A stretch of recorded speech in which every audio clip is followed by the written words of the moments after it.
Good, yes. Good. MEC Eastern Cape, how have you been? I'm good, Chair. How are you? Right. Good to see you again. Yeah, welcome, good to see you. MEC Ngomane.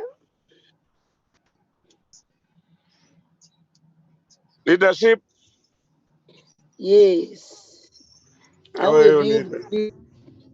I want to welcome my chairperson of the Demarcation Board. How's my chairperson doing today? Oh, bright and lovely today, chairperson. Yabulela. Thanks very much, my chair. Chap. Good. Okay. We're gonna start soon. I'm trying to check the members if they've checked in all of them. MEC Musiri, are you good?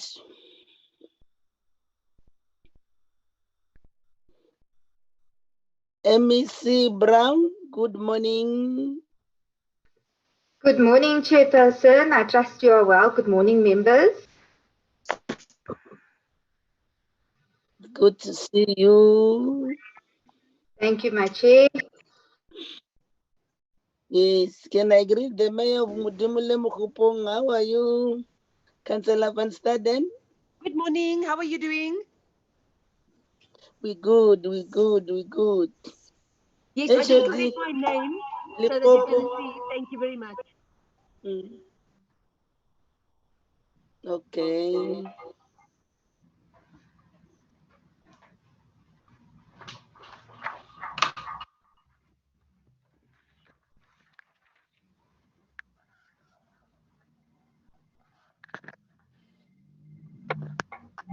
Chairperson, I'm Councillor Mihloti Mhlophe, Musina Municipality.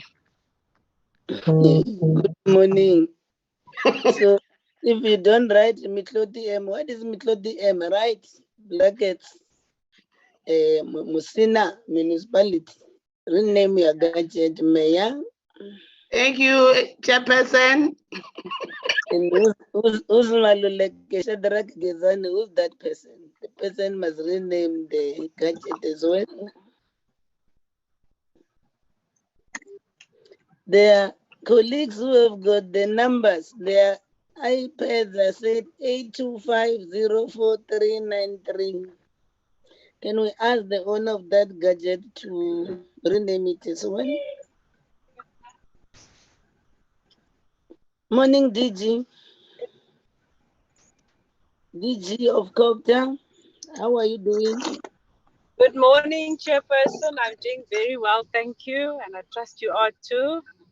And the usual suspect from the city, Councillor Stofile, good morning. Greetings, Chair. I'm not good at all. And I hope you are good at the Why are you not good? And I hope you are good at the Bundus there.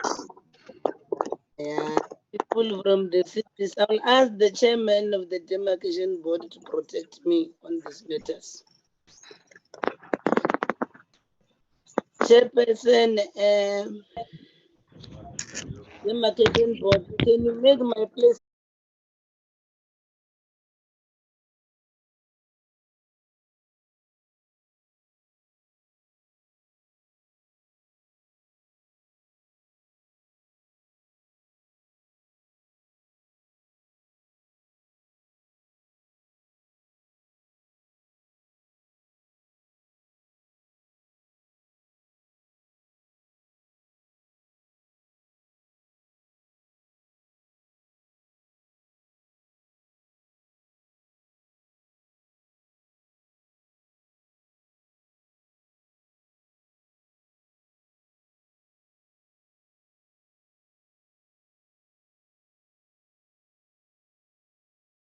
The chairperson is my mother, so I don't know who to stand against and who to stand for. Yeah. Hey, Marlene. With the meeting, they said we must name the device. it was specified that Ngubane Sam is HOD COG Mpumalanga. And now it's just written Ngubane AS. Danisile Mnguni.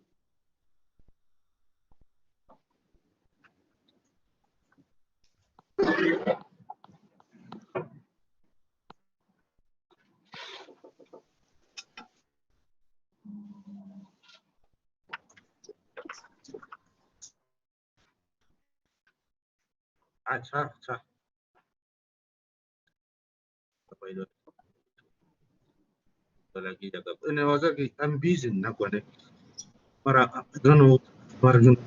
There's something wrong about that. Go check something. So The person with the name of Mjaji, we are hearing all your stories. Can you do that as you mute your microphone? Because we hear everything when you are also talking about us.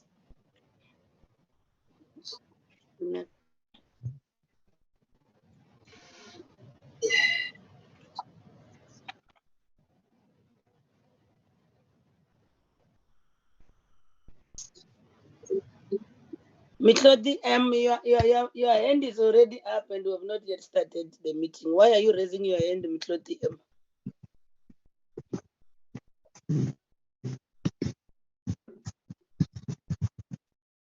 I'm sorry, Chairperson. I wanted to introduce myself. So let me. I'll fix it. I'm sorry. Fix your gadget. Just fix it.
Thank you.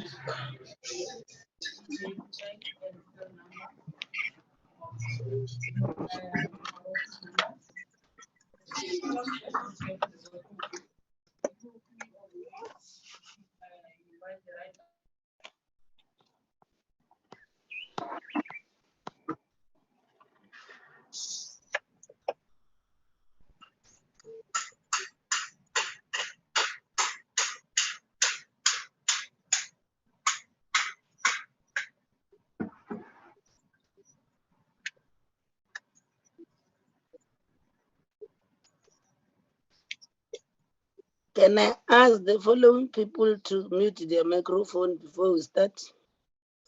Makaya Komisa, Shadrach Gezani Collins Chavani must mute the microphone. Munyai NS must mute the microphone. Kutala Kokta must mute the microphone. You know yourselves if you have not muted your microphone. Can you do that so that we can then start with this meeting? And the SN House rule, there's Maluleke HE who is not yet muted his or her microphone as well. Can I ask the person to mute the microphone? Nokutula Stall, mute your microphone, please.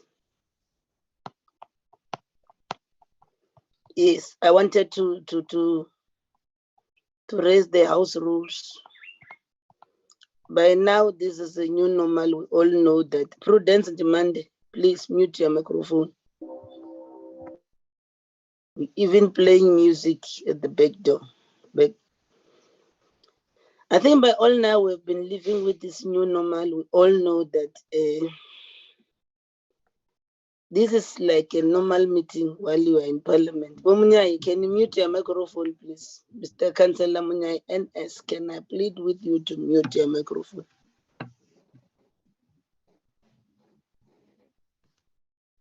The rules of Parliament is that if then you disrupt the meeting, then we'll ask the admin to remove you from the meeting. So I just want to remind you to always put your microphones on mute unless you are asked by the chairperson to speak. Because there's one to Misani Muketane as I'm speaking now. His or her microphone is on. When it does that, you know that it then causes disruptions. It causes disruptions to the meetings.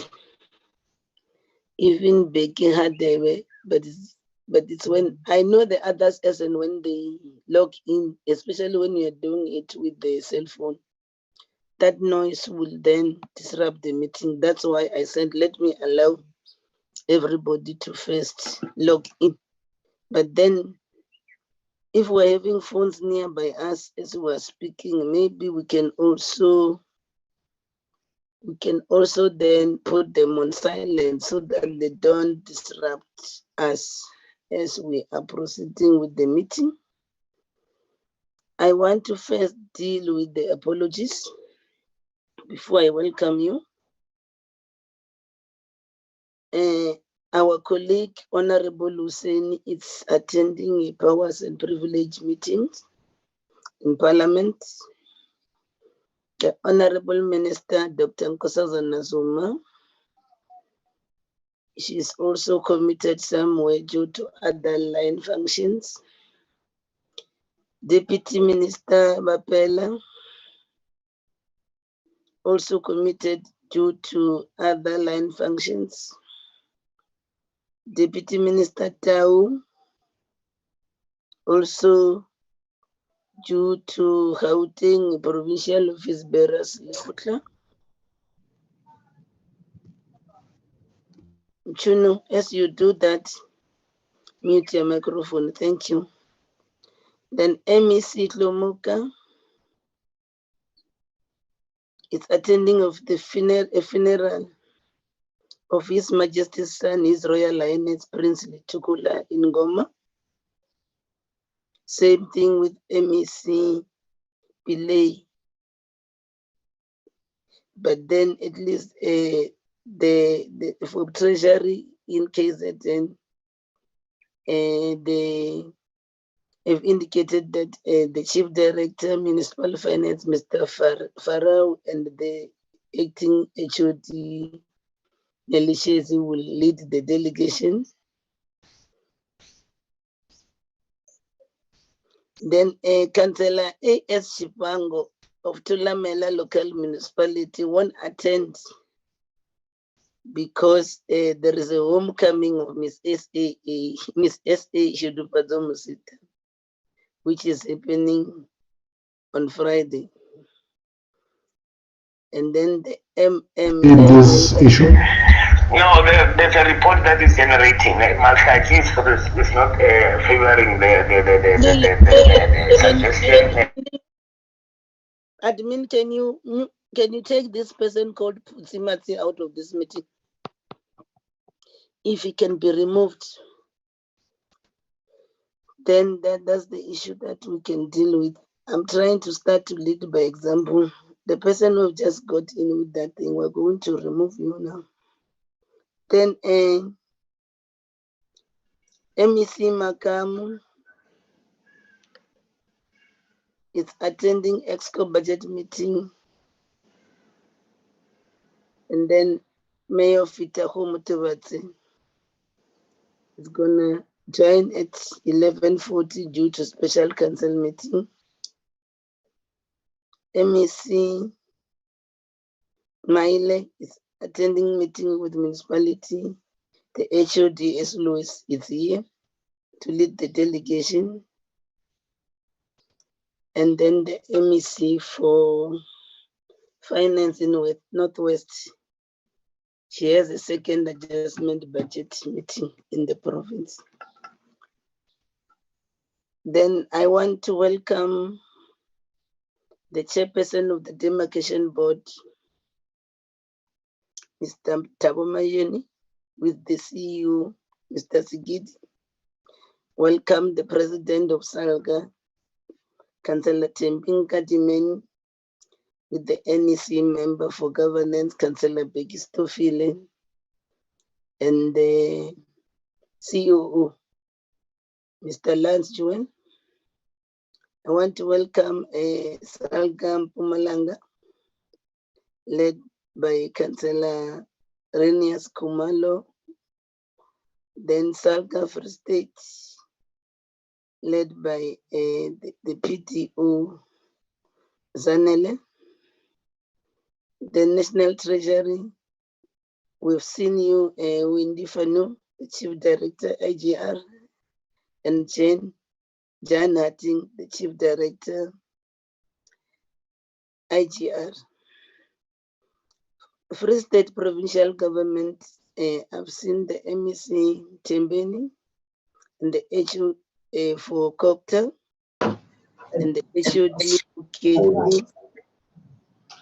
Then the Treasury have already welcomed you, MEC Brown, together with your delegation, Tumeling Puwe and Reggie Teti.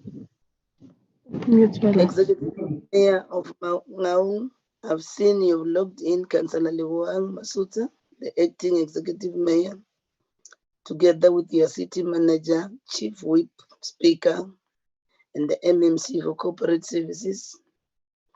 For Limpopo, yes, the mayor of Messina has introduced herself.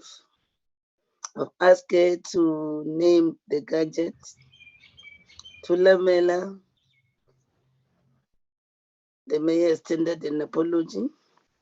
Makajo, the mayor is here. Welcome, Councillor Munyai. Collins Chavani, the mayor is here. Welcome. Bluebeg, Mule, Bulukwane, the mayor, the president of SALGA is also here.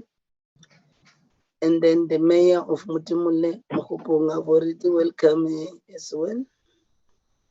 The delegation of Collins Chavani, the mayor is here, the speaker is here, the chief whip is here, and 2 members of the executive committee, including the acting MM. The Eastern Cape Provincial Government, I've seen the MEC for Copter, MEC for Treasury, and then the municipality that are here, Mayor DeForce, I've seen you, Raymond Mkava, Enoch Mgijima, and Walter Sisulu. KZN Copter, I've dealt with that, and the municipalities that are here should be Umdoni, Rain, Konyeni, Inkosi, Ilinga Balele, Alfred Duma, the Big 5 Bay, Kavisa, Umklatuze, Umtunjeni, and Dr. Nkosazana, Dlamini Municipality. I didn't see Honorable MEC was here, but I'm told he's going to be in our midst with the HOD. The municipality in the Northern Cape that we're going to be dealing with is David Cape Municipality. Northwest Copter Province Treasury, we've got the apology of the MEC. I hope the MEC of acting MEC of Naude should be, and then JB Max. Then Mpumalanga, we have seen both the 2 MEC Treasury, MEC Ngomane, and their delegations. So then this is how we're gonna.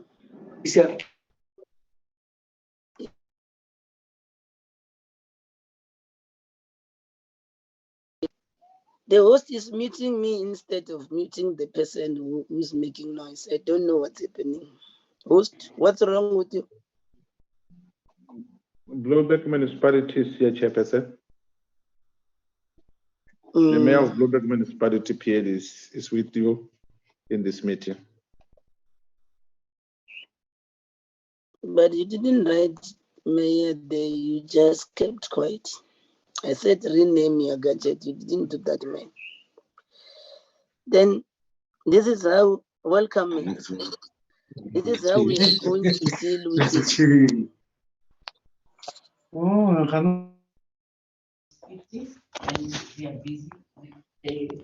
This is a very big meeting, but if we are to continue the way people are doing,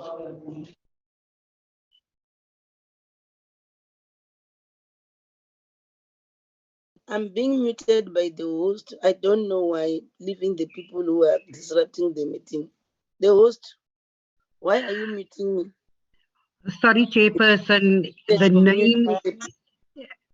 the names move around, so when I want to mute, then it moves around. Sorry for that. Continue to mute me instead of muting the people who are disrupting the meeting. I don't know how I'm going to deal with this. It's okay then. Let's proceed. I was still going to tell you this is how we're going to move today. We are going to move in this fashion. We're going to welcome you. Then the Department of Cooperative Governance will be the first one to make the presentation, followed by the Municipal Demarcation Board, then SALGA, then National Treasury. Then Free State will be the first one to start. Then the department and then Mangaung Metro will do the presentation. Then we'll discuss it. Then it will be followed by Limpopo. The department and municipalities will present. Then we discuss. Then Eastern Cape and the municipalities we discuss. Then KZN and municipalities. Then followed by Northern Cape, Northwest, Gauteng, and Mpumalanga. But yes, that's how we were going to deal with this. But I should think then HOD, Limpopo, now that the two MECs from Mpumalanga are here, I will allow Mpumalanga to come immediately after Free State. Then Limpopo, you will come where Mpumalanga is. I'm doing so deliberately. Maybe the MEC will be getting out of the meetings where he is. The HOD will keep on checking him for us. Yes, that's the way to go. So it will be Free State, Mpumalanga, Eastern Cape, KZN, Northern Cape, Northwest, Gauteng, and then Limpopo. In that order. This is how we're going to move. Then let me confirm the attendance of my colleagues so that we are sure that the meeting is fully constituted. I see Honorable Lutuli is here. Honorable Hatebe. Honorable Brink.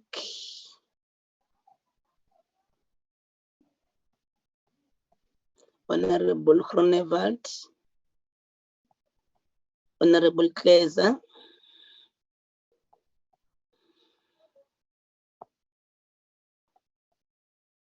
The list is so long, you'll pardon me.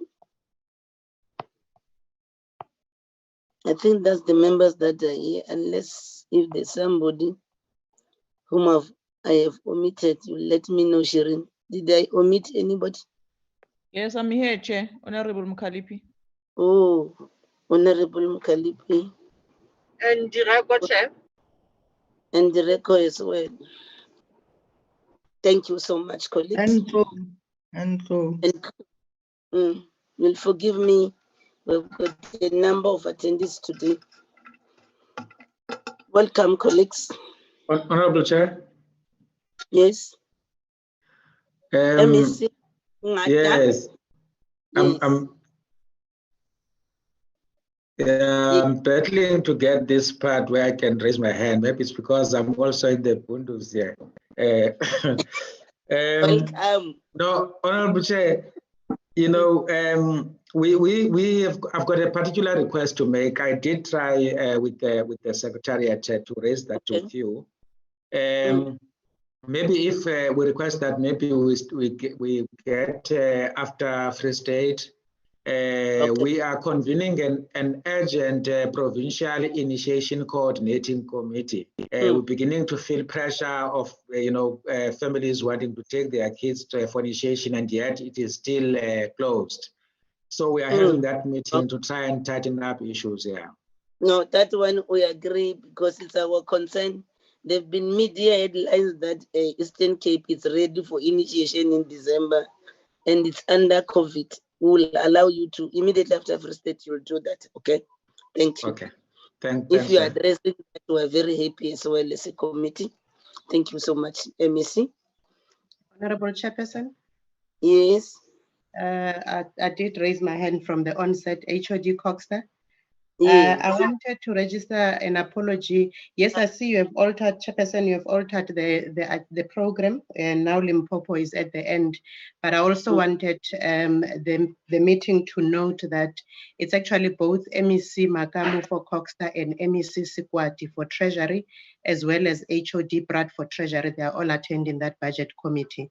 But we'll alert them that they are still expected to attend immediately after the meeting, Chair. Thank you. Yeah, I didn't receive the apologies, the other colleagues from Treasury, HOD. I read what I've received.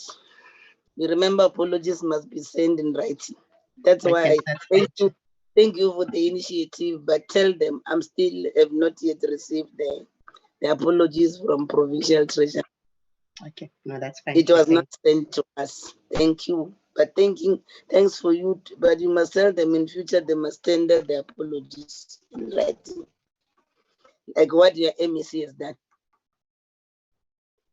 Okay, we're fine. So at least you will take that responsibility to make sure that that's why we're putting them last, so that by that time they will be done with the other engagements. It's visual. It's okay. Thank you so much, colleagues, for that. Then I think we should then start our meeting. I want to welcome all of you. I know it's a Friday. Some of you would like to knock off a bit early, but it's upon yourself that you can make us knock off so that we can start to attend to the weekend activities. We are just meeting post the by-elections. So it's this portfolio then that has got a mammoth task to then service this constituency, because the voters have again reaffirmed and imposed to all of you that we are here, you must service us. The issue why we called all of you, colleagues, and we want to thank you for attending in numbers.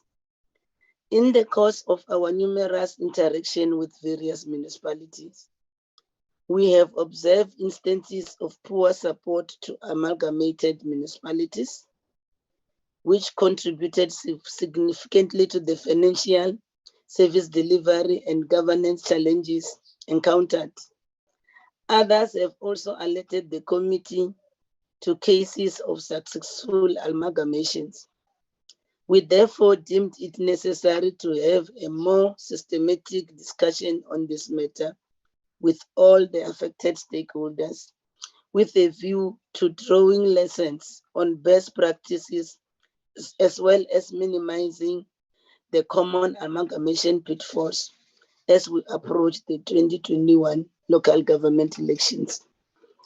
Although some of the presentation focused on the specific amalgamation experiences of particular municipalities, there are general principles to extract and to use as a guide post in the process of reviewing the challenges and opportunities associated with merging separate municipal institutions.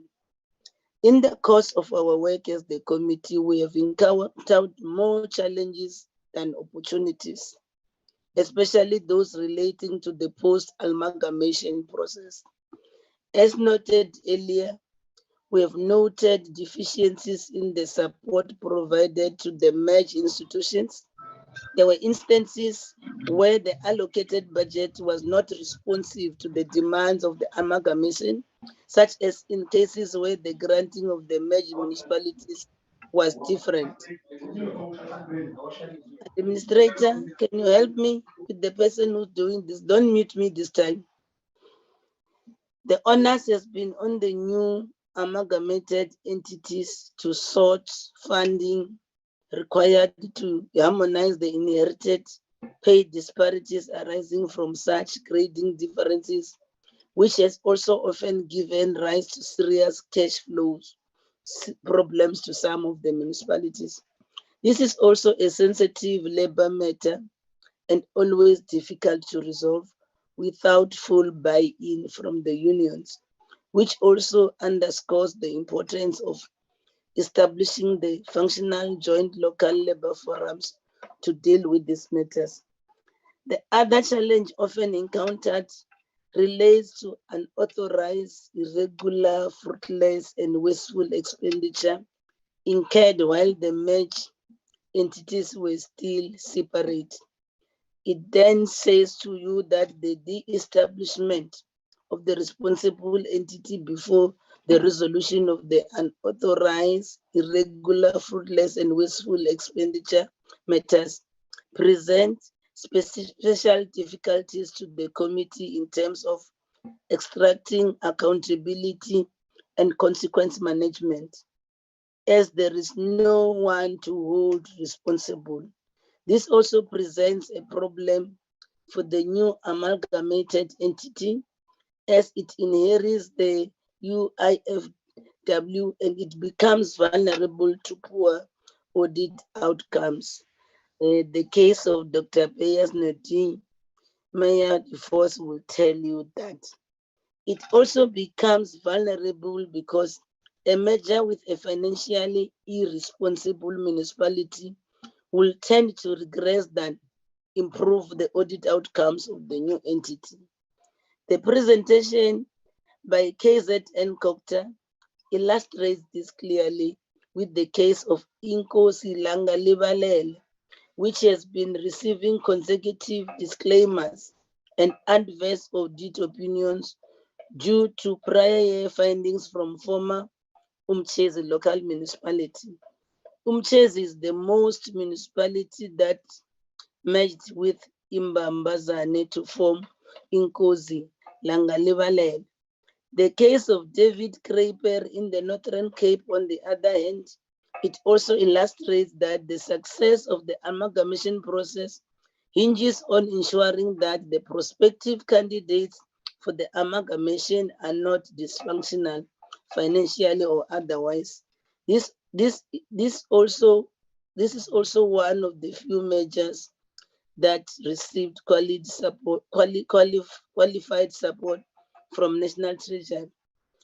Then on the behalf of the committee colleagues, I would like to also extend our sincerest appreciation for the wealth of information contained in all your presentation, which will certainly enrich the discussion and guide us towards workable resolution.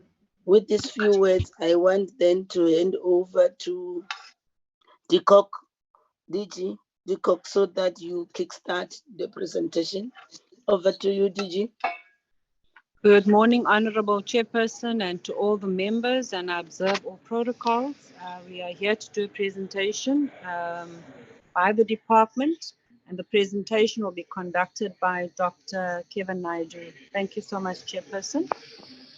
Thank you so much, DG.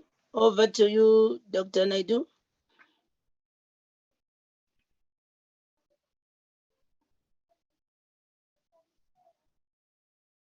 Kevin? DG? Yes, sorry, Chair. Good morning, Honorable Chair, Honorable members, MECs, mayors, councillors present. Chair, I just want to check if my presentation is visible. Yes, it is. Long ago, it has been on the screen. Okay. Thank you very much. Thank you very much, Chairperson. I'm going to try and do my best to go through these 50 odd slides in the 20 minutes allocated to me, Chairperson. So what lives in this presentation is set out in this slide here. We talk about the legislative provisions informing this process. We talk about the major redeterminations made in 2013 and 2015. 2013 is also important because both these amalgamations had taken place in, or taken effect in 2016. The transitional committees established, the matters that were processed, as well as the demarcation transition grant that was provided for this process. Some lessons learned as a department, and then some of the amendments that we're looking at in terms of the Demarcation Act. So we want to start by the provision that is provided in the Constitution that says that national legislation must establish criteria and procedures for the determination of boundaries by an independent authority. And that national legislation is the Demarcation Act. There's various provisions that I've cited here, but I think in terms of the one relevant for the process that was triggered in 2015 would be section 22.2, where the minister may, after consultation with MECs and the demarcation board, may determine priorities and reasonable timeframes for a determination or redetermination. I think importantly also, section 25 of the Demarcation Act also provides the factors that the demarcation board must take into account when it determines or redetermines boundaries. And these are 12 factors with sub-factors that must be considered. I've highlighted the matter around financial viability, which is provided in 25C, as well as in 25L, which provides that the demarcation board may also rationalize the total number of municipalities to achieve, amongst others, financial viability. I've included in this slide provisions relating to or applicable provisions in the Structures Act. And I think importantly here is the definition of capacity as indicated up front, but also in terms of section 85.4, when the demarcation board redetermines boundaries, it must consider the capacity of the affected municipalities. In 2019, Chairperson and honorable members, there was a statement that was issued by the then Chairperson that, and I want to quote this, that the South African municipal landscape is going to change after the next municipal elections, following the final decision of the MDB on the redetermination of boundaries. It's important to note this because this was done 19 months before the end of term of local government, which was going to end on the 18th of May, 2016. So there were just, and I've just indicated the 10,000 objections intentionally to show the, the emotive nature around boundary matters. So this slide indicates the minor redeterminations that the board had undertaken. This slide indicates the major. So you would see in respect of Gauteng and KZN, which the board had dealt with then, Western Area and Randfontein stood the muster of the confirmation that the board had given. But the board had also recommended that Enhlanzeni and Midvaal become a metropolitan municipality and that Lesedi be incorporated to the Ekurhuleni metropolitan municipality. I'll put a line through these two because it did not proceed. And it was settled through an out-of-court settlement, which became an order of the court. And that was in 2015 as well. The below indicates the 8 redeterminations that were taken in respect of KZN. And this process in 2013 actually led to a reduction of 8 municipalities at that point in time. I've indicated here the dates on which the 2 respective provinces had then dealt with publishing in the gazettes terms of references in terms of how they were going to proceed with managing the amalgamation processes. This slide deals with the high-level milestones that had taken place or that informed the Section 22 request that was made by the Minister in 2014-15.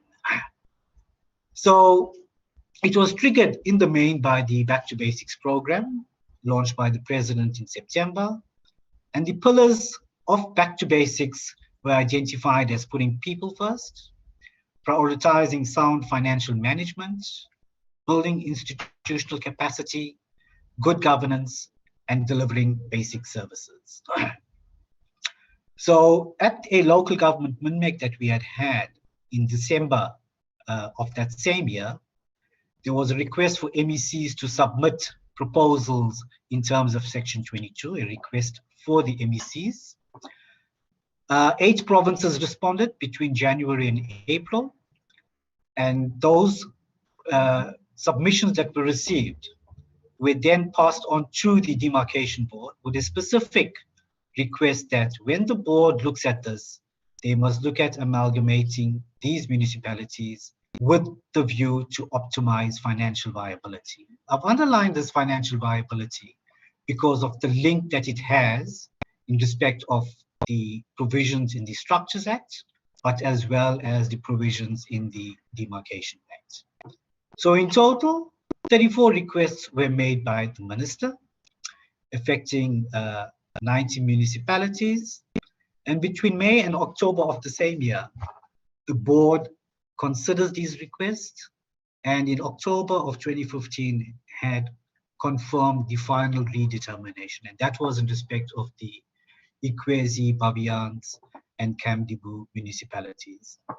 It's important to note that there were just now then 7 months left to finalize all transition-related matters in preparation for the local government election. So 7 months to the end of term actually means 18th of May 2016, and not the actual date of the elections, which was on the 3rd of August of 2016.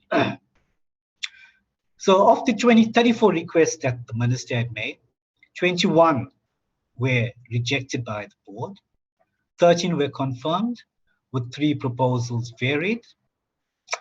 To ensure that there was, a process that could be used to deal with the transformation process, we had a Municipal Demarcation Transition Committee that was established at a national level. We had provincial transition committees, as well as municipal transition committees to oversee this process.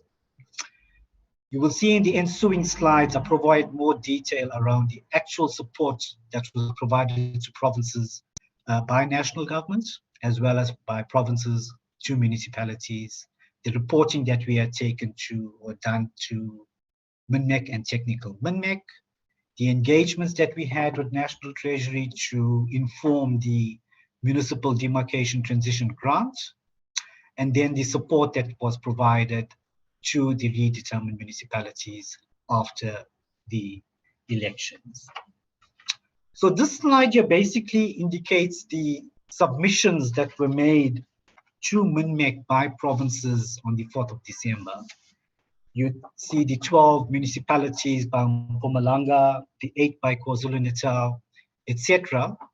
And these were identified as those bottom list of municipalities, or the third, that were basically struggling in the respective provinces.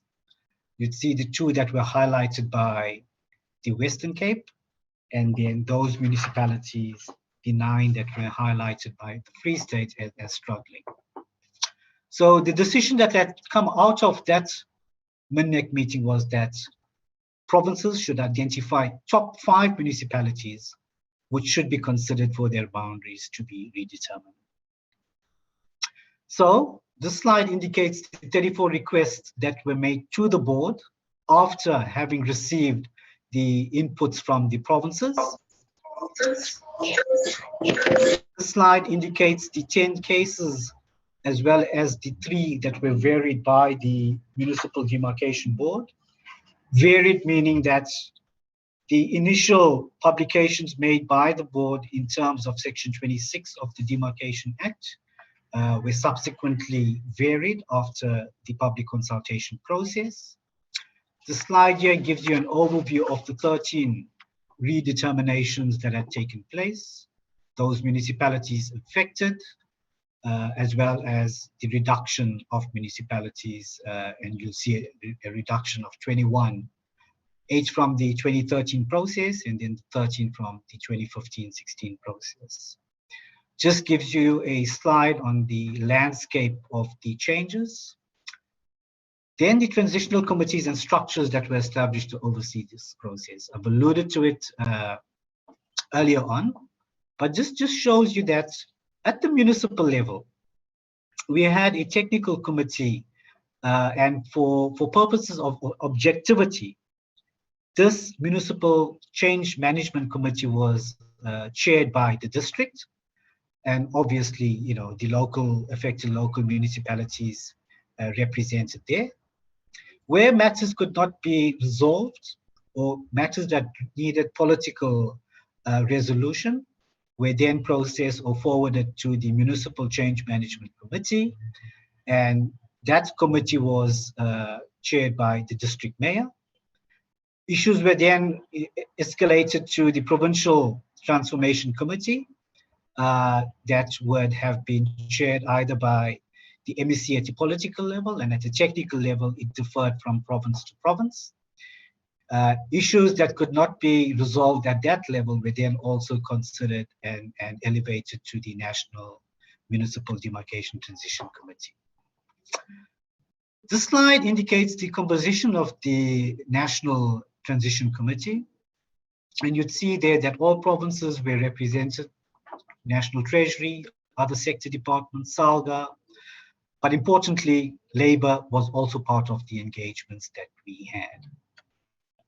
The slide here sets out, and we use KZN as a model, and because they had also set out their terms of reference early on because of the lead time that they had, we've indicated it here, but also that other provinces had also aligned as far as possible their transition structures in accordance with the KZN1. The slide here indicates the reporting or updates that we had provided to MINMEC and Technical MINMEC, and you'd see that this had started in November 2015, a month after the final redeterminations that were made by the Demarcation Board, and then going up until February of 2017, months after the local government elections. So what were some of the matters that we were looking at? We had about 5 or 6 different work streams that we had identified, and this too was based on the model that KZN had adopted at the time. So legal matters and listed there, bylaws, policies, HR matters, and we itemized all of them there in those bulleted points. We had matters relating to finance that we kept our eye on, valuation roles. We had financial systems that we had looked on, which municipalities were being piloted at the time in respect of MSCOA, budget issues, expenditure items in respect of the affected municipalities. We had a work stream dealing with communication.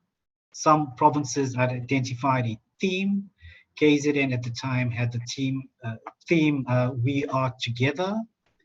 We had a 5th work stream dealing with technical issues, and another work stream dealing with planning and IDP issues, and then institutional matters such as whether the council chambers were big enough to host the new municipalities, the naming of the new municipality, etc. So in May of 2016, at MINMEC, reporting indicated that Eastern Cape and Limpopo were lagging a little. And then there was an immediate intervention to try and assist these two municipalities who, by the way, had the most number of redeterminations when compared to the other provinces, bar KZN at that time. So we had engaged in these two provinces in May of 2016, and we had in the meetings the departments, provincial COCTAs, Office of the Premiers, National Treasury, SALGA, as well as organized labor. This slide, as well as the next slide, indicates those resolutions that were taken there, committed to by the Office of the Premier, the COCTA, the National Treasury, as well as the National Department. The next two slides. So this first slide deals with an assessment that we had done on the 21 redetermined municipalities. These 16 municipalities, we provide a dashboard in terms of their progress that they've made. And the information that you see here, Honorable Chair and members, is information that has been provided to us by the provinces. So you would notice that on this slide, for example, there's about, I think, 8 municipalities that have indicated that they have no issues. But I was just worried about the matter around the finance issues you raised, Honorable Chair, in your presentation around Nkosi Langali Palele, which is on this slide indicated as green. The next slide indicates the status of these 9 municipalities as at February. We've been trying to get information from the provinces in respect of these municipalities. We could not get same. And then we talk a little bit about, or using Dr. Beyers Naude local municipality as a case study, because, you know, I think it's been mentioned often in various fora in terms of the challenges that is being faced. And I think, you know, further detail around this will be made by the province in their submission to the committee. So this is a map of Dr. Beyers Naude, and you'd see that these 3 major towns, Kamloops, Bavians, and Ikwezi, were actually the seat of the erstwhile pre-election municipalities. We've extracted the debt that was inherited by Dr. Beyers Naude municipality.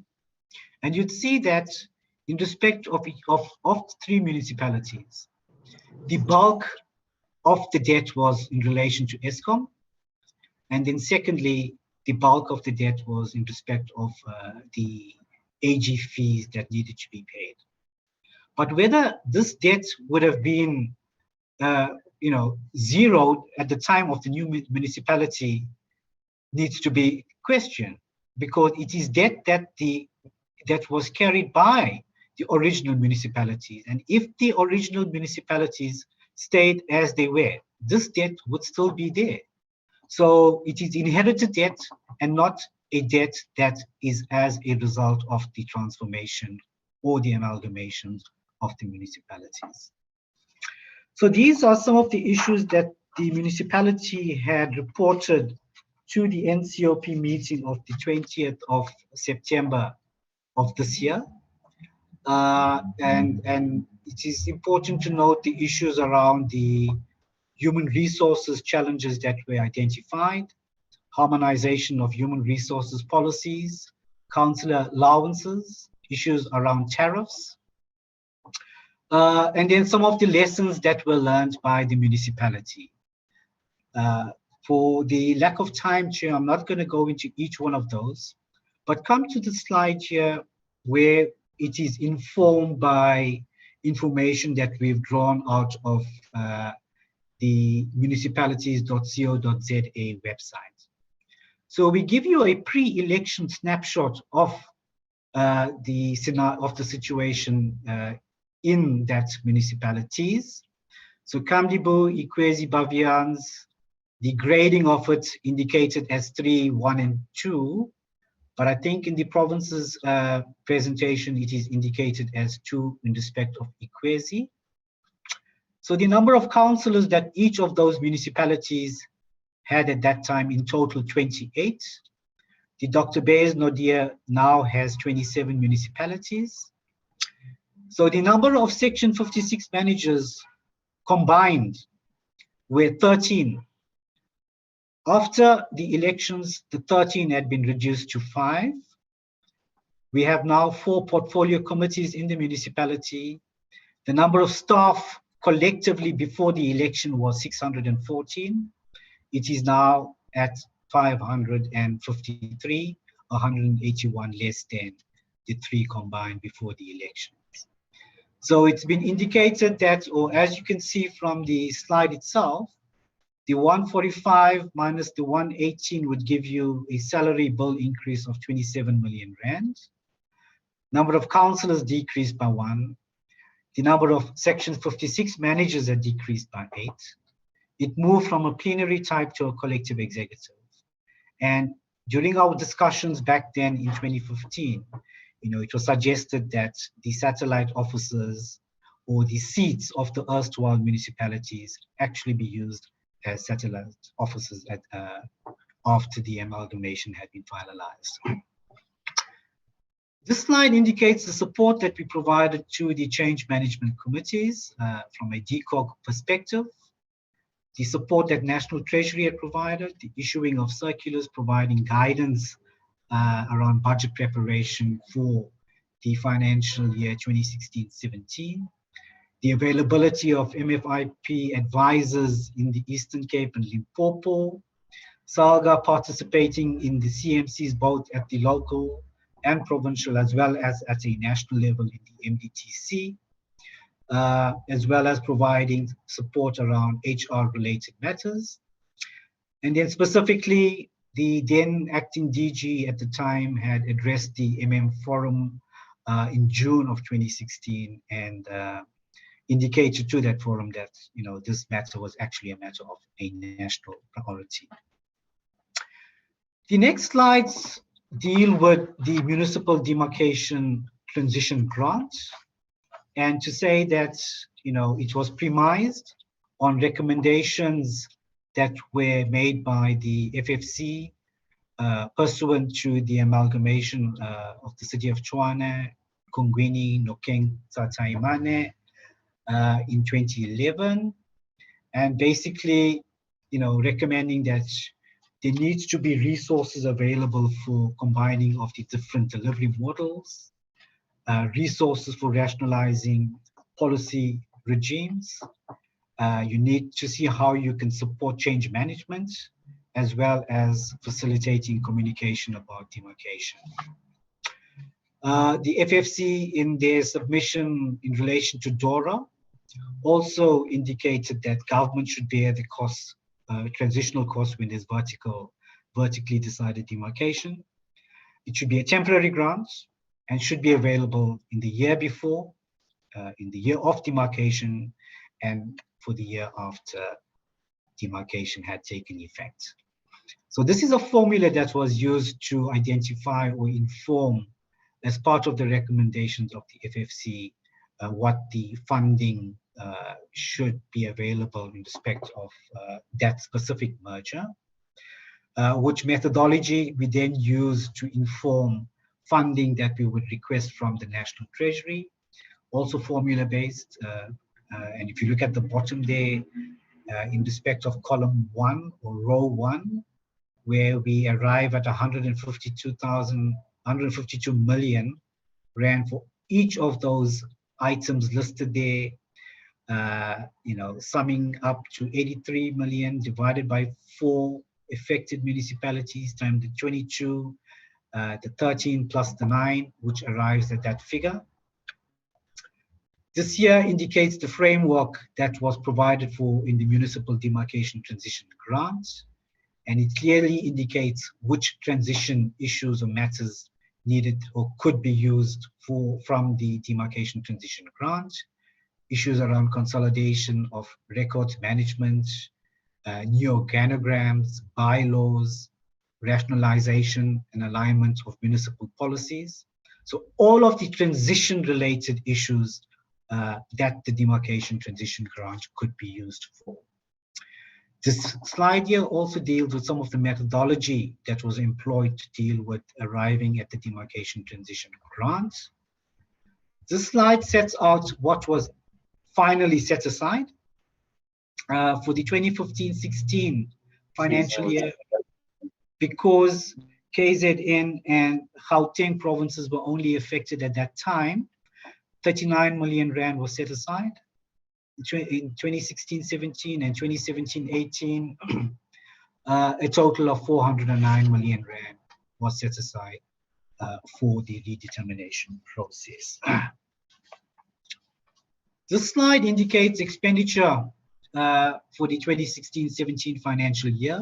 The 297 million rand are indicated in the previous slide. A 64% spending of that total sum.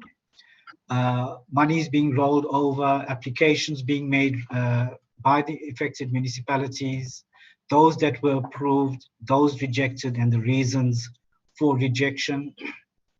A similar scenario in respect of the 2017-18 financial year. 87% spending of the 139 million rand. The 139 million rand now also including the rollover of the KZN 20 odd million rand that was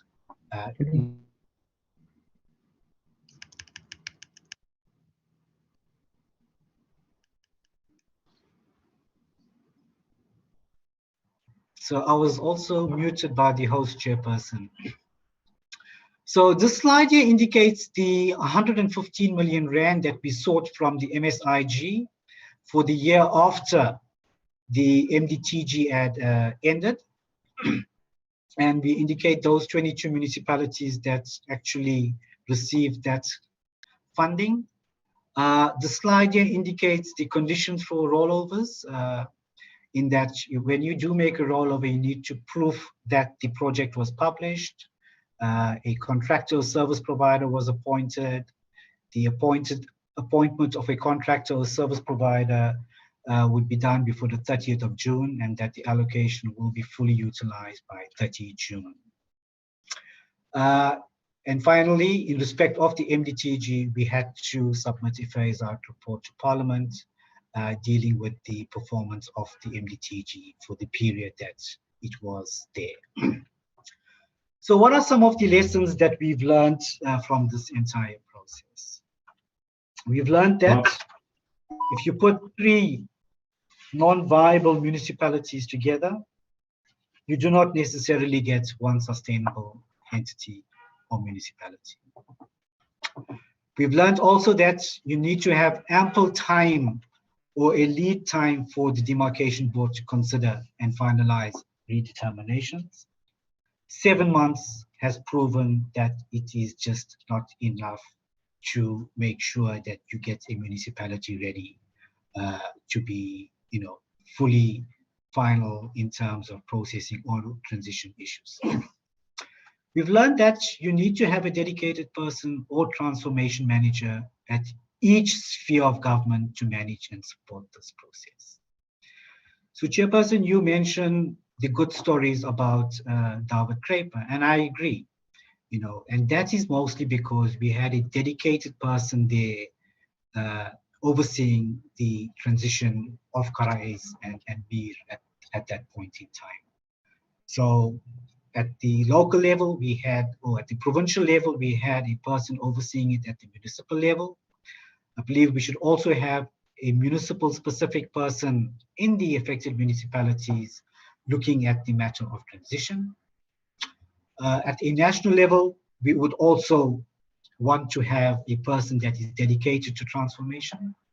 I can tell you at the time that this was happening, the unit that was dealing with the demarcation issues were also responsible for preparing for local government elections, dealing with matters relating to amendments of legislation, dealing with matters relating to finalizing budgetary issues around the demarcation grants, gratuity payments for councillors. You need to have a defined roadmap or project plan in place, and you need to make sure that you actually stick to it. You need to have adequate resources, be it human and otherwise. Change management must be prioritized, as well as a well-defined communication strategy that, that is communicated properly so that all stakeholders, especially communities, are kept abreast of what is happening around the amalgamations.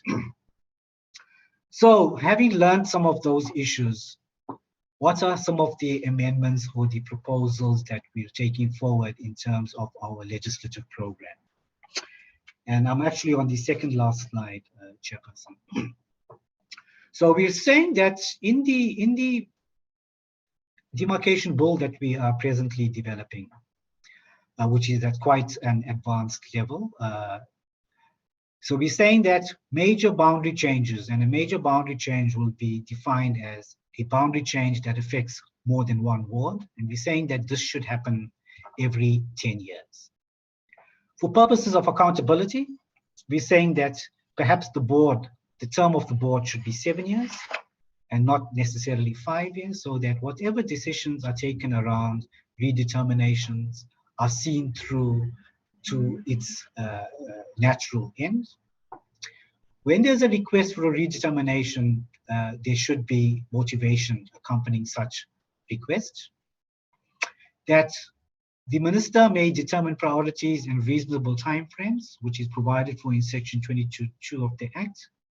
Such a request should not be made 36 months before the earliest possible date for the next local government elections. So if we're having our end of term as the 3rd of August 2021, the request should actually have been made by the 3rd of August 2018. So basically 2 months, 2 years after the date of the commencement of the term of the local government. Once the minister publishes the formula, there should be no further boundary changes. When the demarcation board would publish or finalize or confirm its redetermination of boundaries, they should be publishing reasons also for why they arrived at that reason or at that boundary redetermination. Just like the IEC does for the holding of elections, we are also going to be recommending that the demarcation board publish a similar timetable for ward delimitation, and that all parties reflected in that ward delimitation timetable actually stick to the timeframes that would be indicated therein. And that lastly, as the board goes about doing its job around the redetermination of boundaries, they may come across instances where they would pick up, challenges around provincial boundaries. And now we're providing as a new chapter in the Demarcation Act bill that the Demarcation Board will be able to make recommendations in this regard to Parliament. So, Chairperson, we would like for the Portfolio Committee, honourable members, MECs, councillors to note the contents of this presentation, to note the status of finalisation of the various transition-related matters by affected municipalities, and that the proposals we're making around the amendments to the Demarcation Act. We will, of course, listen carefully to the other presentations, Chair, note the proposals being made and see how we carry that through to the legislative process that we are still busy with. Thank you very much, Chair, and that's the presentation from the department. Thank you. Thank you so much, Dr. Naito. Thank you so much for the detailed presentation. Can you remove the presentation so that you allow the Demarcation Board to put its own, please?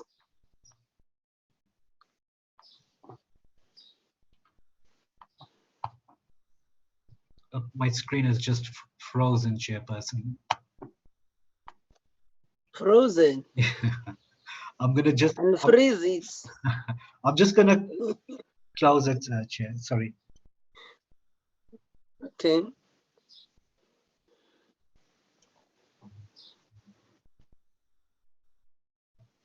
In the meanwhile, Chairperson, I'll request the Secretariat that side to arrange for the presentation to be flagged there. Yes, Chairman.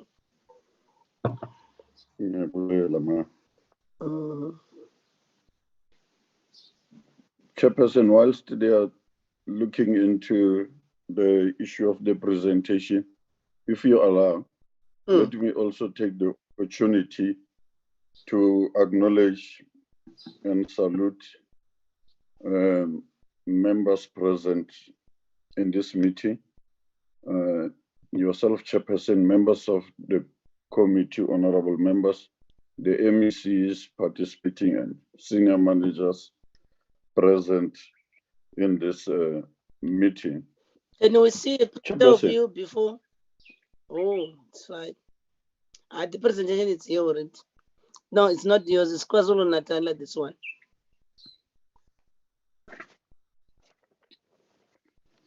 Admin, this is KwaZulu-Natal, not Demarcation Board.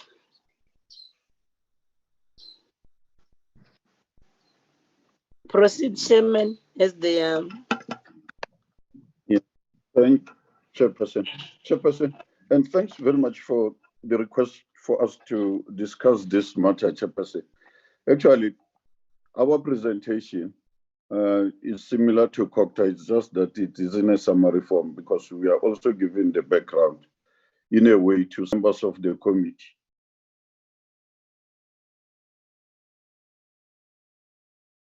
And then be able to look into the way forward.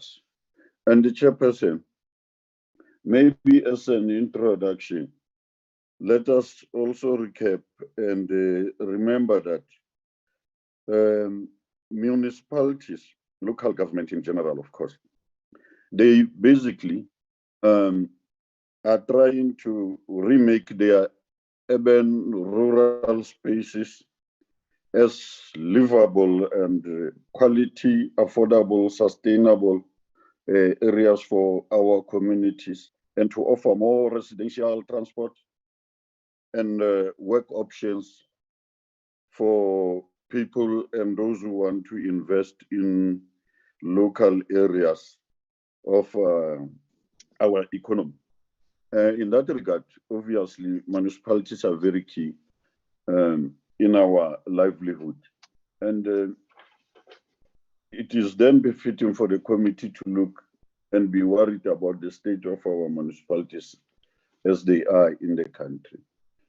And two, let me indicate the person that the state that we are discussing, it is not only, or it has not only befell our amalgamated municipalities.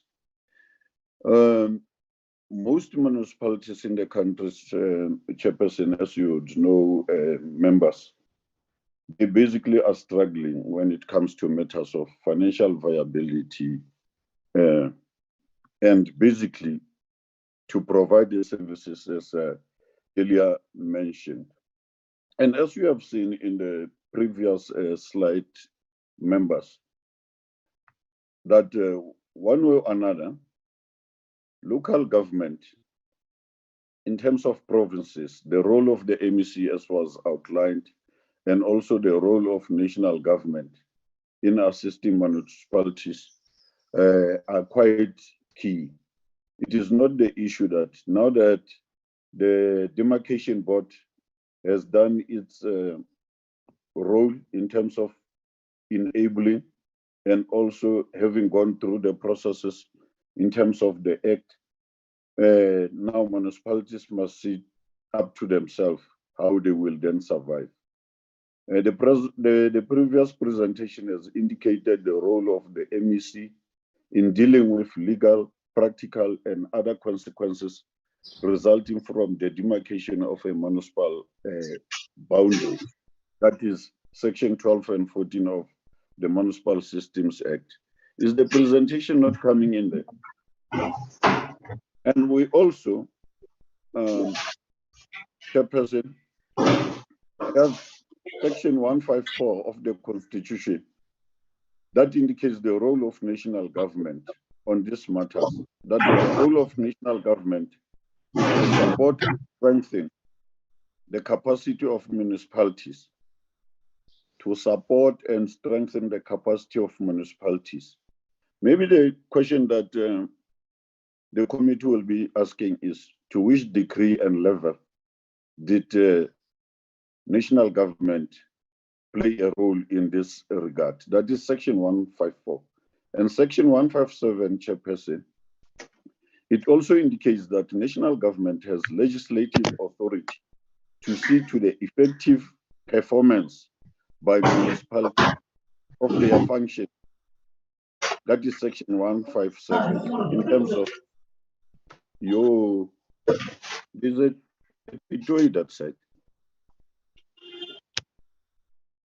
Section 157, Chairperson, it compels, of course, national government to ensure that there is effective performance by municipalities in terms of their functions, as listed in Schedule 4 and 5 of the Constitution. That is, which municipality can perform which function and so forth.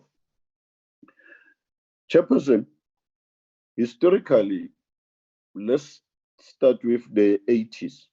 We know that local government during that time was racially driven. It comprised mainly of black local authorities, which were called BLAs, and white local authorities, which were called WLAs. And the black areas not only had limited powers, but almost no rates base. And white areas, on the other hand, were managed by municipalities with adequate powers and functions and rates income for services rendered. So in 1993, government introduced a Local Government Transition Act, which paved the way for transformation of local government system. We then had three phases of local government during that time. The pre-interim phase before 1995 and 1996 elections, where we were having 1,262 local authorities. During that pre-interim phase, 9 provincial demarcation boards were established to demarcate boundaries for local government elections, as preparing for 1994 and 96 elections. White municipalities were enlarged to include black areas. Temporary councils were established to govern until the municipal elections. During the 1995-96 local elections, the 1,262 local government bodies were replaced by 843 new local authorities. In that sense, the process of de-racializing local government space took place. Then in 1995-96 elections period, we saw the creation of the following structures: transitional metropolitan councils, transitional local councils, and transitional rural councils, as we were consolidating a local government. And later, the 1999-2000 period, we ended up having 284 local authorities. And the Constitution was enacted 1996, which allowed to have 3 categories of municipalities: category A, B, and C, our local government districts, and of course, metros. A whole local government system was established to make sure that the whole territory of the Republic basically is covered by municipalities. And also, a single-tier metro system was established, and a 2-tier system of local and district municipality was introduced. It seems as if this presentation doesn't want to come there, but if members are following me, fine, I will carry on, Chairperson. That's my worry, Chairperson, because we're following you, but the presentation will have assisted. Yes, it's true. Can you find out, Mr. Sigit, were you not given the power to share the presentation on your side as well? No, this side we were not. I could do it at my side but we did send the presentation on time. Yes, side. Yes, we have it. That's why I said I appreciate all your presentation. We did get all your presentation on time. Like as you're talking myself, I'm looking on mine on my gadget. Yeah, but from my side, the presentation is on the screen. No, it's only your logo. You talking with the logo of the MGB. The colleagues are not having it. Yes. It's not on the screen for everybody. Shirin, what could be the problem? Andile?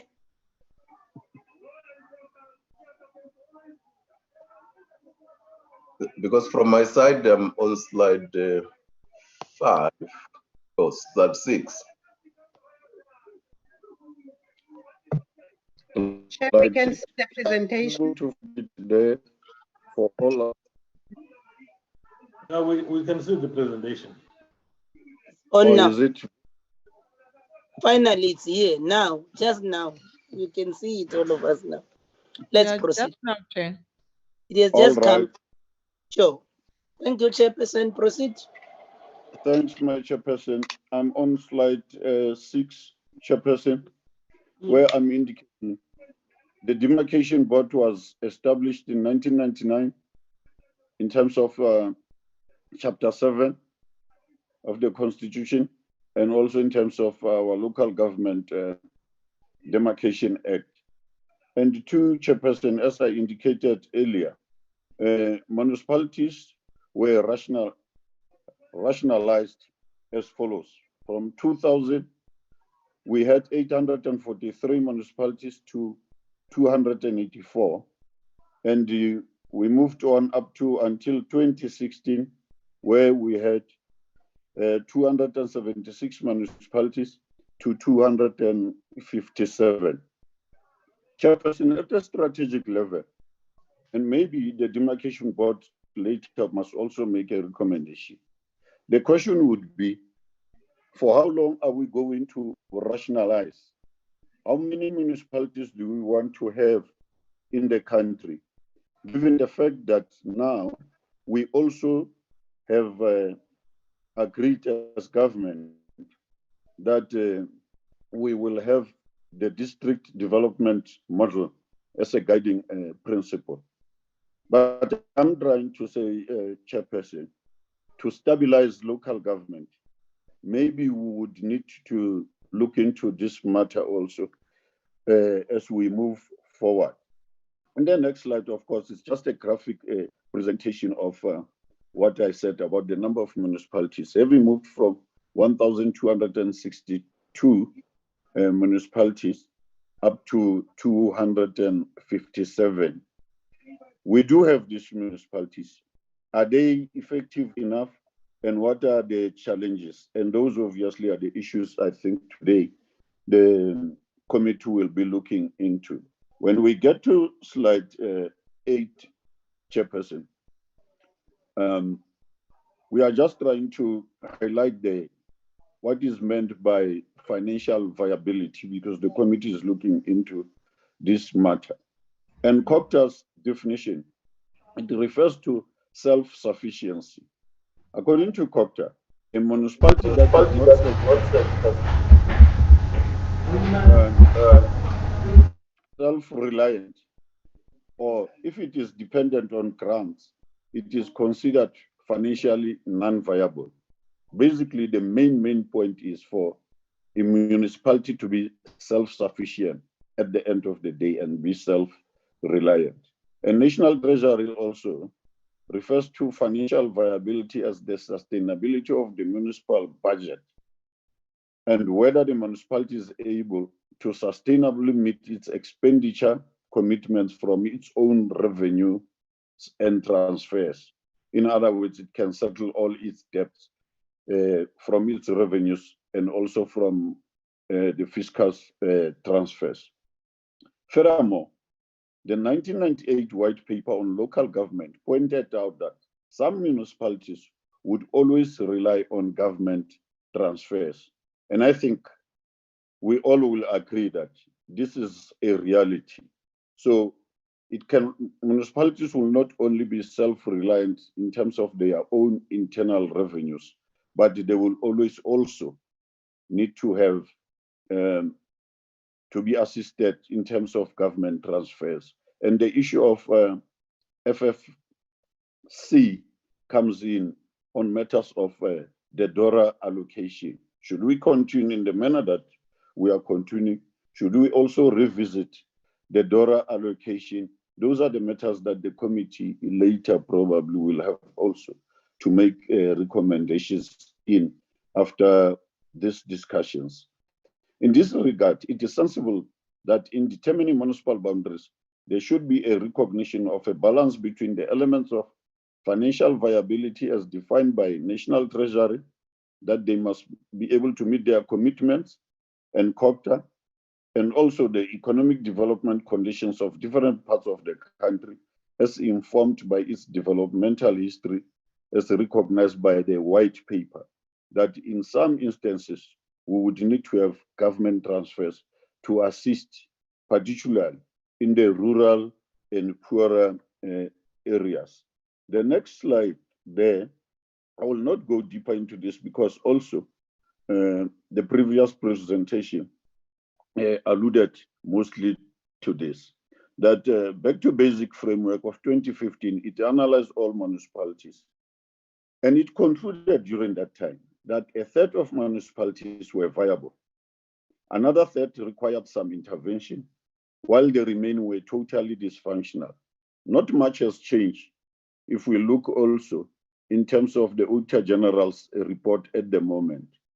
Mostly of our municipalities are dysfunctional, and some they need some kind of intervention. Analysis of municipalities during that time also observed that some municipalities suffered from financial distress, poor service delivery, dependence on intergovernmental transfers, and low tax base, and distressed financial governance. And presently, Chairperson, of course, given the COVID pandemic, this distress that we are referring to, it is obviously now amplified.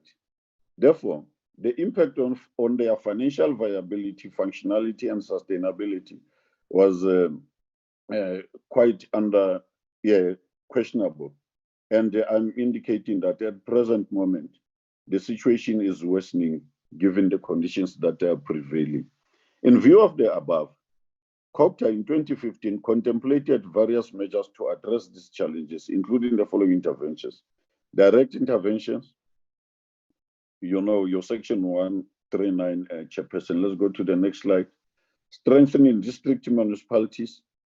And presently, with the approach that the government has taken, maybe it's one thing again that we have to zoom into in terms of strengthening district municipalities, because this was also done from 2015.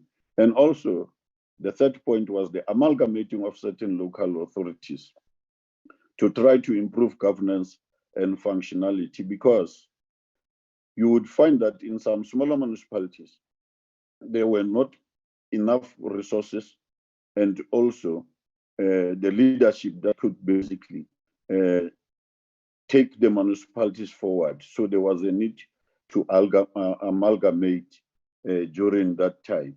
And we then also looked into the creation of Category A, the metro municipalities, and the establishing of local areas in some districts and so forth. And for MDB could not consider E, that is the establishment of areas and making them district management areas, because the decision was taken in 2008 to withdraw the district management areas. So we only looked into amalgamating. And the minister, as the next slide is indicating, in 2015, Obabu Pravin, for the first time since the promulgation of MDA, invoked section 22.2 and applied subsection 2 and applied for certain municipalities' boundaries to be redetermined. This was highlighted in the previous presentation. The minister requested the MDB to have boundaries of 93 municipalities to be redetermined before 2016 local government elections. Minister request was motivated in terms of back-to-back basics program, as I also indicated previously and in the next coming slides. This we looked into in the previous presentation, that is slide 12. The number of cases received, the number of municipalities affected. Basically, we are trying to say, if we are looking into 5 municipalities, they affect certain areas. So you'll see a larger number in terms of the areas that are being affected as you do the amalgamation. Basically, that's what that slide is indicating. This was highlighted in the previous presentation. I would not go much into it. In the next slide, on average, only a third of the minister's proposals were finally approved by the board. It was also highlighted. Only 13 out of the 34 proposals by the minister were approved. Result was, for instance, the de-establishment of Mutale and Akhanang in Limpopo, and the establishment of a new municipality entity, Collins Chavani, in that area. A total of 11 amalgamations were finalized in this way. If you go to the next slide, there's the graphic indication of how they were finalized. The municipalities that were affected, Musina, Tulamela, Mutale, they became Collins Chavani, and Mutale was de-established. Molemole, Polokwane, Blauberg, Akhanang was de-established. Mudimolo, Mokopong, and Greater Tubatsi, Fitahom, we ended up having Fitahom Tubatsi area. The same thing, Bombela, Umchindi, we ended up with city of Bombela. The same thing, Ventersdorp, Tlokwe, we ended up with JB Max. Mangaung, Naledi, they all became one Mangaung. The same thing with the following municipalities as you see there. And the notorious Enoch, Mgijima also. Earlier we were referring to Beyers Naude. Also, Enoch, Mgijima, it's one of those areas that have been lots of challenges, Chairperson. And there we end up with Beyers Naude as discussed in the earlier presentation. But that's how we ended up being what we are, from where we were in terms of those municipalities. To get to that, we are indicating the next slide, Chairperson, that the board decisions were made on the strength of information that included MDB investigation reports. We did our own internal reports, the Auditor General's reports, National Treasury reports, the issue of cash balances, everything were looked into. The MDB requires that all Section 25 objectives and factors be considered when determining or redetermining municipal boundaries, including public consultations and engagement outcomes. We had all this to look into, not only the issue of financial viability as per the request of the minister during that time. And we followed the process as per slide 16. I won't go deeper into that. In slide 17, we are highlighting the areas that we are looking into when we consider the applications. We are looking into the interdependence of people, communities, and economies. We are looking into spatial development planning. We are looking into governance and functionality. financial and administrative factors. Those are the 4 key areas that we are looking into, and also the sub areas as highlighted in that slide. When you go to the next slide, you will see the sub programs that also have a financial impact on the municipalities that are being considered. Transitional arrangements for amalgamated areas. You know, the rationalization of bylaws, rationalization of policies, all those on legal matters, on human resources. Earlier it was mentioned the issue of parity, where a municipal, new municipal salary bill obviously would increase because now you have to look into parity and so forth. The valuation roles, in some cases, it becomes difficult to handle this matter when a municipality was a lower grade and it is becoming a higher level grade, and now valuation has to change and so forth. Those are issues that they had to look into as the new amalgamated municipalities. And then they worked on the financial implication on these matters that you see in that slide. And then they make a request. This was also highlighted in the previous slide. The amounts that were requested, as you see there in slide 19. So that was it. But if members consider this slide, in terms of those issues that we are raising on the left column, and also the total in terms of the request, you would see there the amounts that were requested. And if you go to the next slide, you will then realize that that is slide 20. COGTA requested, for instance, R1 billion plus, but the DORA allocation was almost half of the amount that was requested. And as highlighted in the previous discussion presentation, Chairperson, these issues, they become a problem because ultimately the municipalities, in other words, they then are left with more fiscal and financial problems because we are not assisting also as a national government in ensuring that they then meet their obligations as per the amalgamations.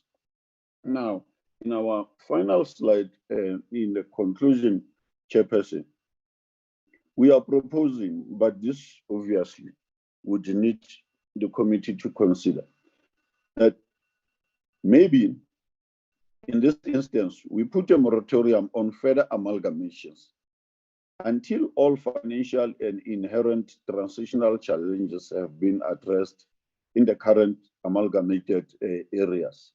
We are trying to say, Chairperson, given that the municipalities are still struggling, if now you amalgamate again 2 struggling municipalities, and we are fully aware that transitional challenges were not adequately addressed previously, we will still be taking the risk again, and we will be increasing on the problems that amalgamated municipalities are faced with. Obviously, it's not only the decision of the MDB on this matter. It basically needs also the committee to consider and be able to give the way forward in this regard. The second point is, it is critical that adequate transition funding, as I indicated in that slide, where, for instance, COGTA requested R1 billion plus, but was only provided with 400 million, that it is critical that adequate transition funding is made available on time for amalgamated areas to ensure that newly established entities effectively and properly manage the change processes and related transitional programs as some sub-programs. I indicated also earlier in the presentation sometime, not today, that for instance, if we have to learn from other areas, I made the example of when in Germany, when we're amalgamating East and West Berlin, that the budget had to change and much of the spending had to be done in East Berlin so that the East Berlin portion can also be on par with the West Berlin sector, because the West Berlin was seen to be more developed than the East Berlin area. And when we look into the allocations, we also need to look into those type of issues. In other words, I'm trying to say the West of municipality, when we are amalgamating two municipalities, in order for the West of municipality to be at the same level of the higher municipality, you would need to have the budget skewed in that manner in terms of allocation. And the two, also, there is also a need for a special service delivery development dispensation for all underdeveloped municipalities. I'm trying to say, Chairperson, when the committee is considering problems that amalgamated municipalities have been faced with in terms of financial viability, we also need to consider other municipalities that might not have been amalgamated, and also look into having a special dispensation for those underdeveloped municipalities. And I'm proposing that that should be done within the district development model to focus on addressing basic socio-economic infrastructure and other backlogs. You know, members always will be talking about the provision of water, bridges in those underdeveloped municipalities, rural areas, and so forth. Now, those within the district development model, they also need to be looked into. And four, in addition to financial viability and sustainability, Chairperson, the issue of capable leadership and also having solid institutions, it's very, very key. We might look into financial viability, but financial viability also is interdependent to the issues of capable leadership in terms of deployment and so forth from parties, and also having solid institutions. In other words, institutions that are having proper legal frameworks, proper systems for municipalities to be effective instruments for service delivery in the country. That is our presentation as the MDB to the committee today, my Chairperson. Oh, Levua, Enkosi, Dabulela, my Chair, and members of the committee. Thanks, colleagues. Thank you so much, Chairperson of the Demarcation Board. Can I hand over to SALGA?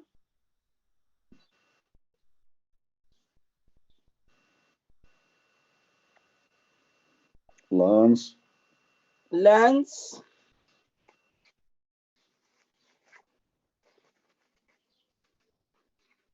Councillor Stofile, where's Lance? Oh, he's busy sharing. There we go. Councillor Stofile.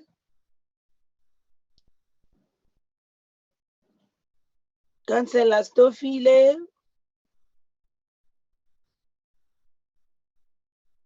Lance. Since where's Councillor Stofile? Well, good morning, Chairperson, and also greetings to members of the committee. Councillor Stofile. I wanted him to introduce you first. Yes, Chair. I note a message from him that he is experiencing technical difficulties.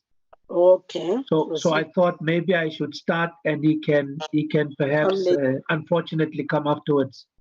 Okay, it's fine. Proceed. Thank you very much, Chairperson. Also, may I extend the greetings to MECs who are present with us in the meeting, the Chairperson of the MDB, the DG, the CEO of the MDB, as well as HODs, mayors, speakers, municipal managers that are with us, as well as the SALGA leadership. Chair, I will, for the first time, not use the 20 minutes that is allocated. I will use much less than that because much has been said in the preceding presentations from both the department as well as COCTA, and I would rather department as well as MDP. And this was the menu for our presentation, quickly reflecting on what was promised, what is the reality and the response. The background I would not cover because it has previously been covered. Our own assessment of mergers and amalgamations, Chairperson, our focus is only going to be on mergers and amalgamations as per the invite for this conversation. Then practical impact, which has also been touched on, and then lastly, conclude on some recommendations we would want to make to the committee. In terms of the promise, Chairperson, that has been made to the nation, we all know that the MDB is responsible for demarcation in the country,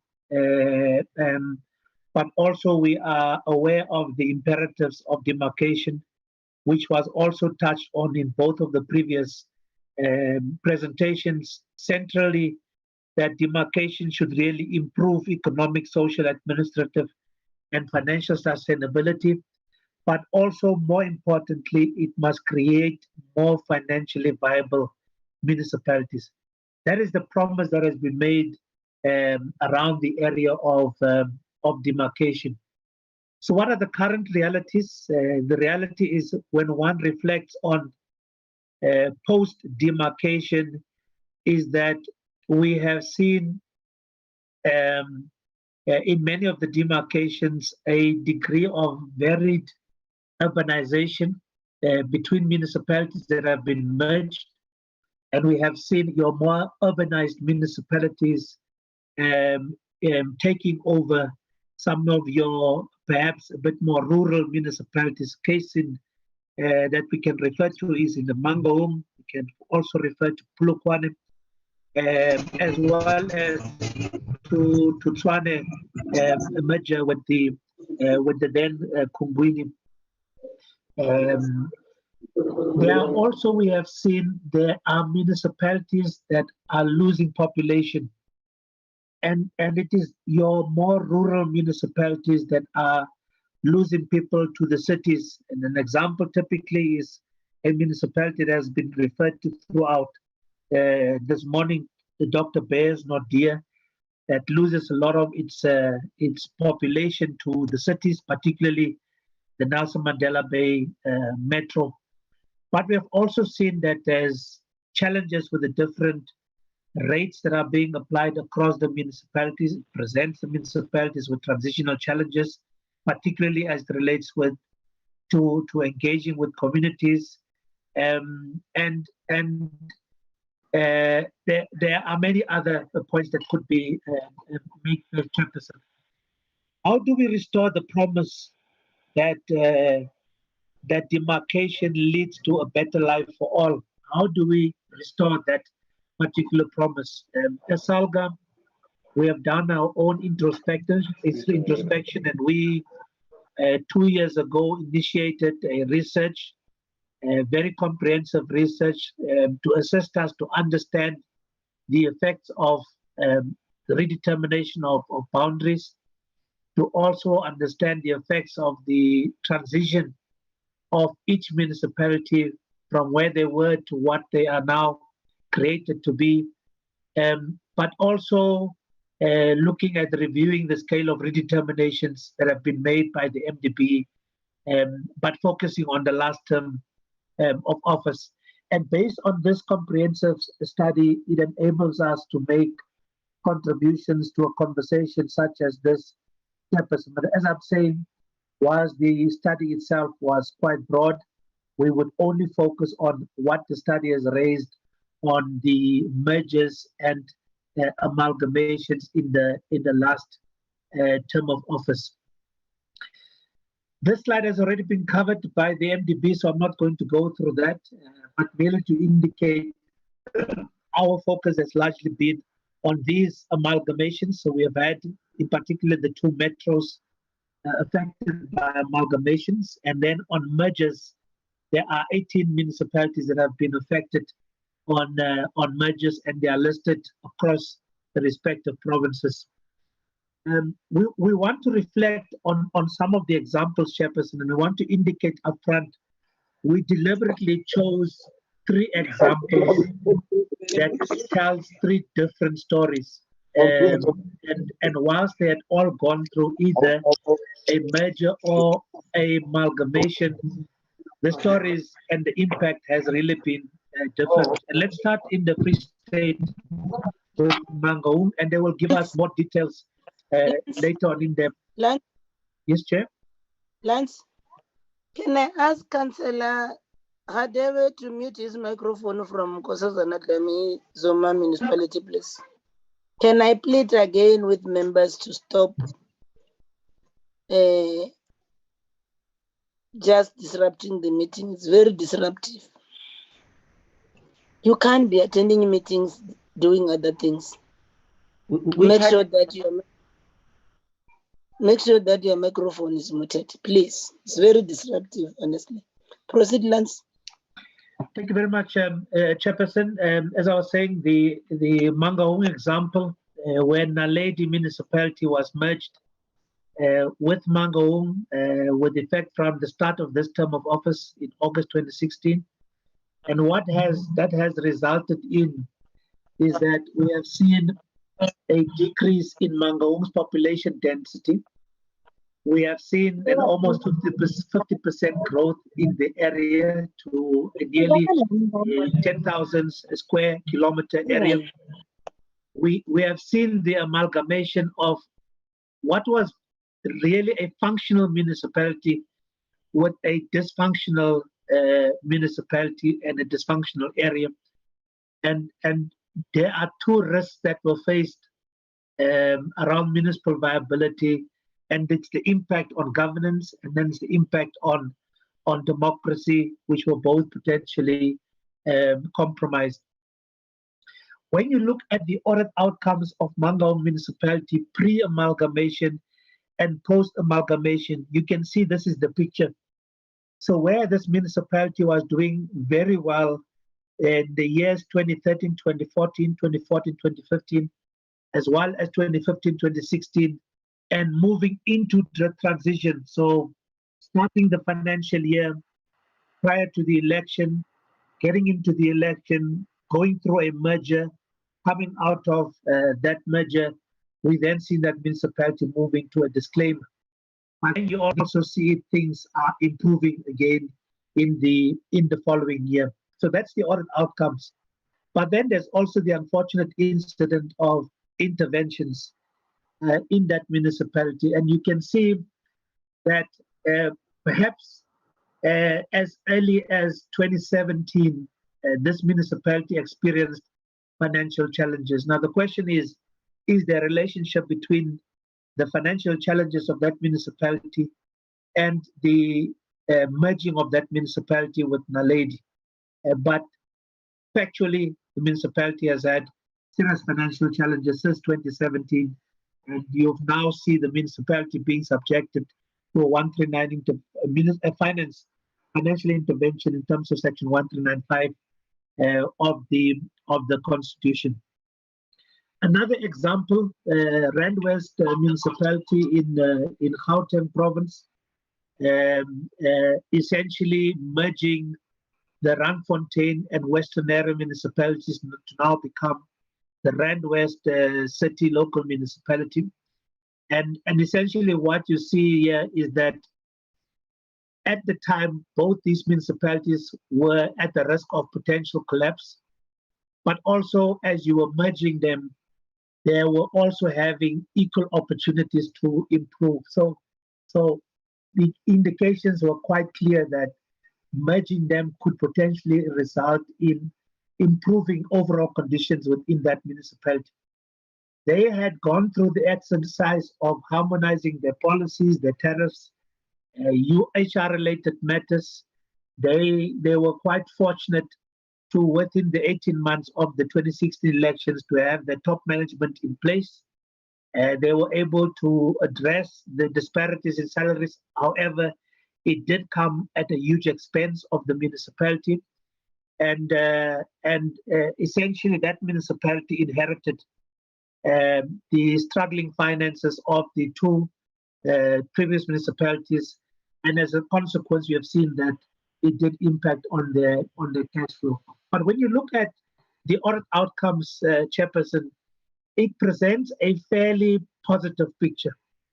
So where you could see here that municipalities 3 years preceding the merger, both of them were struggling, adverse opinions. In 2014, 2015, you see Randfontein improving, Western Area retaining the adverse audit outcome. But then things started gradually improving over time. And you have seen this municipality for the first 3 years of being merged, they have achieved an unqualified audit. And I must indicate, Chair, that a lot of credit must give to the support that has come from all role players within the IGR space to ensure that, particularly from a financial management point of view, this municipality is well on track. Dr. Beyers Naude was referred to earlier, and many of the slides also find expression here, but this is probably one of the more difficult mergers. And you saw 3 municipalities merging into a single municipality, into a new entity. And what it came with is this single municipality almost taking up 50% of the landmass of the entire district of the Sarah Bartman district municipality. You also see a municipality that has a low population density. You are merging small municipalities with large areas. You are merging municipalities without a rate base, and this without a rate base is important for the next few slides that I will be reflecting on. You also have to now ensure that your public representatives have to cover larger areas. And if you look at, one would have been keen to see a Treasury presentation on all of these mergers, but essentially Treasury confirming that there's no improvement in the financial score of this municipality. There are further challenges that the assets of the municipalities, of this municipality, is far less than the current liabilities of the municipality, so that your liabilities are sitting at 280 million and assets are sitting at 62 million. The obvious thing that you can do when you add up the numbers is that this municipality essentially is not financially viable. Municipality has no cash-backed reserves, and it has a high number of creditors. Costs are reflected on this slide, and the point that really should be made is that this municipality that is currently sitting with 62 million assets inherited debt of 65 million rands. So when they started off on the 4th of August, post the elections on the 3rd of August, they started in a hole, and that hole was a 65 million rand hole. And in the context of 3 municipalities that had no rate base or a very limited rate base, one could tell it would have been almost impossible for them to recover from that hole that they found themselves in, to the extent that that particular hole has just become bigger over the last 3 years. From an audit point of view, it is a case that just shows that whilst 2 of the 3 municipalities has been, from a financial management point of view, been fairly stable, there is a municipality, one of them, that was fairly unstable. And the consequence of putting the 3 together is this bad picture that they have not been able to get themselves out of the hole that in which they find themselves in. So we have seen 3 disclaimers in the first 3 years of this particular merger. Chairperson, there are many practical examples on the impact of a merger, and these were covered in the previous presentation. There's an impact on all of these areas, which are largely in your administration. There are HR human resource impact or demarcation. It was referred to in the previous two slides. There's an impact on infrastructure provision and maintenance across the three areas. There's an impact on revenue and expenditure. I'm not going into the detail, Chairperson, because I think both the MDB as well as COCTA has covered it. So from where we are sitting, Chair, the conclusions we are reaching based on the extensive study that was conducted, research conducted, is that whilst there was planning, in our view, it was limited planning, limited change management, limited costing, and the provision of resources for the transition. We have clearly seen that whilst teams were, as COCTA presented, were established and were doing work, the reality is that not sufficient has been done. And I think we must draw lessons therefrom, but also we need to look at a team leading up to, during, and post a merger, so that it is not just looking at the pre, but look at the entire value chain as things are unfolding. But we have also not seen, we have also of the view that a due diligence study should be commissioned to assess the financial situation of affected municipalities. So the recommendations we would want to make, which are in line with what the chairperson of the MDB has presented, very similar in nature. So if we want to ensure municipal sustainability, we need to make sure that we investigate the options to raise revenue levels, and particularly the transfer of municipalities which have been at lower levels of economic opportunity. We must ensure that there's transitional funding. So a 3-year budget should be provided, not a single-year budget. A 3-year budget should be provided for merger to allow for both the planned and unplanned costs of such a merger. And then an impact assessment should be done, as I've said in the previous slide. And then lastly, on the demarcation legacy, we should really steer away, and we are very encouraged by current developments within the MDB that to try and delay any further demarcations and only deal with it when absolutely necessary. But demarcation should not be seen as a solution for viability and sustainability, because the picture as it currently stands shows that indeed it has not worked. If it has worked, as I've presented in the Randwest example, it has limited success.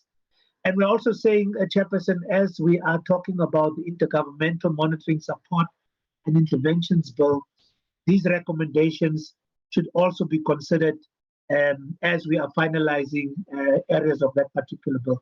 And that's our presentation. Thank you very much. Maybe I could have give back to Councillor Stoffel, was unable. I hope he's been able to connect now.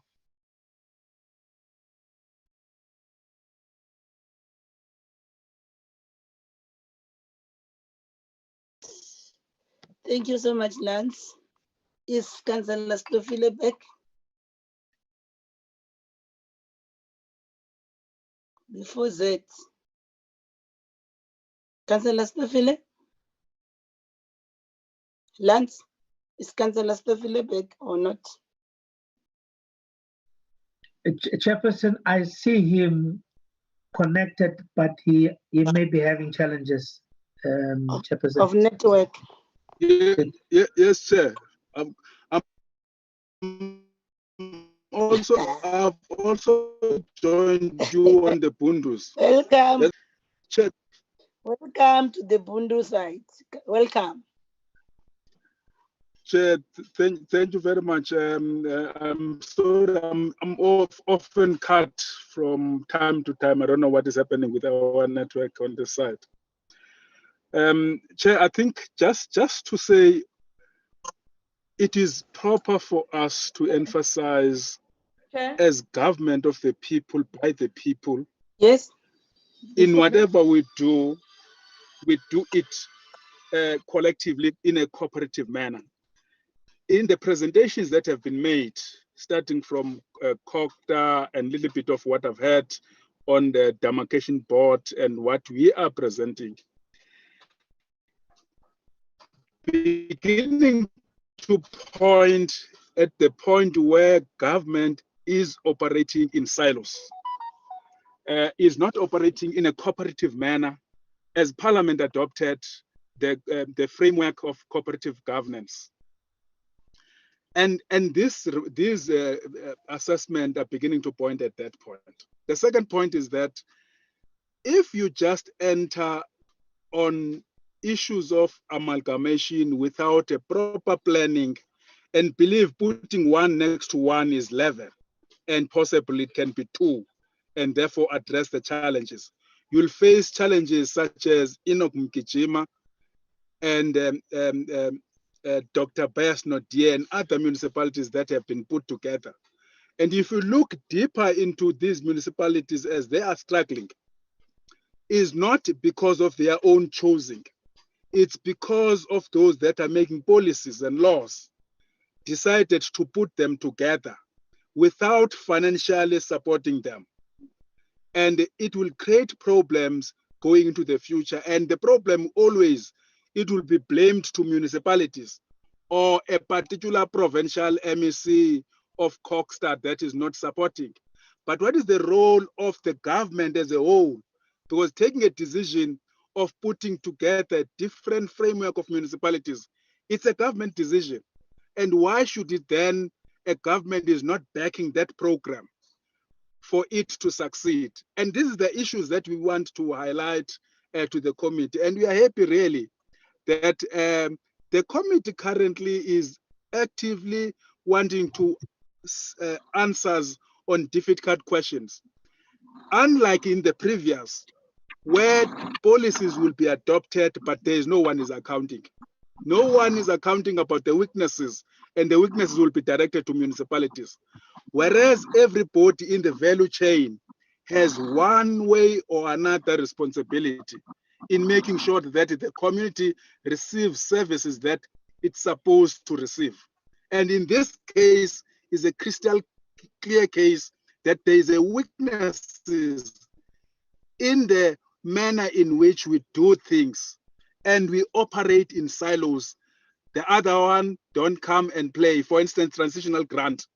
Why, for instance, one presentation made by the Demarcation Board, COCTA, according to its own anticipation, it was over R1 billion, and then you give them less than what they've requested because others believe they are so important than others, as if it's not government of the people by the people. That is a challenge that we must confront. Thank you very much, Chair. Honorable Mkalipi wanted to say something. No, Chair, I wanted to ask why Councillor Begistofile is struggling with the network during these difficult times. It was supposed to be in court now there in Mangaung. So there's a network coverage there. So he must tell us where he is. He is struggling with the network. Order, Mkalipi. Oh, okay. So stop poking our chair, guys. Stop poking the chair, saying the chair is in Bundus. Also in Bundus. Go to court, Chief.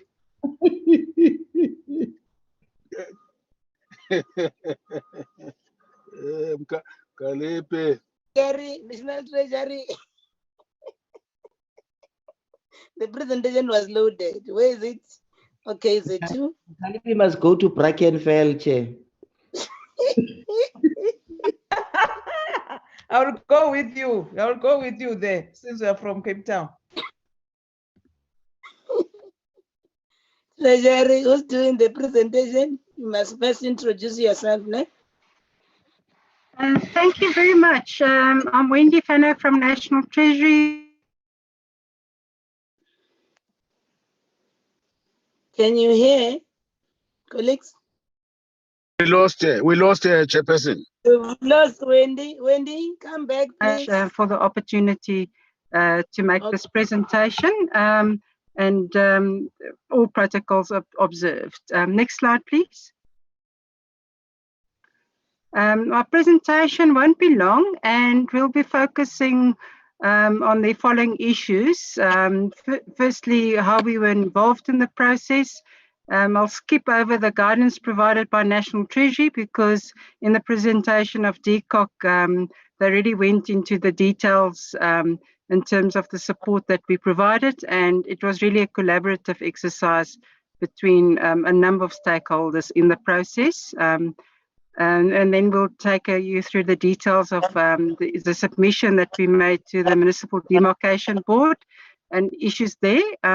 We'll also touch on how the amalgamations impacted on the grants that go to those municipalities. And then we'll also, in the end, provide an update of where the amalgamations currently stand in terms of their state of finances. Next slide. Okay, and this was already discussed in detail, and the issue here is that there were two sets of recommendations made. In the first set of demarcations, amount of 139 million was made available over the MTF, and then when further demarcations were announced, a further 300 million was made available over the process. In one of the former presentations, a remark was made that the amount that was requested and the amount allocated is not 100% the same. And the reason why is we had put a task team together between National Treasury, DCoG, the FFC as well, and we determined the principles on the issues that will be funded through the grant. And based on those principles, we then got to that amount jointly. So it wasn't just a National Treasury determined amount. Next slide. And in the process of the redemarcation or before the redemarcations took place, we received a letter or request from the then chairperson of the Municipal Demarcation Board that requested us to answer a number of questions. And some of them actually had to do with how do we define viability and financial viability, and also to provide an analysis of the proposals that were received by the Minister of COGTA at that stage. We then did that work and we provided the input to the Municipal Demarcation Board on 2 June 2015. Next slide, please. Like I said, we'll skip through this because DCoG already dealt with that. In terms of how we define financial viability or viability, and where's the differences between financial viability and viability more broadly, we indicated if you look at financial viability, you would only look at the budget and whether the budget is sustainable from an expenditure and a revenue perspective. And when you look at a budget from a revenue and expenditure commitment, you need to look at both angles. In terms of own revenue and transfers, so often it is argued that a municipality should be viable on its own resources, but the fiscal system has been designed to provide transfers to municipalities where there's a gap between what they can realistically raise themselves and the expenditure commitments. But what is very important if you look at own revenue collection, you need to look at the ability of municipalities to collect revenues, and you shouldn't look at what municipalities are currently collecting because those two will not necessarily be the same. We know, for example, that there's a lot of gaps in revenue collection in municipalities where, for example, they would not have proper and or full property valuation rolls. So it means that people that should be paying property rates, for example, are not paying property rates because they're not included on the roll. The same with regard to expenditure. You shouldn't look at what municipalities are currently expending in terms of their budgets, but if they were run efficiently and effectively, what that expenditure should be. And for example, I'm going to touch quite a controversial issue, but it was also touched in previous presentations, if you look at expenditure commitments, you need, for example, to also look at personnel expenditure and the number of staff employed, but also the salaries paid to those individuals, and then also the amount of consultants employed, for example. So many municipalities are not currently, in terms of expenditure, operating at ideal levels. The expenditure levels are too high and their own revenue collections are too low.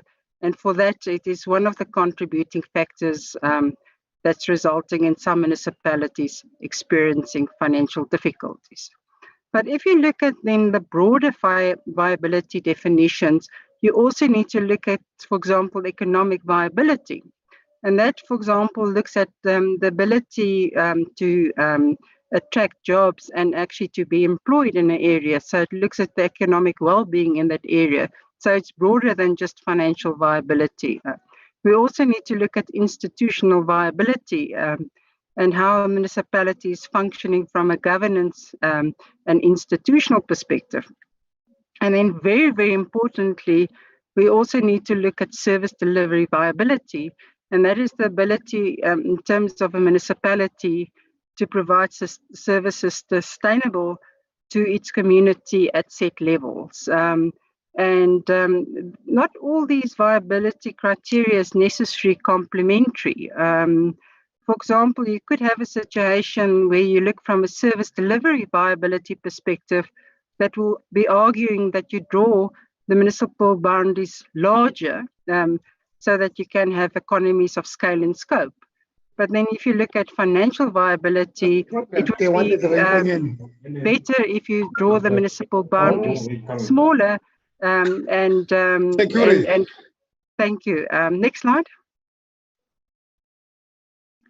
The next slide, what this slide tries to explain is to indicate that the whole grant system, where the transfers are then made available through the annual division of revenue bill and act, indicates how the system has been designed. So if you look at the right-hand column, what that indicates is the amount of transfers that go to local government in terms of the different types and categories of municipalities. Before we jump there, you first look at the left-hand column. What the dark blue line indicates is the number of personal income tax that's collected in an area. And what the light blue line indicates is the amount of transfers that that area receives. So for example, if you look at a category A or a metro municipality, it will show that it collects the largest amount of personal income tax in the country. But if you look then at the light blue line, you could say they don't receive all that money back. The transfers that they get is substantially less. If you then look at the intermediate city, you could see that their revenue collection in terms of national taxes are also higher than what they receive. If you look at then small towns that with an economic base, the same applies. But then if you start going to look at smaller municipalities with a more limited revenue base referred to as B3 municipalities, and then the rural municipalities that's referred to as B4, you could see that there's less national taxes collected. That is the national taxes. Why is it important? That is what's shared between national provinces and local government in terms of transfers.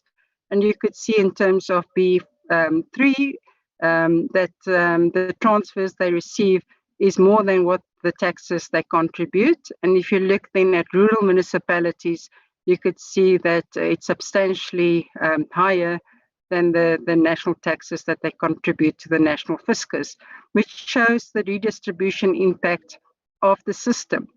And if you then go to the right-hand column, this then indicates the amount of transfers that you get per household per the different types of municipality. So if you look at per household, you could see that the red column is the equitable share allocations that the municipality gets, and the grey part is the conditional grants that the municipality gets. And you could see, if you look at metro municipalities, per rand 1,000, a metro will get 2.6 in terms of equitable share. And if you compare it against a rural municipality, it is 7.2. So you could see it is more than double. If you look also at the conditional grants, just comparing a metro again, it's 2.3 compared to rural municipalities, that's slightly less than double. It is 4.2%. So this is very important to note, is that the system is designed to give per household larger allocation to rural municipalities than what the more urban municipalities will get. And this whole system has been designed to acknowledge that. Next slide, please.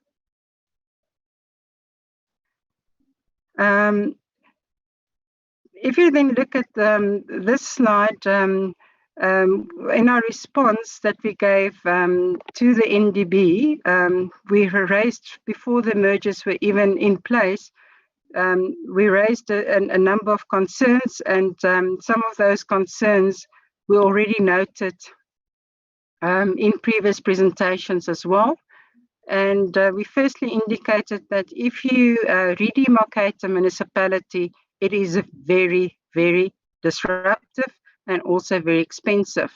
In terms of best practice that we've learned, it takes a municipality that's redemarcated at least 2 to 3 years just to stabilize in terms of revising their budgets, reinstitutionalizing their governance or organizational structures, and that takes time, and it's also got cost implications.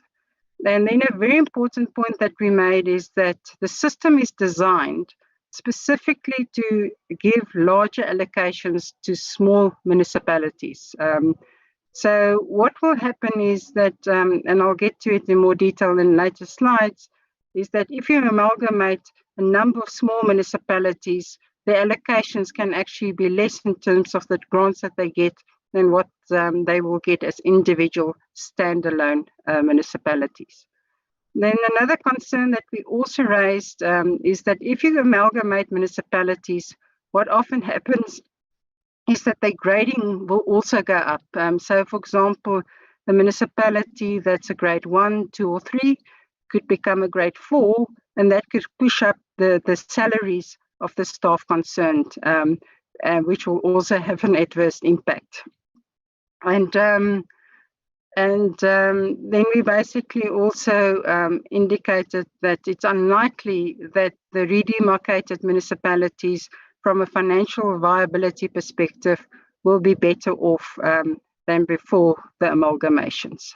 Thank you. Next slide.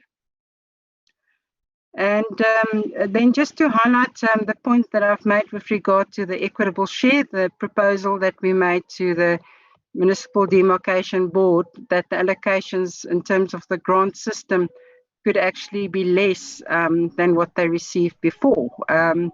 And just to highlight that the local government equitable share consists of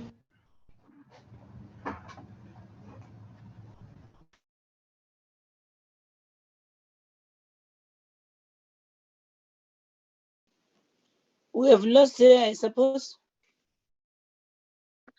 Yes, we lost the presenter, Chair. Yes. Chairperson, she's been muted. She needs to unmute. Thank you. With regard to the basic services component, it's the largest share or a portion of the local government equitable share, and it is designed to provide poor households with the access to free basic services. So it doesn't provide all households with free basic services, it just provides poor households with free basic services. And in terms of the equitable share formula, 2 old age pensions are then determined if you receive below that amount, that you are deemed to be poor and that you're entitled to free basic services. So what would have happened when the municipalities merge? You would get a richer municipality being merged with a poorer municipality. So it could actually impact on the number of poor households within that municipality. For example, you would get a municipality where the poverty rate in one municipality is 60%, and in another municipality it is 90%. So when the formula is then run, it's not run on the 60%, it is run in terms of the amended poverty threshold that's applicable for the whole area, and that information we get from Stats SA. Then if you look at the institutional component, and that is not going to all municipalities, where the basic services component goes to all municipalities that's got poor households, and that's all municipalities. And it's also linked in whether they provide water, sanitation, electricity and refuse removal, because we've also got district municipalities and local municipalities. So it goes to the municipalities that's authorized for that service. If you look at the institutional component, the community services component, and the special support for councillor remuneration, that does not go to all municipalities. The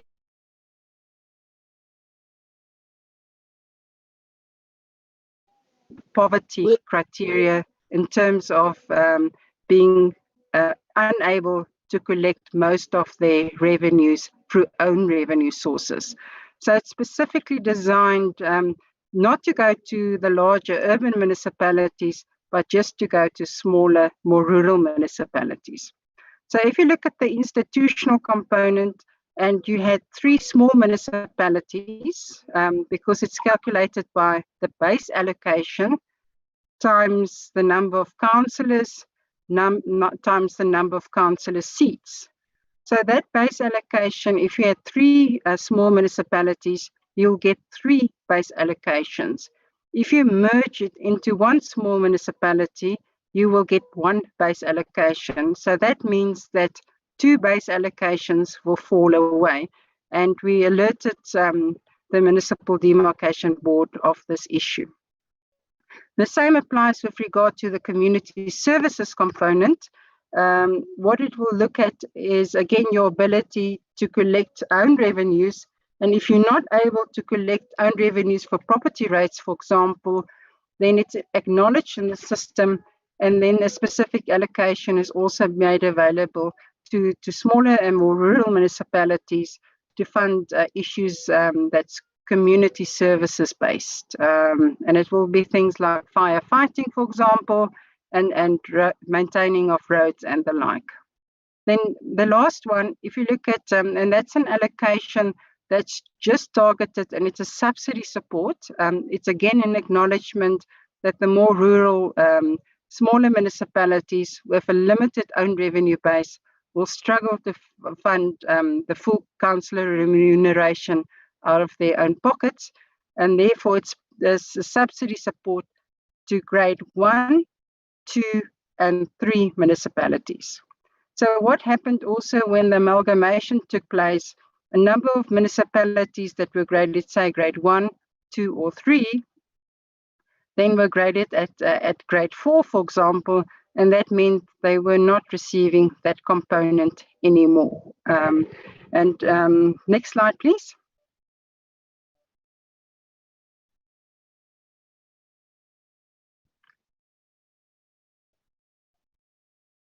Next slide. I've moved it, Wendy. I'm on the growth of transfers. Or you're skipping. Okay, it's not showing on my side. Can I try again? Okay, what the next slide shows, yeah. Is it showing, Wendy? It is on my end. Yeah, now it's showing up. Thank you. What this slide shows, and it's very important,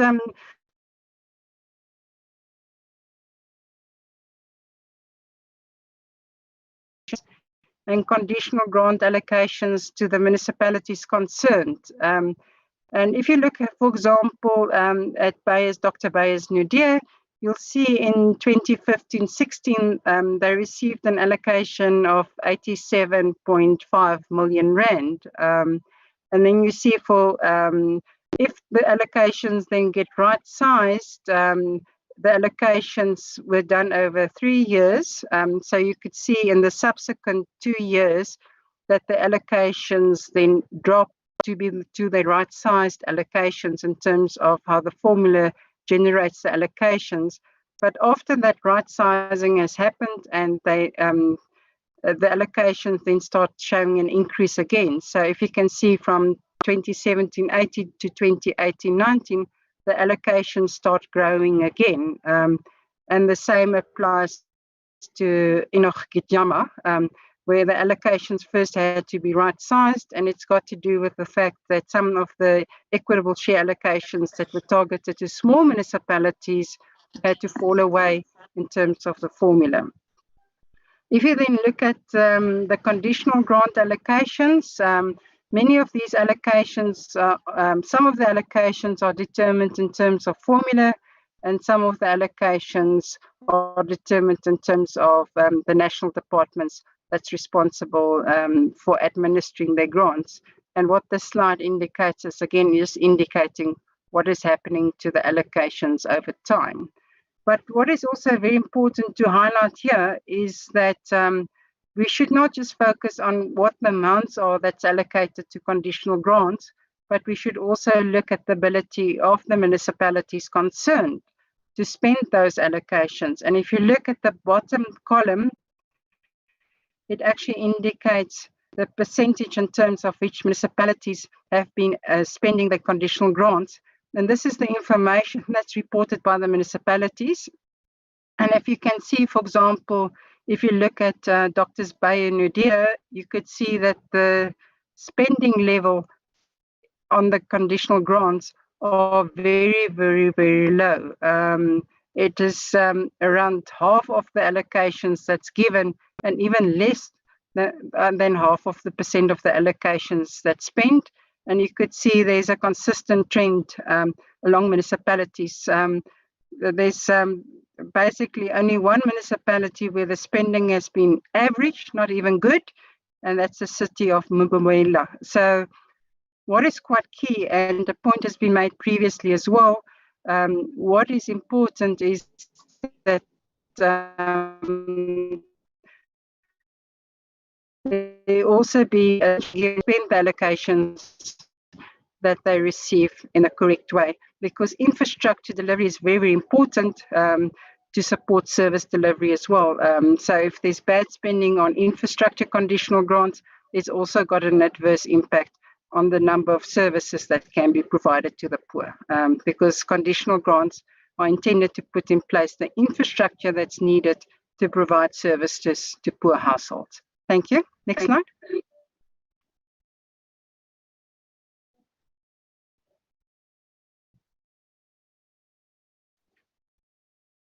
What the next slide indicates is indicating what we've picked up since the mergers have taken place, and what we've picked up from analyzing the budgets of those municipalities. And I'll be handing over to the person who's doing this, Wendy, can the person who's putting on the slides remove this other stuff that they're blocking the presentation? Whoever thank you. Yeah, yes. Thank you. Yeah. Can I then please hand over to Mandla Gilimani that will take us through the slide? Thank you. Manga, proceed, Manga. Thank you, Chair. My name is Mandla Gilimani. I'm the budget analyst in the local government budget analysis unit. So the results that are showing here, Chair, are based on the 2018-2019 audit outcomes, which is the latest audit information that we've got. So if we look at the results based on these amalgamated municipalities, what we see there is that most municipalities do not even have sufficient cash. That is, as a norm, we have at least a cash coverage of 1 to 3 months that the municipalities should have in the case whereby customers cannot pay. But what we've observed is that in most of these meshed municipalities, they would not even survive even 1 month to pay their fixed cost if customers could boycott the payments. So most of them also do not have the sufficient cash and investments to meet their current obligations. Most of them are inefficient in collecting debt from customers. It takes them way longer than the standard 30 days that municipalities should take to collect the outstanding debt. Likewise, we see that year on year, the creditors of these municipalities continue to grow, and they cannot be able to pay their creditors or suppliers on time. Within the 30 days of receiving the invoice. We also have a standard in terms of the capital expenditure that municipalities should pay. Should spend, where we say that at least they should spend between 10 to 20% of their total budget on capital expenditure. But these municipalities, you find that most of them they are below the 10% in terms of their capital expenditure allocated as a percentage of the total budget of the municipalities. Surprisingly, as Wendy has indicated, even on conditional grants, you find that they mostly underspend. And in terms of the repairs and maintenance, they grossly underspend on that as well. They also borrow less because most of them they have cash flow challenges. And according to our analysis, most of them, you find that their budgets are not funded. And in terms of our indicators that we look at, they are classified, most of them, as financially distressed. As SALGA has indicated earlier on, they also have challenges with ESCOM debt. You find that their ESCOM debt keeps escalating since the amalgamation. Also, as indicated, most of them have got unfavorable audit outcomes, where you find that most of them have got persistent disclaimers. Some of them are qualified. So what we can say is that most of them are struggling with liquidity challenges. So you can see that the measure didn't really help. They have challenges in terms of financial sustainability, which ultimately affects the service delivery in these municipalities. Thanks, Chair.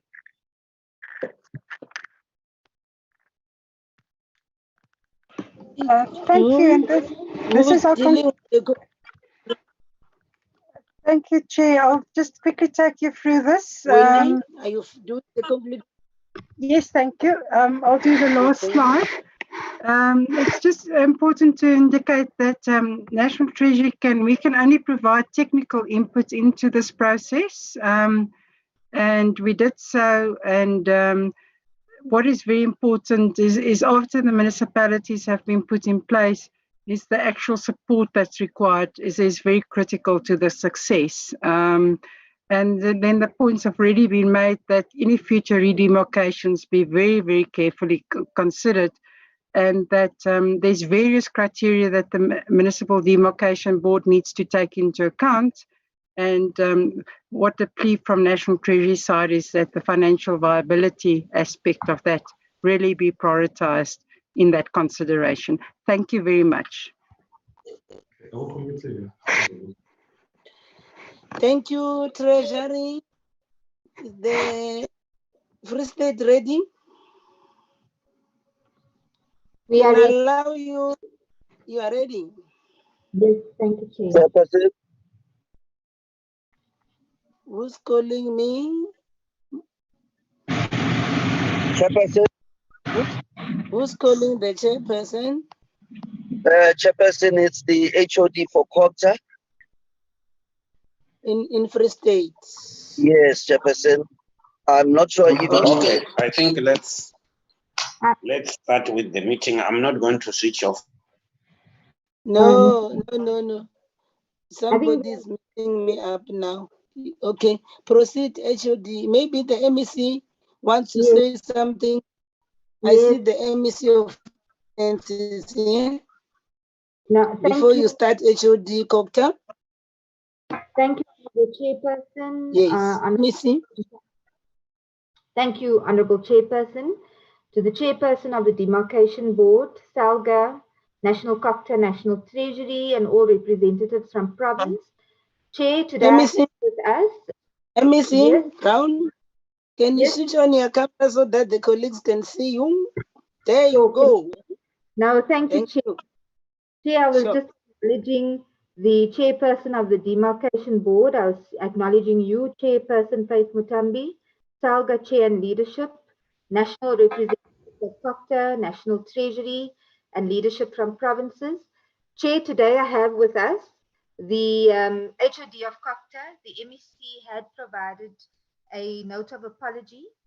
So we'll provide opening remarks, but with us we have the Metro Chairperson. Mangaung Metro is here in its numbers, represented by the Mayor, the Speaker, the Chief Whip, and the MMC of Corporate Services. So they have prepared a presentation. Chair, the presentation would outline background to the amalgamation progress. It will also outline the current situation with Mangaung Metro.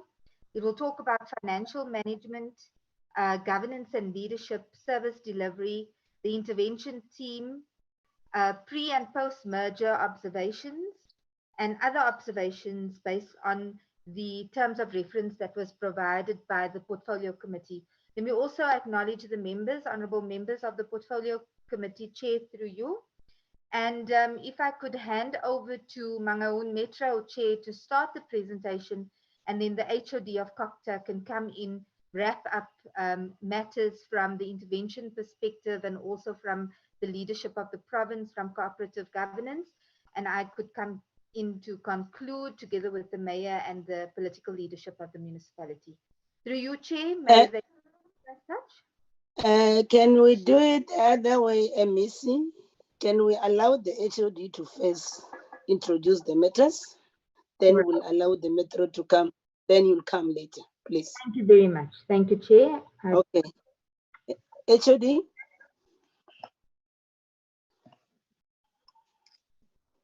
HOD Cooperative Free State. Chairperson, good morning. Let me greet the leadership that is present in this meeting, and then request that. Can the leadership see you as well? There you go. Okay. No, thanks, Chairperson. I must indicate that I'm still attending a funeral, but it's okay, Chairperson.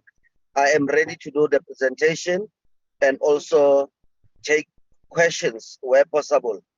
Let me further indicate that protocol is observed in terms of the leadership that is present in this meeting. I would therefore request that our presentation be flighted so that I can take the meeting through what we have actually prepared. While the Secretariat may be busy with putting our presentation on the screen, I will indicate in terms of the layout. Chairperson, can I, in the meantime, switch off the camera so that I talk to the presentation, Chairperson, if you allow me? Yes. Okay. Yes, we wanted the meeting to first see you. Then you can switch it off. Thank you, Chairperson. Thank you, Chairperson. Yes, Chairperson, we have prepared a presentation in terms of what was the situation of Mangaung pre the amalgamation and what is the situation post the amalgamation. And our presentation covers the following areas: the financial viability and sustainability of the municipality and what we actually mean by that. And what is, like I said, the situation, or what was the situation pre the amalgamation and what is the situation post amalgamation. And what we are doing is that we are giving the comparison of the audited financial statement for the period 2015-16 financial year, and then also the period post amalgamation, which covers 18-19 financial year, around the following areas: current assets, non-current assets, current liabilities, non-current liabilities, total net assets, surplus or deficit, whether a municipality is still a going concern, how the government grants and subsidy have performed, and what is the situation with the unspent conditional grants, and the movement of cost drivers, the bulk purchases and line losses, salary and allowances versus the equitable share.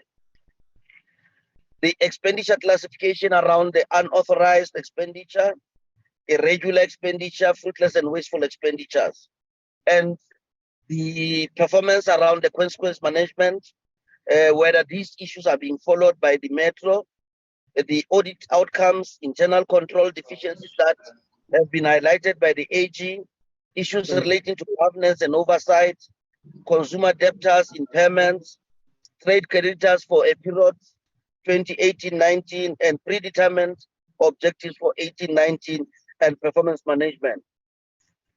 Chair, we know that for us to be confident that the municipality, in the next slide please, is financially viable, the following areas need to be actually reflected: satisfaction among the constituents, sound and stable institutional management, accountable and transparent allocation and use of financial and other resources, consumer satisfaction with service delivery, a democratic and value-driven system of governance, public participation and consultation.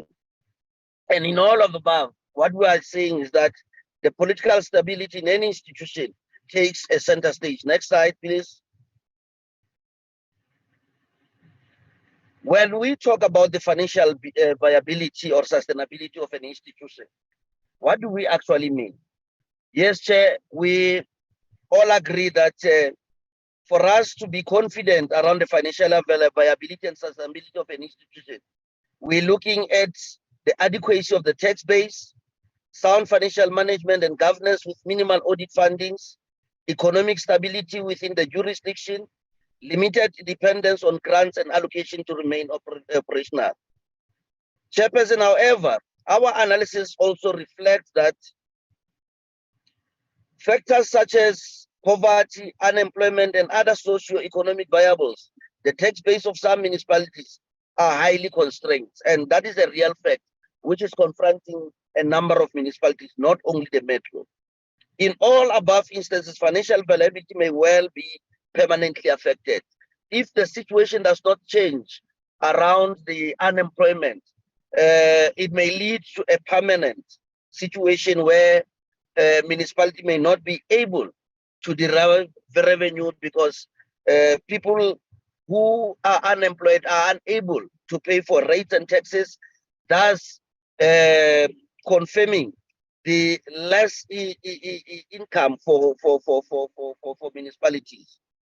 The issues relating to governance, if governance has collapsed and oversight, these are the issues that affect good governance in the municipality. Chair, let's go to the next slide, which then paints a picture around the financial viability as compared between the financial year 15-16 and then financial year 18-19.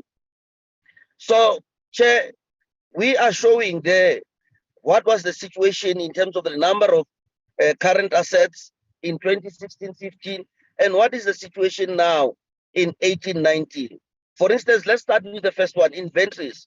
In 15 and 18, the inventory of the municipality was standing or hovering at 438 million.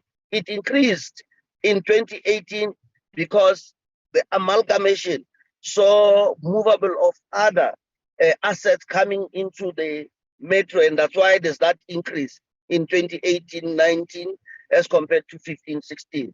So you will see, Chair, because in the interest of time, I don't necessarily have to go through item by item, but that is the presentation we're making. But what is of worth to actually mention, the VAT receivables got highly affected in an investment during the period 18-19 as compared to 15-16. And that has actually made the metro to actually suffer financially. An analysis of consolidated non-retail financial pre-amalgamation presents the following in the next slide in a very dramatic form. In a schematic representation. The period 15-16 is represented by the color blue, and the period 18-19 is represented by the color orange or yellow. I'm colorblind. My slide tells me that it's orange. So those are some of the deficiencies that exist. If you compare inventories during that period, it actually increased in 18-19, as I have already indicated, because of the assets from these amalgamated municipalities. Consumer receivables actually increased, but if you look at cash and cash receivables, Chair, in 15-16, it was actually high, but it became low in 18-19. The reason being that these municipalities that were amalgamated with the metro did not have enough cash base. So that's why there's actually cash decline in terms of the finances of the metro. The next slide, non-current assets, Chairperson. You will also see that in 15-16, investment property we were standing, or the metro was standing at 1.4 billion, but it increased in 18-19 due to some of the properties accumulated from the amalgamated municipalities, including the property, plant, and equipment. And those are the figures that we are representing. The next slide will show a schematic representation of what I have just spoken about. You will see the color blue represent the period between 15 and 16, and the color orange or yellow represent the period between 18 and 19 financial year. And you know, that schematic representation, Chair, speaks volumes. If you compare what was the situation in 15-16 and what is the situation in 18-19. The next slide, please. Current liabilities. You will see that the liabilities of the municipality were very actually low if you look at the total during the period 15-16, and it actually increased in 18-19 as a result of the amalgamation. And the increase registered an amount of 1.3 billion. So that is why currently the city is in a financial distress, and hence the intervention. And the next slide actually deals with the schematic representation of the facts I've already reflected on. And the color green represent the period between 15 and 16, and the color blue represent the period between 18 and 19 financial years. So you will see in terms of that schematic representation, Chair, that situation was better off in 15-16 financial year as compared to 18 and 19 financial year around all those items as listed. Next slide, please. Chair, on the non-current liabilities, you will see that operating lease liability, the metro did not have liability in 15-16 financial year, but also had one currently after amalgamation, because the amalgamated towns were actually not having enough revenue base. That's why you will have an increase in terms of the non-current liabilities. And the total that you see there, it was 2.4 in 15-16, and in 18-19, 2.8, which registered an increase of about 398 million. Next slide, please. Chair, the next slide simply just represents what I've spoken about in terms of the schematic representation, the period between 15 and 16 and 18 and 19. And it tells what the situation was in 15-16 and what the situation is between 18 and 19 financial years. Next slide, please.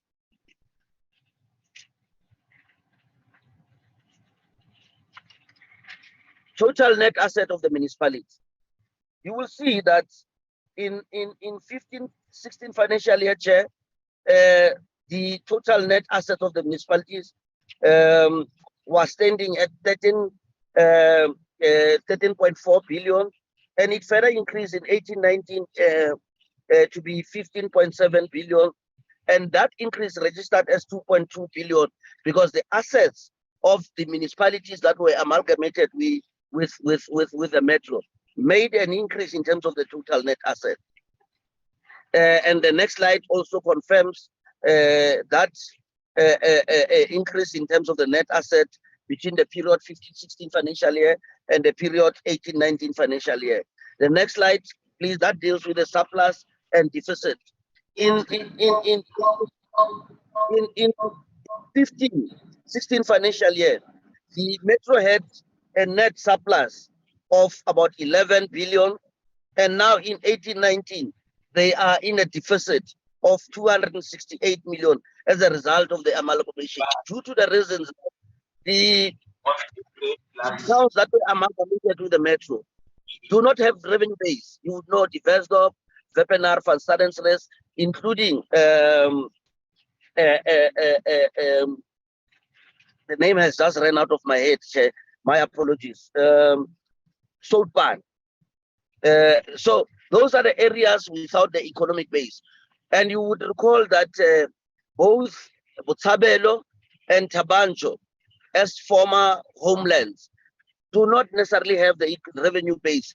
In actual fact, Bloemfontein as a town is the one that is only single-handedly carrying the metro. And then now with the amalgamation of these other towns that do not have the revenue base, they actually created a lot of financial stress for the municipality. The next slide deals with the going concern. Chair, what we are reflecting there is that the metro's ability to raise revenue, including grants allocation, made it impossible for the council to meet its obligation. You would see there that on the 30th of June 2019, council sustained a deficit of 268 million as compared to the period prior amalgamation. And this has got a very direct impact on how the city is able to provide services to communities and also meet its constitutional obligation. And that's what we're reflecting, that the amalgamation itself has had a negative impact on how the city is able to meet its financial viabilities. The next slide deals with government grants and subsidies. You will see, Chair, that in the period 15-16, the total equitable share, including a number of grants, was standing at 920 million. Now, with the amalgamation of these other towns, it actually increased by 19% to 1 billion, which represents an increase of about 176, because those grants that were previously allocated to Naledi were now allocated to the metro. But the reason why some of the grants have not been used in terms of the DORA provisions, it's because the municipality, inherited quite a lot of financial problems from these amalgamated municipalities. And also, it increased the number of workers. The compensation of the budget of the municipality or of the metro, it's currently constrained as a result of the amalgamation. Even though when it comes to grants, we then can see that improvement. But the grants were also used to make sure that they cover on the shortfall of the compensation. And that's why the intervention was then therefore necessary to try and address these issues that came as a result of the amalgamation process. And in the next slide, we are then showing in terms of the schematic representation, and the period 15-16 is represented by the color blue, and the period between 18-19 is represented by orange. And you see in terms of the pictures there that the amalgamation has had serious benefit in terms of the grants and subsidies, but the expenditure pattern, because of compensation of employees, is the one that is actually worrisome, because you would see, or you would know, and maybe the presentation by Treasury has also reflected that the usage of grants by the Metro has not been at the level where it is actually required or conforming or being consistent with the Division of Revenue Act, because the money was actually used on compensation most of the time for operation. Chair, I'm getting a sound. I'm not sure if, whether it directs me to stop a bit or should I continue, Chair? Can I get your direction? You have got 3 minutes to wrap up, but there is some of the participants who are just rowdy, you know. We told people to mute their microphones. They're not doing that. Admin, can you assist me now to take off those elements out of the meeting? Because it's very disruptive. Yes, proceed. You have got 3 minutes to wrap up. Okay, Chair. Then the next slide deals with the performance of the grants and subsidy. And you would see there the grants that were allocated, 790 billion in 2015 financial year, and then 774 million in 18-19 financial year. But you will see there's that decline when you do that comparison. It's because in the 18-19 financial year, for instance, the EPWP, the Metro, because of the non-performance in some of the grants, were not allocated or did not perform in other financial years. And then it affected the allocation for the period 18, hence the decline of a deficit of about 15 million, 15.7 million. And the next slide then shows, in terms of the graph, what I've just alluded to. Chair, these are the next slide. Also, after that graph represent, and you could see there during the period how the Metro actually performed around the conditional grants, and those were the listed conditional grants that were unspent by the Metro. And the next slide is just the schematic representation of the facts covered in the previous slide.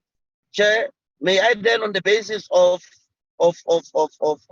time, say I will then pause there, but the presentation covers all these areas around the audit outcomes. What were the audit outcomes in 15-16 financial year as compared to the 18-19 financial year? And as a result of those challenges I've reflected on, the outcome has actually regressed. The Metro has regressed in terms of the audit outcome. And then those are the facts that has actually caused both the national and provincial government to intervene in terms of Section 139, subsection 5, which deals with the financial recovery plan. And currently, Chair, there have been challenges because of political instability in the municipality, which is currently being attended to. And I think now the work of the intervention or the executive council team that has been deployed there, and the war room teams that have been established between COPTA, National Treasury, and Provincial COPTA and Provincial COPTA Treasury, they are actually now beginning to actually improve when it comes to services, though there are challenges there and there because of the revenue chairperson. Let me thank you on that note, Chairperson, and I will await questions so that we can clarify some of the areas in terms of our presentation. Thank you, Chair. Thank you, HOD Mukiti Duma.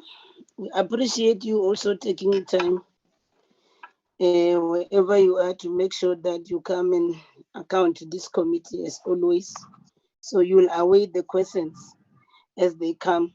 Can I then hand over to the acting executive mayor, Councillor Lebohang Masoetsa, to introduce the issues? He will decide whether he's going to do the presentation, the whole of it himself, or will allow the MM to do the same.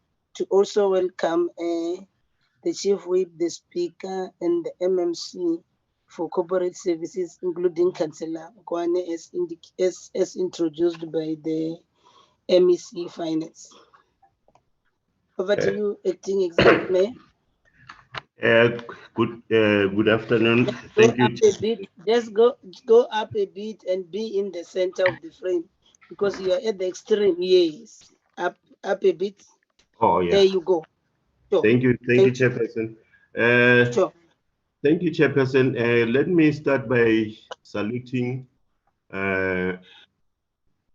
all the members that honorable members that are here, the chairperson of the Demarcation Board, the president of SALGA, and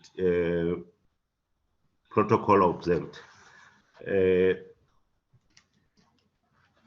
I first would like to start by acknowledging all the presentations and appreciating the opportunity you've given to us, Chairperson, to come and address this matter. It's long overdue. It has, as the previous presenter, the HOD of Cooperative has alluded, a very negative impact to the municipality. I think the chairperson of the Demarcation Board, who was before we actually amalgamated with the former Naledi municipality, and Southpan was the executive mayor in Mangaung. And at one stage, at that time, Mangaung was actually seen as a construction site because things were moving smoothly. I know that the amalgamation of the former Naledi and Southpan was somehow politically influenced by the people there who were living there, because from time to time they were interacting with us. I think the pressure actually came there because in 2013, the council first rejected, but in 2015, it was implemented. The amalgamation of former Naledi and Southpan, I must say, as the previous presenter alluded, that it came with very negative effects to Mangaung. There is no economic base there. The unemployment rate is very high. And I must also indicate that we are, as the metro, also a border metro with Lesotho. And you know the negative impacts. We have a flood of people from Lesotho who are looking for greener pastures, who are coming in all and settling in all these areas, particularly Ventersdorp, Ventersdorp. They settle in Botshabelo, Tabanchu, and they settle also in Bloemfontein. And those people ultimately have to be provided with services. And that's one of the burdens that we as the municipality experience, and it's very negative to us. Chairperson, the presentation of Mangaung will cover the profile of the metro, background of the amalgamation process, public participation, consultative processes, public participation metro perspectives, summary of public inputs, managing amalgamation, budget and liabilities, asset management, and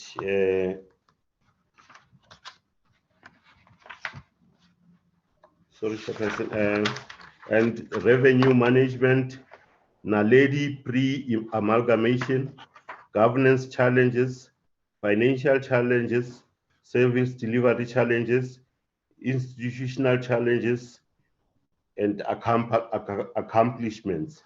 Chairperson, with that, I would like to invite or introduce the city manager, Advocate Tanki Sobia, who will cover the presentation of the municipality. Thank you, Chairperson. Thank you, Acting Executive Mayor. Can you proceed with the presentation? You have 10 minutes to wrap up everything. Unmute your microphone. phone, please. Unmute. Thank you. Yes, Honorable Chair, thank you. Good afternoon to honorable members, all MMCs, protocol observed Chair. I've just been given a very short time. I'll try to skip most of the slides where they've been covered. Chair, I don't know if I must load from my side or it will be loaded from the Secretariat that side. Thank you, Chair. Andile, what is the arrangement? Chair, I can quickly load from my side. Yes, advocate said you must load from your side.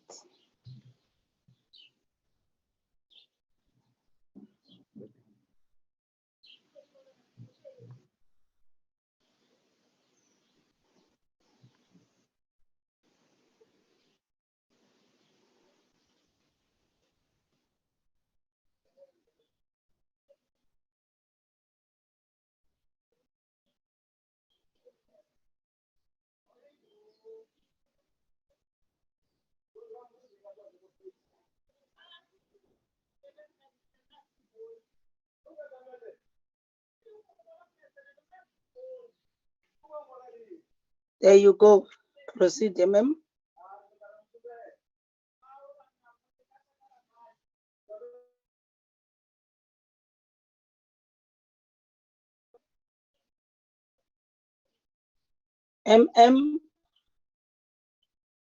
Proceed. Thank you, Chair. Sorry for that. I'm saying I'll skip some slides due to time constraints given to me. Yes. Chair, this is just an overview of the city that we were a category B until 2000. And then from 2011, we migrated to category A. And as a result, previously we had Bloemfontein, Botshabelo, Tabanchu, but later the 4 new towns were added. And then our city is one of the largest geographically, that was mentioned, Chair, in terms of the land size. That is 9,000, just over 9,000 square kilometers. Chair.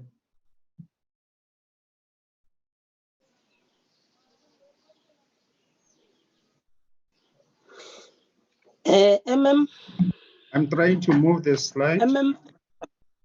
That background info is common cause is known. Deal with the substantial issues as you've been asked to deal with. Those ones the members have read for themselves. Otherwise, you will exhaust your time.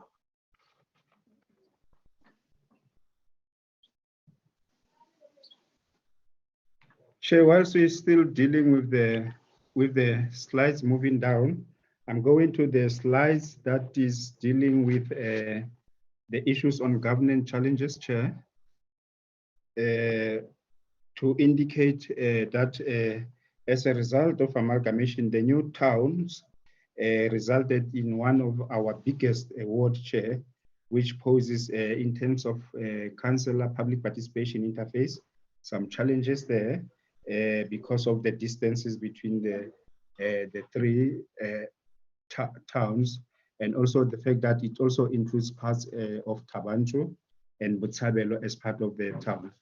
Chair, on the next one will be the issues on financial situation as a result of amalgamation, Chair, to indicate that yes, there was a transitional grant, but as opposed to the restructuring grant, there was no allocation made. So the city had to use internal funds and resources to deal with the service delivery and backlog issues in the former towns, Chair. And then at the time, the processes as outlined by National Treasury, the approval of the separate budget was done. And then immediately in December, as part of adjustment, a consolidation of one budget. But we then realized a huge backlogs, Chair, which included in the main, the biggest challenge there was around water and sewer leakage, where there was a 80% non-revenue losses in terms of water. So the then budget of the metro had to be redirected to address all the challenges of the former Naledi towns. But also, as Ochodi also indicated, Chair, there was an immediate spike in terms of the salary bill, because then previously province was assisting the Naledi municipality, but immediately when the metro took over and amalgamated, the salaries of the employees were to be paid from the coffers of the metro. But in addition to paying the salaries, there was an upward adjustment of the salaries because they had to be in par with other metro officials, Chair, and that resulted in immediate increase of about 30%. Chair, the other thing was that at the time there were outstanding debtors and creditors, creditors of former Naledi in terms of the financial situation, including those amounting to just over 9 million, which the city had to service, amongst others, third party. I'll give the details on that, and then salaries of employees. And then there were those unspent grants at that time of about 4.7 million. But Chair, one of the implications was that because of population size of the towns, the numbers did not bring any difference in terms of the annual allocation of the metro in terms of equitable share, because the numbers did not increase the threshold, Chair. We are also indicating, Chair, that there was an inheritance of just over 41 million of overspending on the budget on items that were not provided for and not catered for. I've also already spoken about the issue of the employee cost. Chair, I'll skip this one in terms of that was the situation then when we amalgamated. But this is just a breakdown of one or some of the key accounts that the metro had to settle, amounting to about 13 million. But what then, as I'm saying, immediately in December, Council decided to redirect resources and funding to eradicate and deal with the backlogs. So this is how the city then, post-amalgamation, redirected funding to help deal with major problems, as I was saying, the sewer and water were the big problems, where the water pumps were not functioning. There was regular sewer spillages and overflow in the area. So what other challenge it brought for the city, Chair, was that now the city had to have a wider area to service within the then limited resources that were existing, because there was no additional resources that were provided to the city, which had an impact on our maintenance budget. Also inheriting aging workforce, but the infrastructure that was aging and non-existent, Chair. And then one of the challenges was the issue that as an example, the landfill site was not approved. This, Chair, is a reflection of the state of the road network as at that time that had to be dealt with. And to get to the right situation, Chair, our master plan indicates that about 8.5 million will be needed on an annual basis over the next 10 years.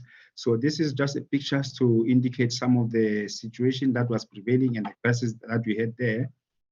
And then the overall backlogs and estimates in terms of the financial implications that was required to deal with those backlogs, Chair. On sanitation, the state of some of the infrastructure and the vandalism that was there. So the city had to direct a lot of resources to have these things in order so that the citizens can receive services in a sustainable manner, but also at the level that the city was rendering in respect of other regions or towns of the city. But in terms of the institutional capacity, Chair, we are just reflecting a few of them. So for the sake of time, I will not deal with that. what we did and what is the current situation regarding the process of incorporation. So we're also saying this is the total number of employees. Former Naledi, there were 149. Southban, there were 23 employees that came into the city, because in terms of Southban, it was not an incorporation of the municipality, but an incorporation of one of the towns of Masilonyane local municipality chair. And then we are also indicating how the employee cost rose as a result of amalgamation chair in relation to the new staff that were incorporated. Chair, in brief, this is how we've been working with National Treasury, National COGTA province in terms of supporting the city to navigate some of these challenges and to find its footing, Chair. And then we are also reflecting on a number of, despite the challenges, particularly the financial difficulties as a result of, amongst others, the amalgamation. We are reflecting on things that the city did, particularly in those areas, to make sure that citizens are receiving proper and right services, Chair. And they are in a number of areas of service delivery, Chair. So it's in brief what we have done, Chair. I had to respect time. My apologies. Thank you, Chair.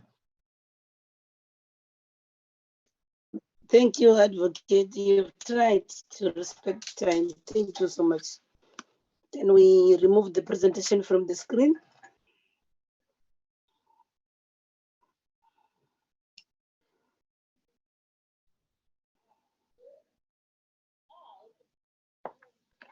Thank you.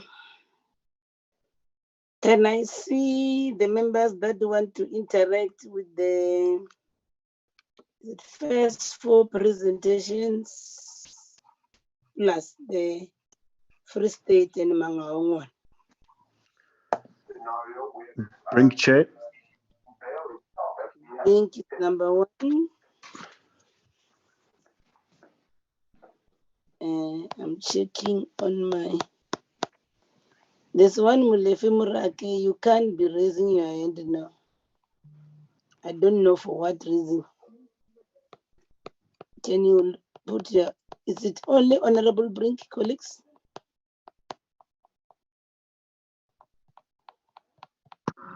Bumza. Bumza. Who else?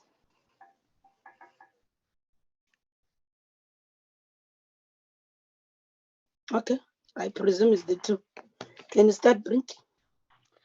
Thanks very much, Chair. I'm going to ask you to allow me to keep my camera off because of conditions here on my side. I know there is. Thanks very much, Sure. Chair. I appreciate it. Because there's so much material to work through and still to come, Chair, I'm not going to say much, only comment on the presentations by the board, the department and Treasury in broad terms, and a few observations. The first is, it's very important that whatever amalgamations, mergers, and other changes are made to the boundaries of municipalities, they must happen as a means to an end. In other words, they can't happen as ends in themselves. So to have a metro in a province is not sufficient reason for amalgamation and boundary changes. Or to get better salaries for the officials is not sufficient reason. In fact, these amalgamations usually serve the purpose, or must serve the purpose, of increasing the revenue base. There are other reasons as well, but usually it's that. Municipalities aren't viable, and so they have to join forces. But as we have clearly heard here, and it's something that I think as a member of the committee, I must emphasize and highlight, that an amalgamation is an intervention that is extremely costly and has got long-term consequences. It's a disruption into a system. It's almost like surgery, and the patient takes a very long time to recover, so that the benefit of the amalgamation might not even be experienced at all. One example that's been referred to is Tlokwe, a place that I have some experience. And 9 years after that merger, there are still, for example, officials who have different employment conditions because they were initially employed in smaller municipalities. So not only did they have to get more money, but they had to get things like travel allowances and so forth to cover the large geographic area. And if you speak to the former mayor of Tlokwe today, Mayor Ramokgopa, he would tell you that Tlokwe was shortchanged. Well, this is an opinion, it's a contested view, but he's probably right. Tlokwe was shortchanged by about R1 billion when that amalgamation happened. So the point is not to speak about specifics, but just to highlight the fact that we have to be very, very conservative and cautious when making these decisions, because they've got long-term consequences and the benefits might be wiped out entirely. Hopefully the board gets that from the chairperson's comments. It seems so. Then, Chair, the second issue that I see, and I think there's also been an acknowledgement, is that public participation is not done properly in these cases. I had a look, and I don't want to comment on a presentation that hasn't been made yet, but one of the presentations, you look at the slide on public participation, and there's a blank page. So there is some public participation in that presentation, but I think that does point to the need for very, very detailed stakeholder engagements before these things happen, because it affects the legitimacy of that local polity.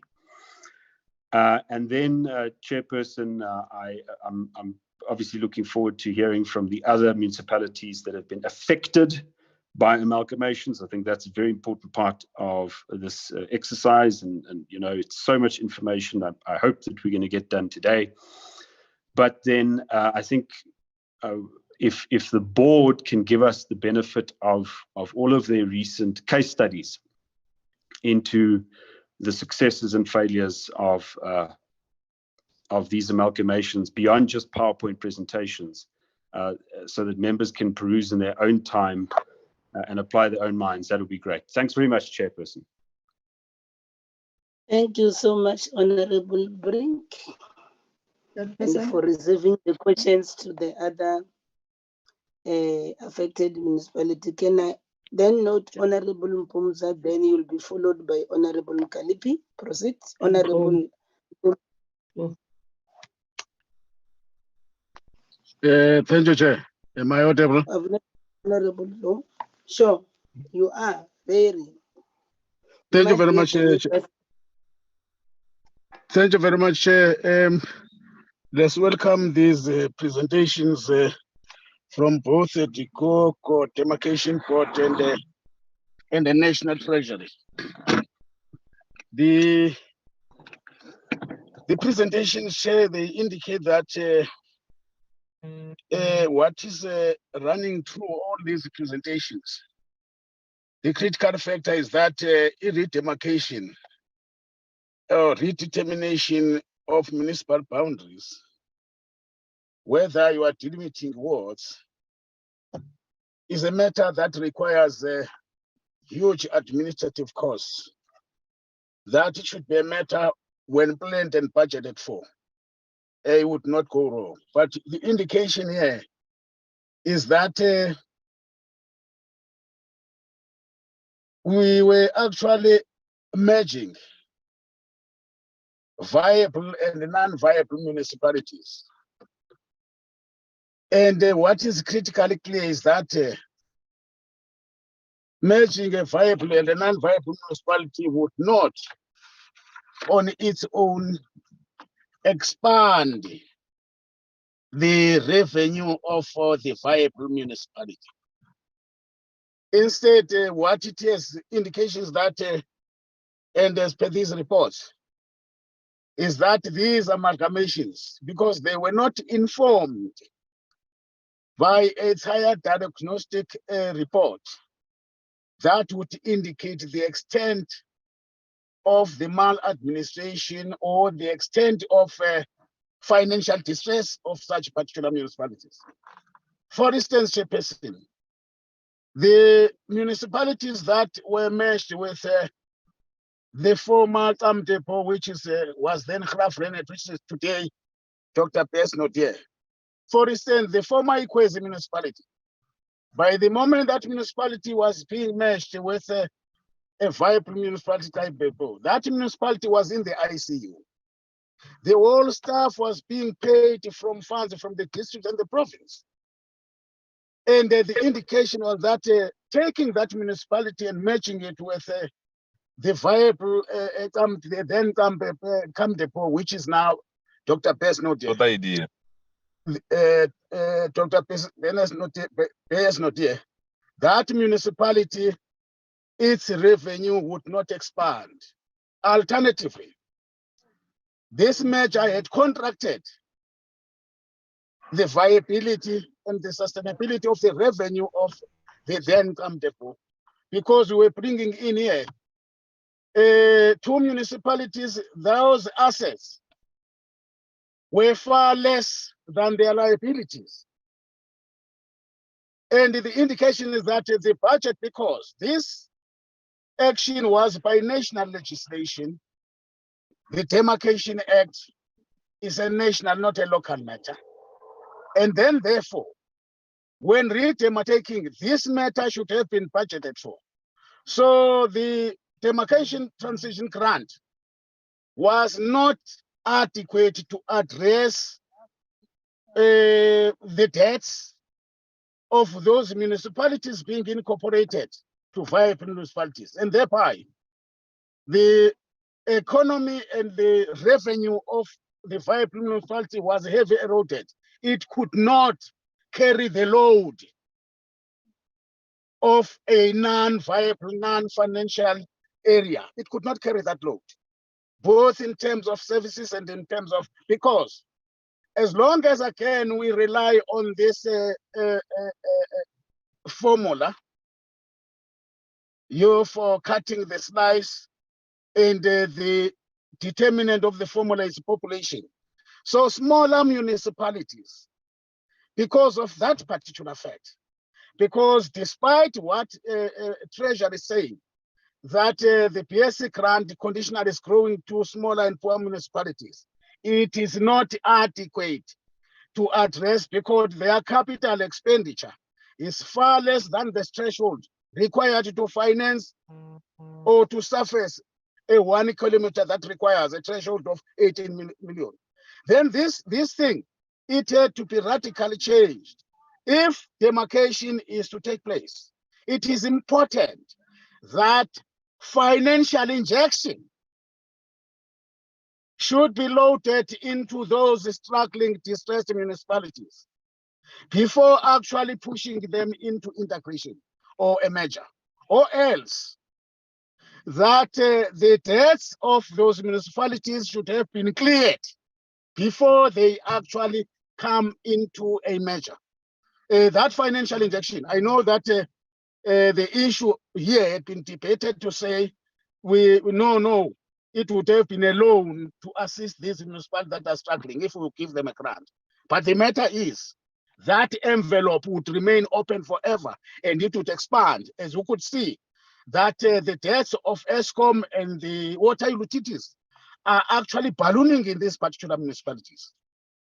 So I think a matter here is to address the financial position of those municipalities and deliberately create a viability through a financial injection by Treasury and DCoG, so that municipalities would actually begin to sustain themselves. Otherwise, there is no other solution. Thanks, Chair. Thank you, Honorable Bumza. Can we allow Honorable Mkalipi? Thank you very much, Chairperson. I just want to say that I fully agree with Honorable Mpumza. Chairperson, let me just switch it off my video. The thinging is not stable here. Okay, can I then excuse Honorable MEC Ngata from the Eastern Cape? There's a protest in Amatole District Municipality as we speak. Then the HOD, Mr. Fani, will lead the Cooperative delegation henceforth and then present on behalf of the department. Proceed, Mkalipi. Okay, thanks very much, Chairperson. Chair, I just want to agree with colleagues on the issue of the really problem of why this amalgamation is becoming a problem is the issue of resources.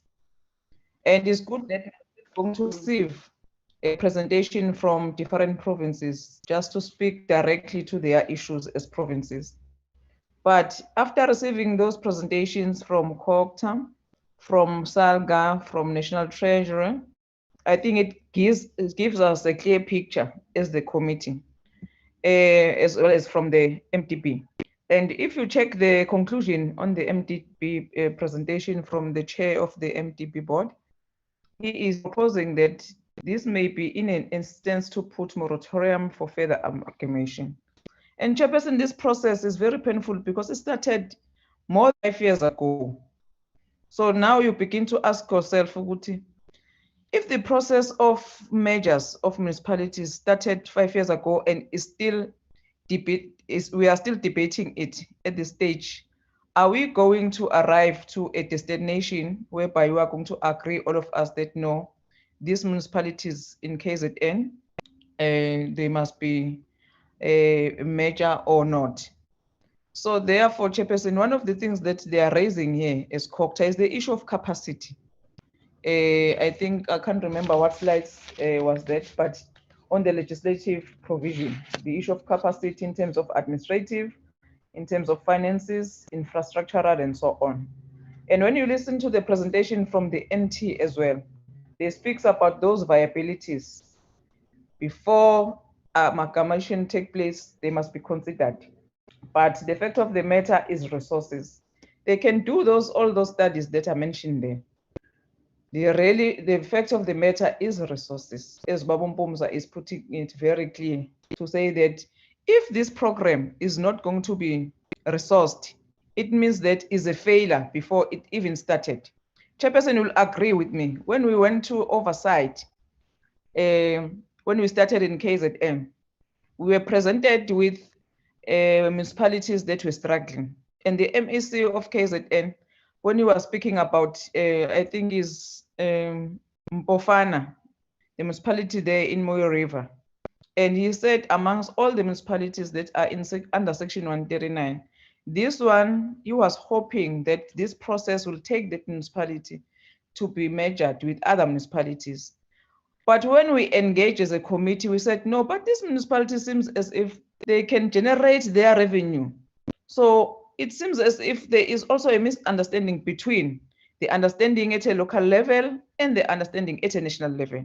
Because I remember Honorable saying, take us through to say, no. It can't be that the municipality is struggling.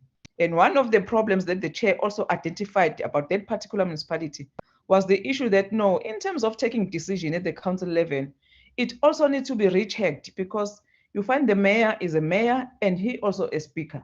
So he's a referee and a player. So I'm sure he is also protected by the act. So those are the things that need to be considered along the lines. And when SALGA present, they also mentioning the issue of limited planning on the whole process and the lack of proper planning as well.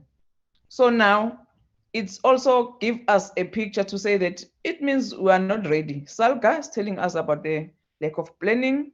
The department is telling about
amalgamations and also have noted the inputs that were made subsequently on matters that members raised.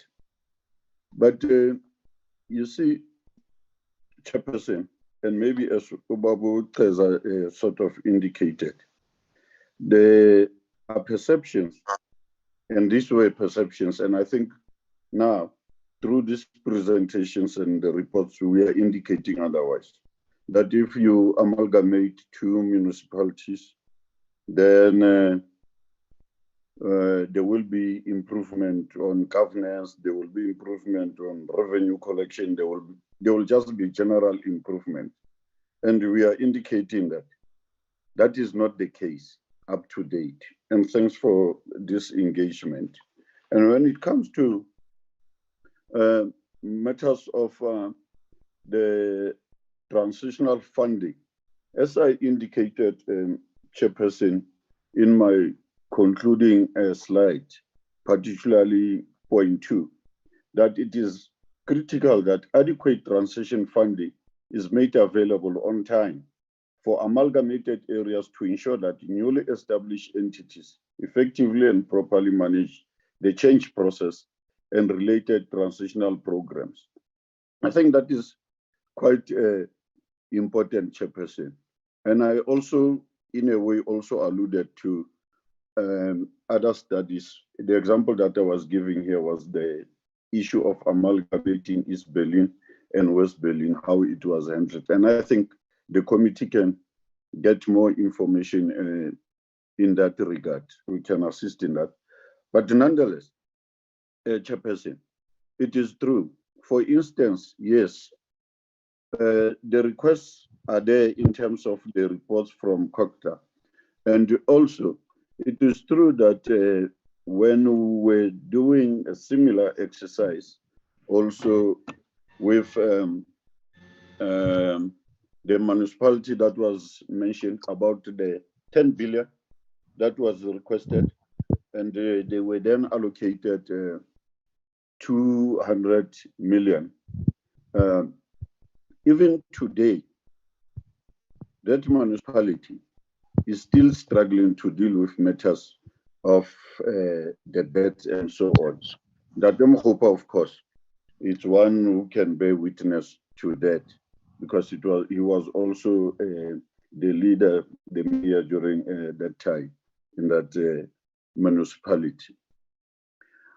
But even if, Chairperson, we are basically saying these municipalities, they remain in distress, one factor that we need to take to consideration is already in most cases, we were amalgamating, merging municipalities that already were in distress.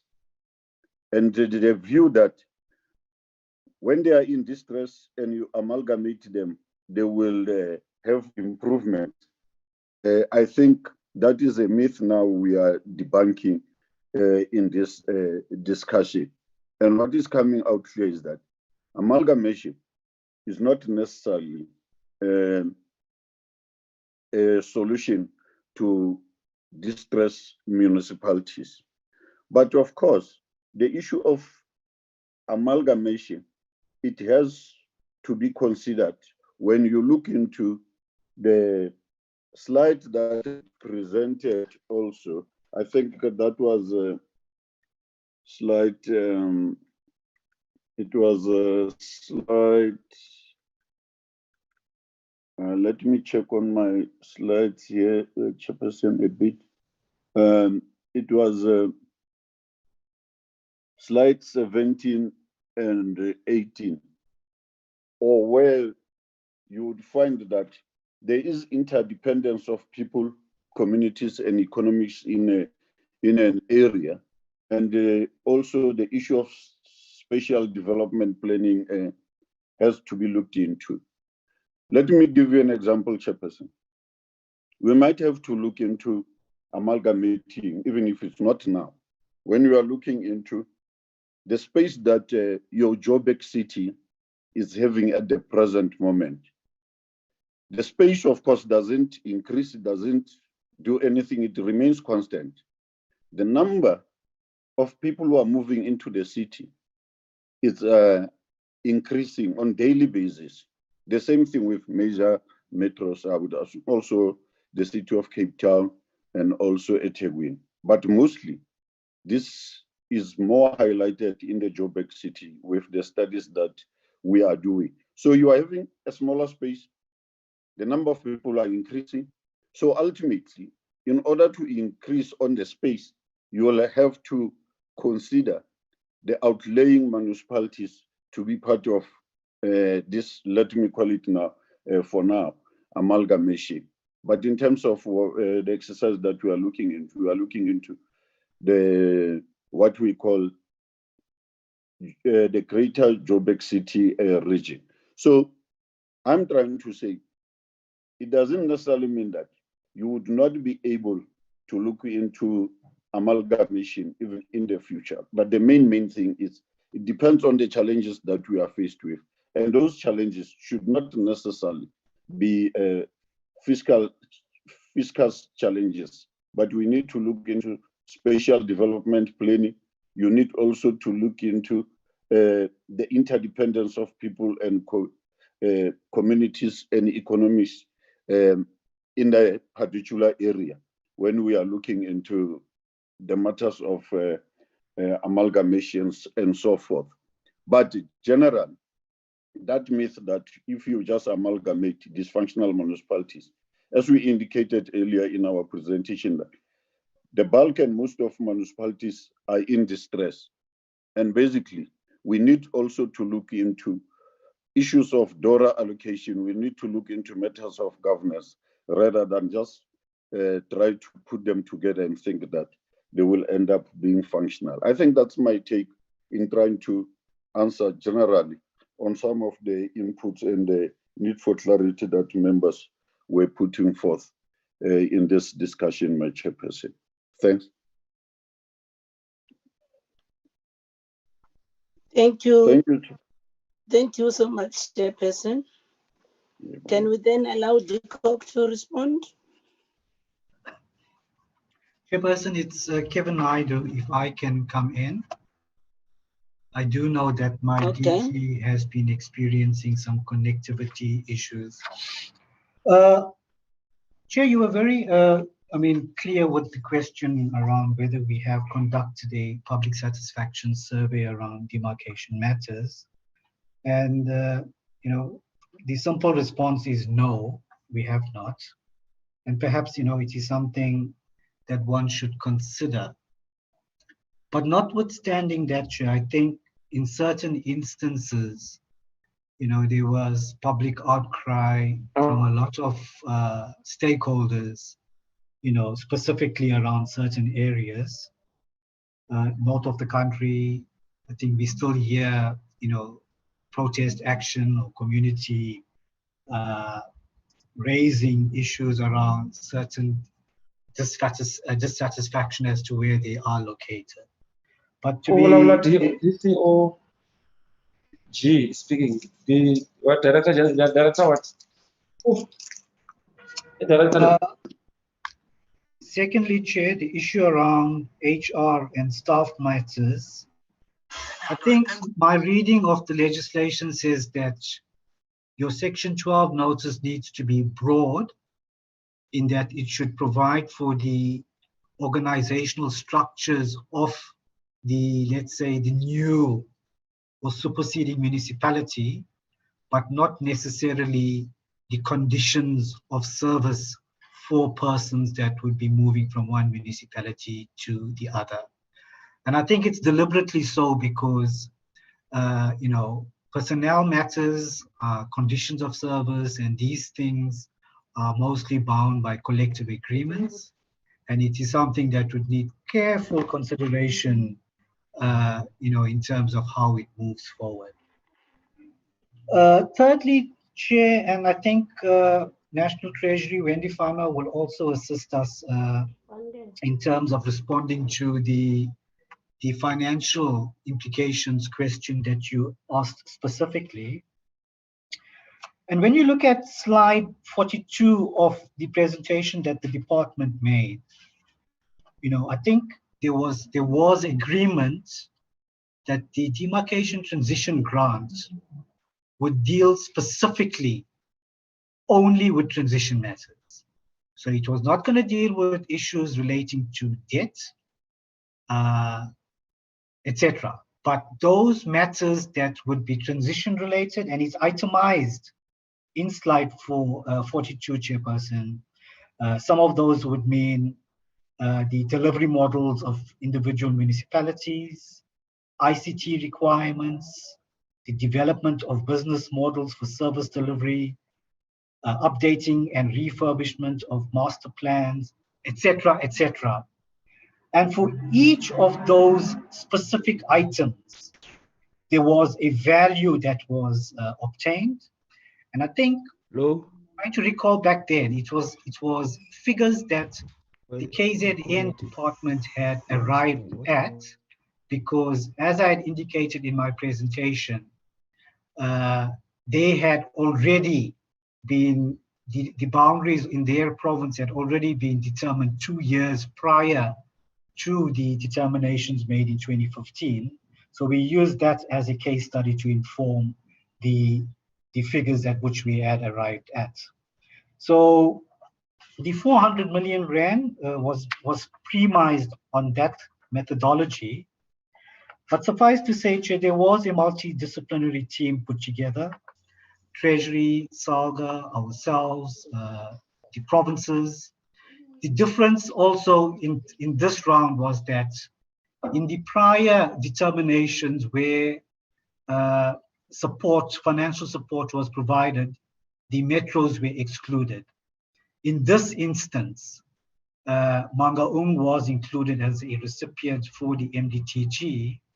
And also from my reading recently, there was a grant, I think it was the Urban Development Grant or something similar to that, that was allocated to Naledi, but because of the amalgamation, that specific grant was then allocated to the Mangaung Metro because of the amalgamation that had taken place.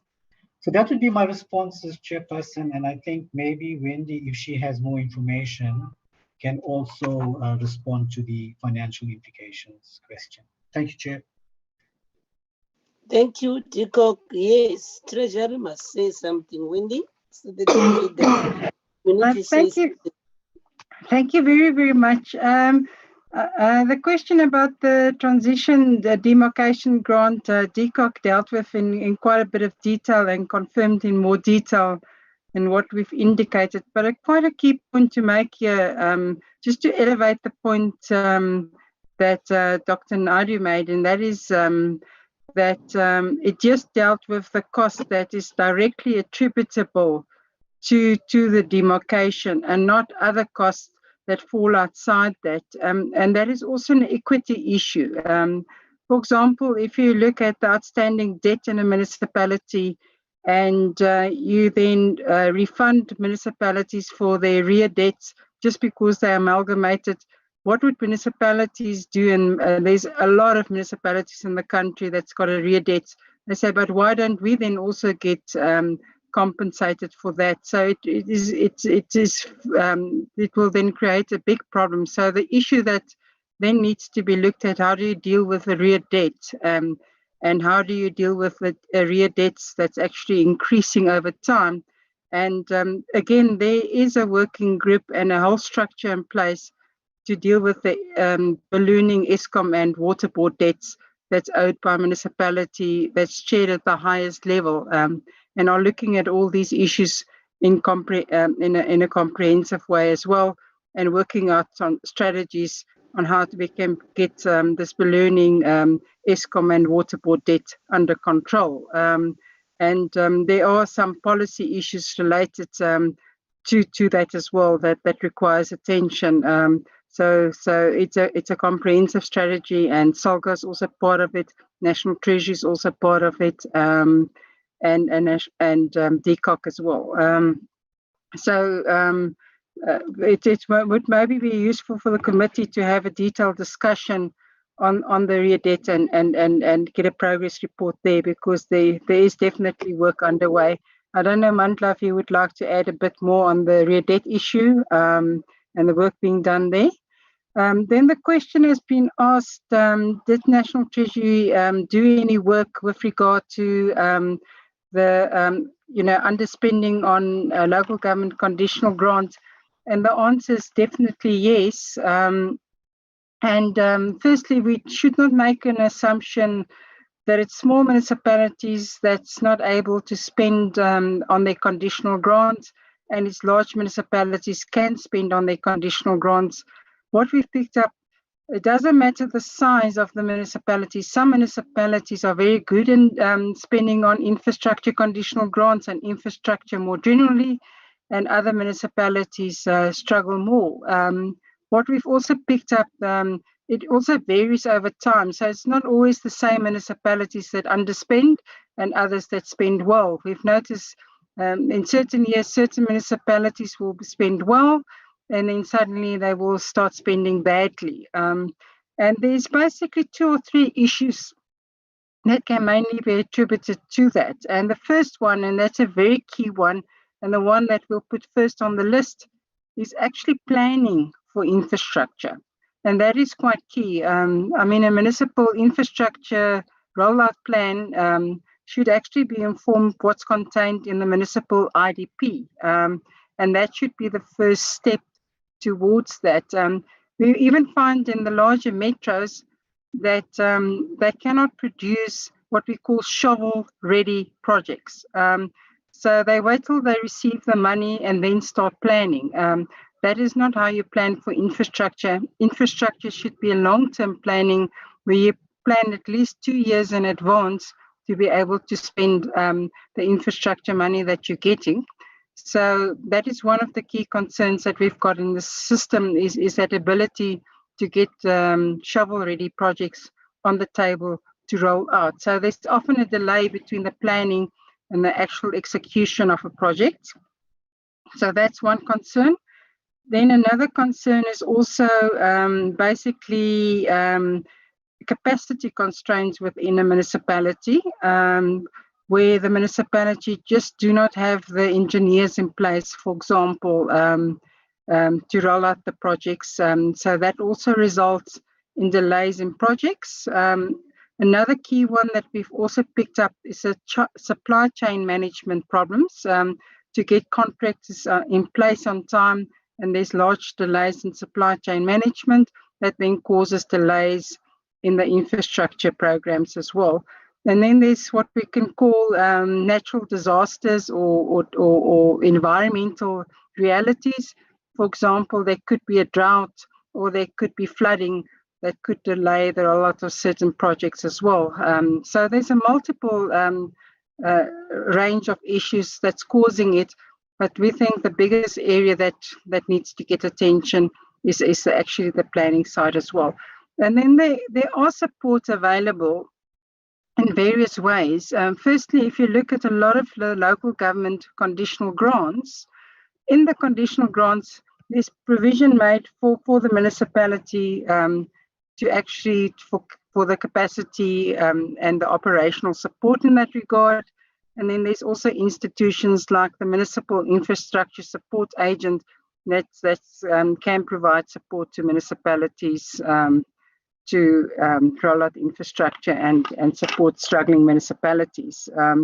So it is an issue of concern, but there are initiatives in place to assist those municipalities. Then the last question, and I'll try to be not too long, is the issue is one grant becoming, or 3 grants becoming 1 grant.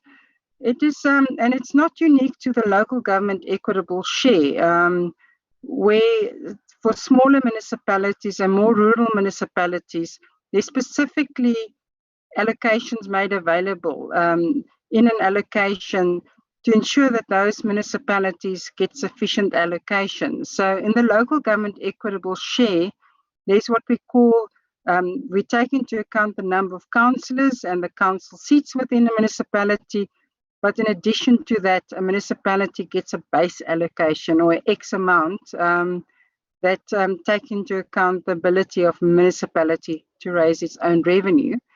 So if there's 3 municipalities, of course, there will be 3 different municipalities, 3 different allocations, and therefore there will be 3 of those allocations.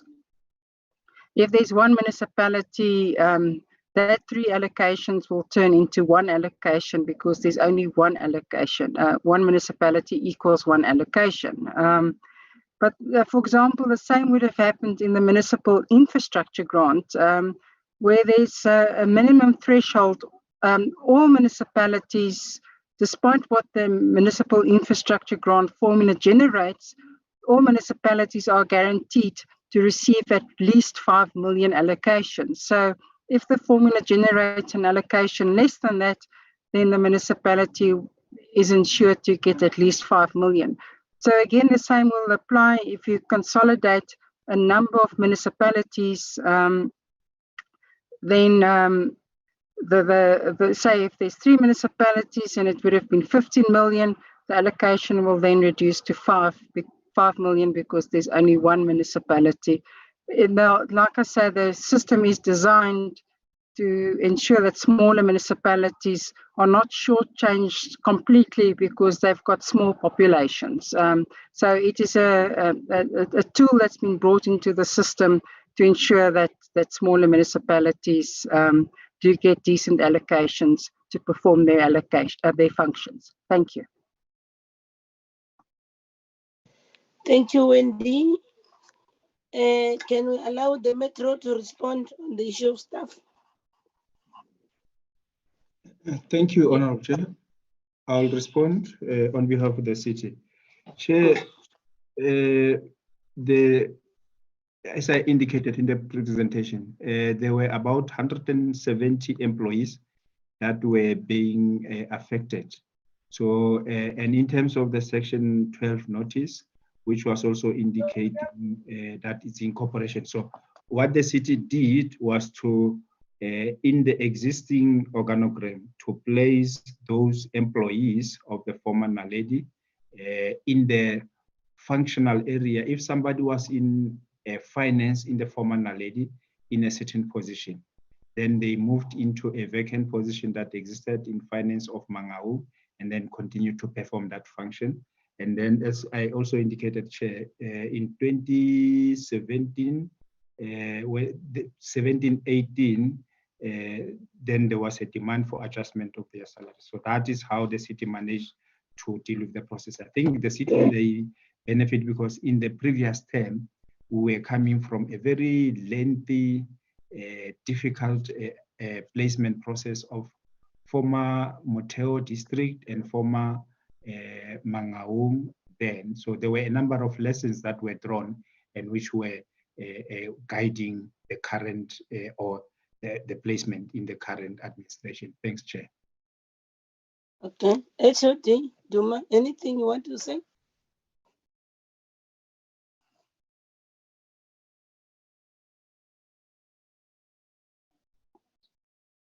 MEC Brown? No, thank you very much, Honorable Chairperson. I would like to take this opportunity to as well note all the comments made by the members. And I think at doing a detailed analysis subject to some of the suggestions that are made. But thank you to all members and those who have made presentations and inputs. We really appreciate it as a province on behalf of Mangaung Metro. Kia leboha. Thank you very much. Thank you, MEC Brown. Colleague, can we adjourn for lunch and reconvene at 2? Then we can excuse the Free State team and the Mangaung colleagues because they're going to the council meeting. And then we'll come back and follow the order as I've indicated earlier. Let's just break for lunch and reconvene at 2. Agreed, Chair. Thank you. See you at 2. Thank you very much, Chairperson. Sure.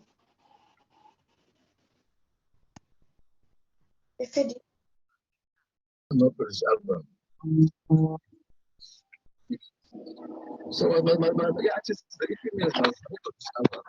And not really easy. You know what I group. I can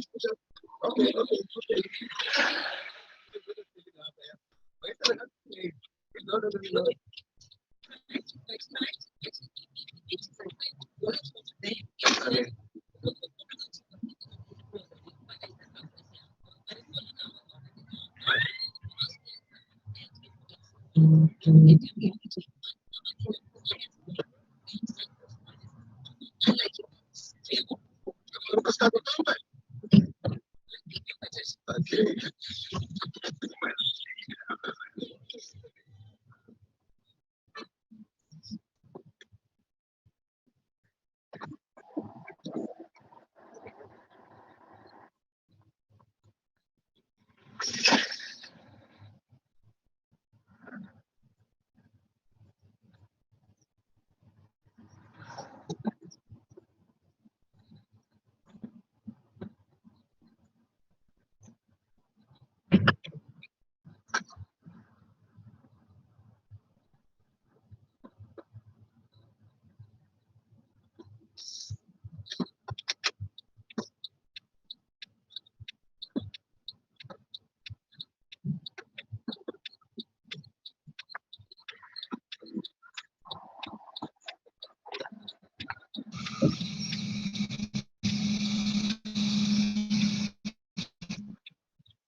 is sounding.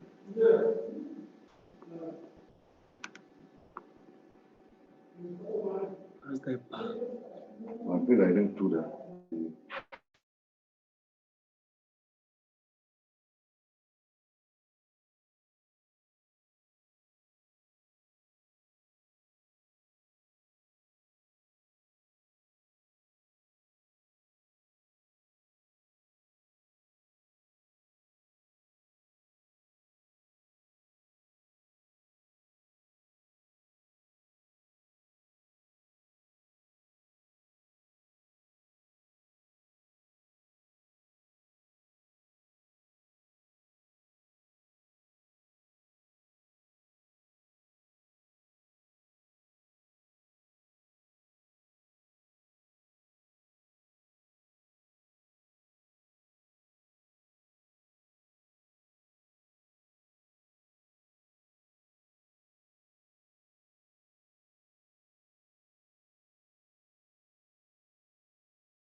There's a number of things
Key passes.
invite-ile le bo Mokwena.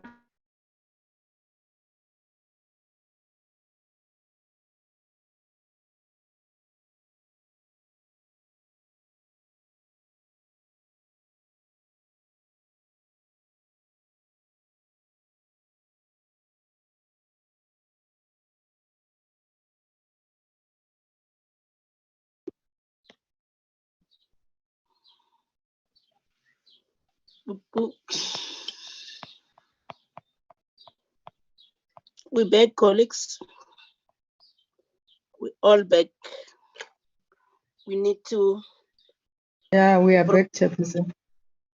Yes, we need to proceed. We need to proceed. Now that the MEC is gone I was going to give the opportunity to the MEC of Eastern Cape. Then he asked to be excused. I will then allow the Mpumalanga team, because it's a full complement, to start.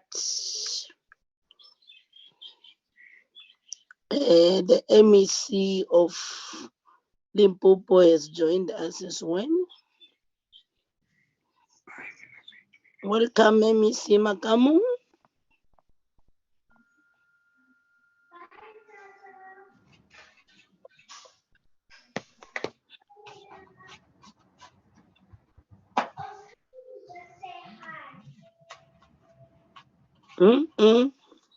Can kids get that away from my meeting, Honorable Joe? Grandchildren must be away. It's not me, Chair. Uh-huh. Yes, it's not me. Who's NW Pala? NW Pala, Thomas Kolokoto, Yimi Lengele, and Zanele Kumalo. One of you, it's either it's your children. Can you mute your microphones, please?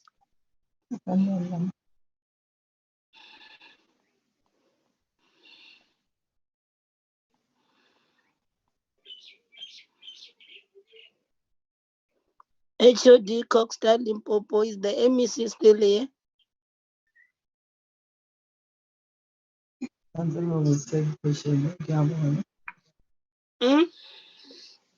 HOD? Ngata. Afternoon, Chairperson. It's Mujaji, the DDG. We are struggling with connectivity. I think HOD might have been kicked off because we are on and off. I'll just quickly check here.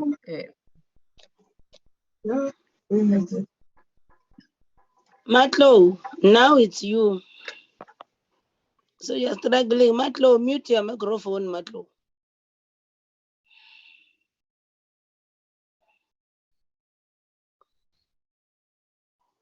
Coxstar MEC boardroom.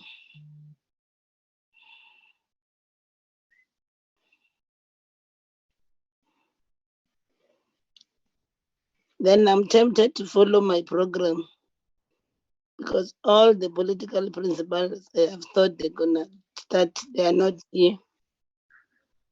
I will allow. Yeah, back. You were not yet. I called your name, MEC.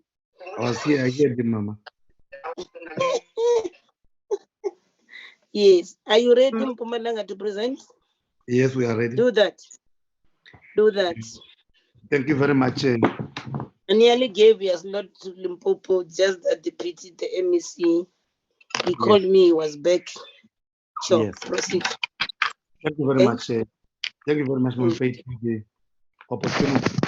Let me take this opportunity to greet you and the portfolio committee members, my counterpart from other provinces, SALGA president and the leadership of SALGA, all our officials, executive mayors.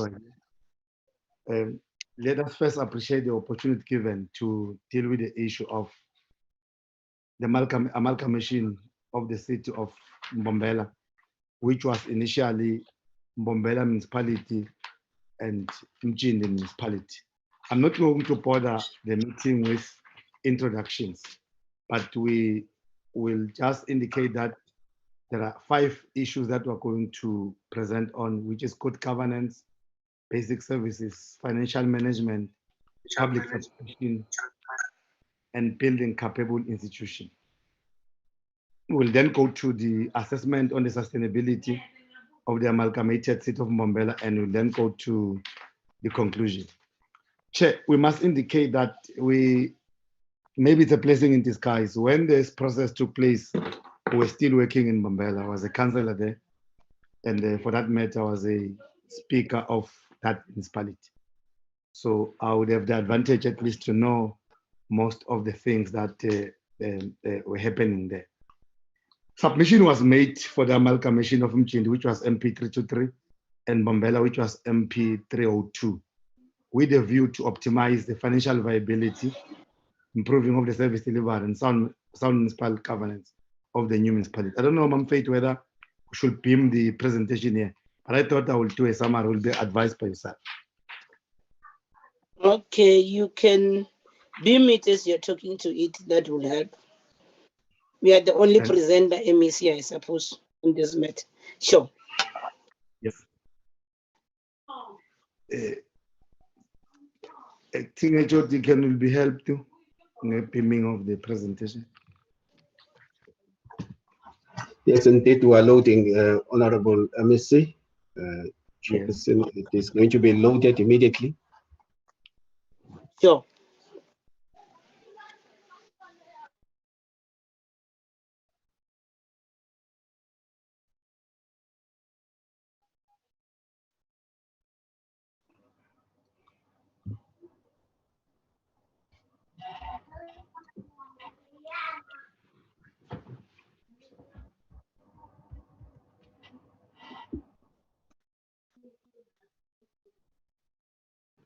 Thank you. Can you please go to page number 5?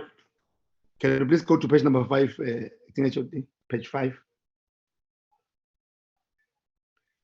which speaks about the background. I'm going to touch the issues of the number of councillors that were there before the amalgamation. The Mchindi local municipality had 18 councillors. Can you go to page 5? And the Mbombela municipality had 78 councillors. And after the amalgamation, Honorable Chair, the total number of councillors in city of Mbombela, it's 90 now. We are going to give an analysis of the performance before the amalgamation and after the amalgamation. We're going to start on good governance in relation to the democratical profiles. I don't know, because they only, whether that side chairperson is it, because I only see the first page, whether when we speak that side, they also peruse other pages, because we're already in page 8. The population of Mchindi in 2016, 15-16, before the amalgamation, was 67,000. And the population of Mbombela was 588,000. Combined is 655,000 currently, 950. And there's been an increase of 24,106 households as per the 2016 household survey, and this equates to 2.5% growth. In terms of good governance, the municipality of Mchindi had political stability, and their Troika used to meet frequently, and their council used to set, and the section 7, 9, and 8 committees are functional. And post-amalgamations, the Troika of the municipality of Mbombela is meeting well, and currently in Mbombela, they've got section 79 that have been established, and section 80 committees that are used as cluster government, as the cluster for governance modeling, because section 80 is when the mayor appoint ad hoc committee for specific purposes. So currently in the municipality, there's stability, Troika is meeting, and council is sitting as per legislative requirement, despite the fact that there was a COVID, they could not meet physically. We must also engage that we've got the MEC for Treasury here, who is part of our work. Because remember, in Mpumalanga province, the function of municipal finance is with provincial treasury, but legislative is still rests with Cooperative. In terms of oversight committees, their committee section 79 in Mchindi were functional, their MPEC was functional, and their audit committee was functional. And as much as Mbombela, their section 79 was functionally, and even now the situation is the same in terms of their section 79, which are functional. Chair, we must indicate that the challenge, the merger between Mchindi and Mbombela poses a challenge because you had two municipal managers. And in the process, you had then to have a post of a municipal manager and a deputy municipal manager. Currently in the municipality, there are two deputy municipal managers. And the cabinet has since resolved that we are going to review the organogram because there's no need for deputy municipal manager in the municipality. It's not legislated. It's only section 56, which report to the municipal manager or section 57. So there's no need for deputy municipal manager. We are going to come close with the leadership of the municipality and the Labor Forum to review the issue of two municipal managers. In terms of basic services, on water provision, in 15-16, 23,702 people of Mchindi had access to potable water. I mean, 23,000 households had access to potable water, and it was 89%. In Mbombela, it was 181,000, it's 77%. After the amalgamation, 205,000 people have got access to 181,366 people have got access to water, which is 88% in relation to percentage. In terms of sanitation, in Mchindi, out of 23,000 households, 22,000 had access to sanitation, which was 95%. And in Mbombela, it was 174,000 out of 180. That was 9%. Currently, the access to sanitation is at 96.2. On access on electricity, pre-amalgamation, Mchindi, it was 89% on 21,102 people, and Mbombela it was 96% on 175,378 people. Currently, it's 96% is of 188,722 of 205. The expenditure on MIC, Honorable Chair and members. Previously, pre-amalgamation, the allocation of MIC to Mchindi was 40 million. And Mbombela was at 298 million. Post, the allocation of MIC is 339 million rand. In terms of the spatial rationale, the SDF of Mchindi was approved and implemented then, and they failed to adopt Spluma by then before the amalgamation. And in Mbombela, the SDF was approved and implemented, and the municipality was ready to implement Spluma, and the amalgamation kicks in. Currently, the SDF has been approved. They are in the process of Spluma to prepare for the land use scheme as a municipality. In terms of local economic development, Honorable Chair, in Mchindi, there was no LET strategy.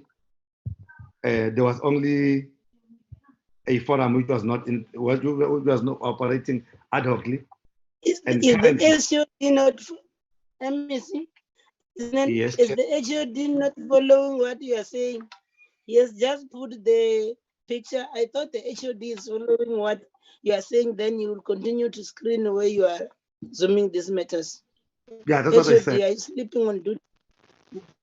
But here, the only thing that is here is the cover of your screen throughout.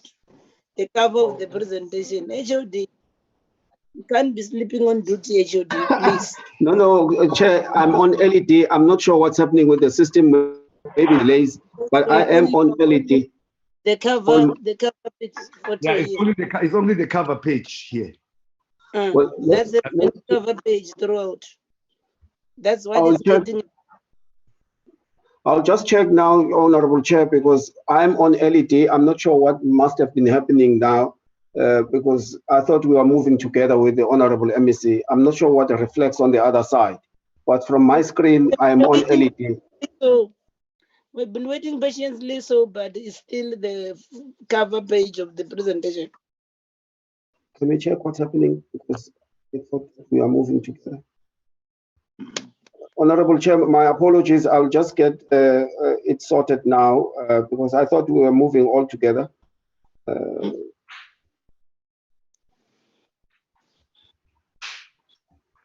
say it's stuck on the cover page. It's not moving at all. You need to get your tether moving.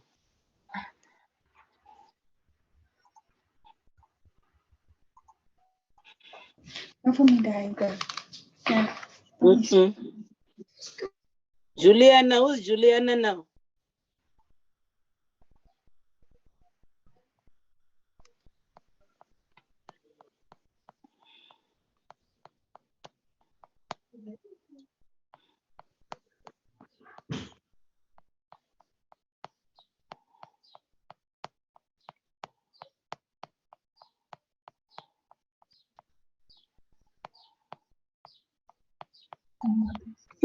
Can I check with you, Honorable Chair? Yeah, it was there now. You removed it. It was there now. You back to your cover page.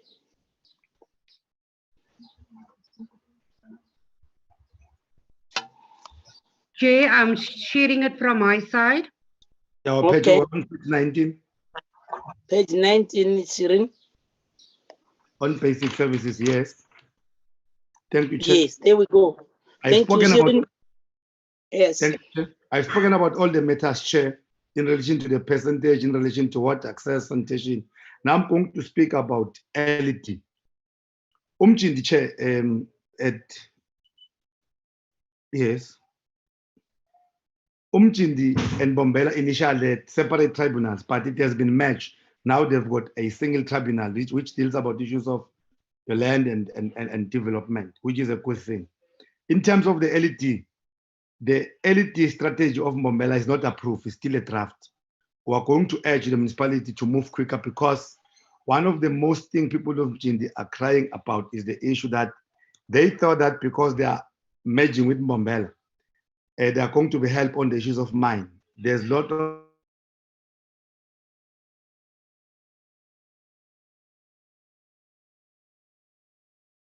I've lost my MEC. in a lot of mines in the form. I want to request that the final.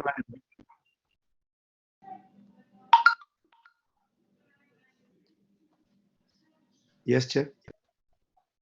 Strategy, so that we see whether the issues of the mine, which people had hoped from Chindi and surrounding, will be able to benefit.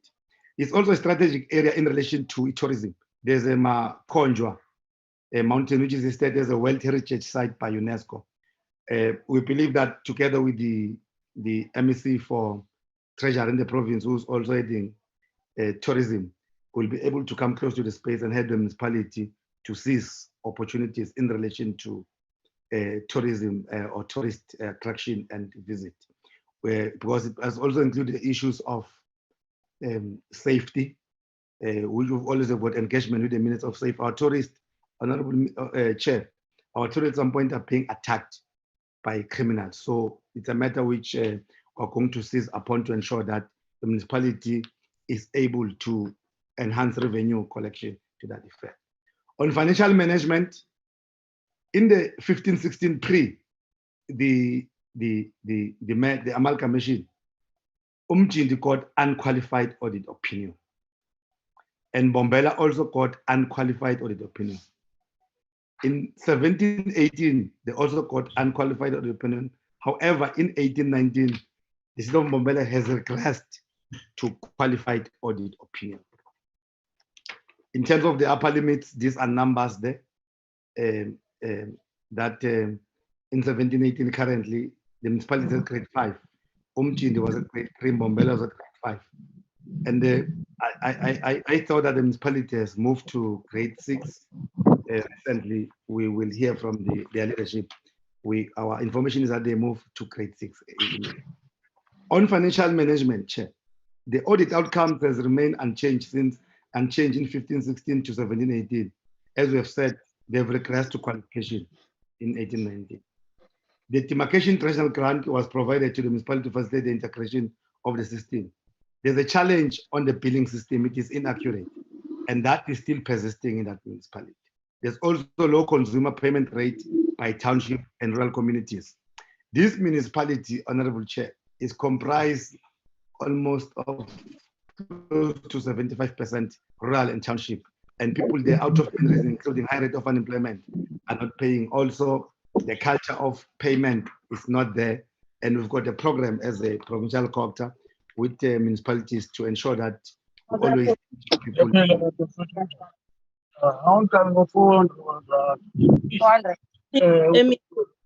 I'm so sorry, MEC. Honorable Mpumza, can you mute your microphone, please? Honorable Mpumza, can you mute your microphone, please? Proceed, MEC. Thank you. In terms of public participation, the previous municipality had 9 wards, they were all functional, and Mbombela had 39 wards, 18 out of 13 were functional. And there's a lot of improvement currently. There's 45 wards. Out of the 45 wards in Mbombela, 35 ward committees are functional. Public participation structures are in place, except the non-establishment of Ward Committee at Ward 26, which recently, in 2 weeks ago, were told that there was an establishment, but we received letters of complaint about the manner it has been run. It's a matter which will come close to the office of the Speaker, although we must indicate, Chair, we still have to talk to the Tlokwe. We've got a Speaker which is non-cooperative and non-responsive when raised matters as Cooperative province. The traditional leaders are participating in all municipal processes. There are war rooms, but Chair, because of COVID, they've not been so effective because most of the people who are in the war room, some of them don't have the gadgets, and it becomes difficult for them to be able to connect. So there were some challenges in relation to that. That's why later on you will see when we present, because of that, there were a lot of demonstrations. People are starting to argue that, no, we're not being consulted, but the municipality always go to the media to speak about its programs. And you also see that in newspapers, they are also advertising on their programs. Each other, there's no physical contact because of COVID. Now, as I've indicated that recently in Mjindi, Chair, the chairperson of the board, this year, I recall, people of Mjindi completely shut down the area, the former Mjindi municipality. The argument was that since the amalgamation, they don't see any fruit of beneficiation. When the municipality was only Mjindi, they had 9 wards, and they knew that if there will be tenders going out, people of Mjindi will be able to also get an opportunity. Now, because they're included in Mbombela, they feel that they no longer have control of those things. They also wanted a de-establishment. They wanted to move out of the amalgamation. We went there as a province, together with the executive mayor of the municipality. We talked to them. We engaged with the chairperson and the MDP, and a response was given to them that the matter will only be looked after the 2021 local government elections. We hope and believe that we will be able to deal with the issue that I spoke about, of ensuring that we deal with the issue of the mines, the tourism, and they feel that they are part of the economy of the city of Mbombela. They will be able to have a lot of noise, the matter which is manageable. Mjindi previously had 7 posts, and all the posts were filled by males. Mbombela had 8 posts, only 2 were by female, 6 were males. Currently, there are approved in Mbombela, which 2 are still filled by females. There's a challenge of the municipality appointing female candidates, and there's 10 posts are filled by people with disabilities. On building of Capable State on page 29, we are indicating that the 2 municipalities resulted in the city of Mbombela having satellite centers which improve the coordination of service delivery. However, there was a time where people of Mjindi had a problem. They had to travel to Nelspruit, and they want to appreciate that the municipality, after we've engaged with them, they have improved. They've got officials now who are servicing the people in the former municipal office because they had to go to get proof of residence to the head office, but currently they are getting the proof there. And previous they were getting the proof for free, and after we have engaged with the municipality, they're also being provided with the proof for free, which is a good improvement.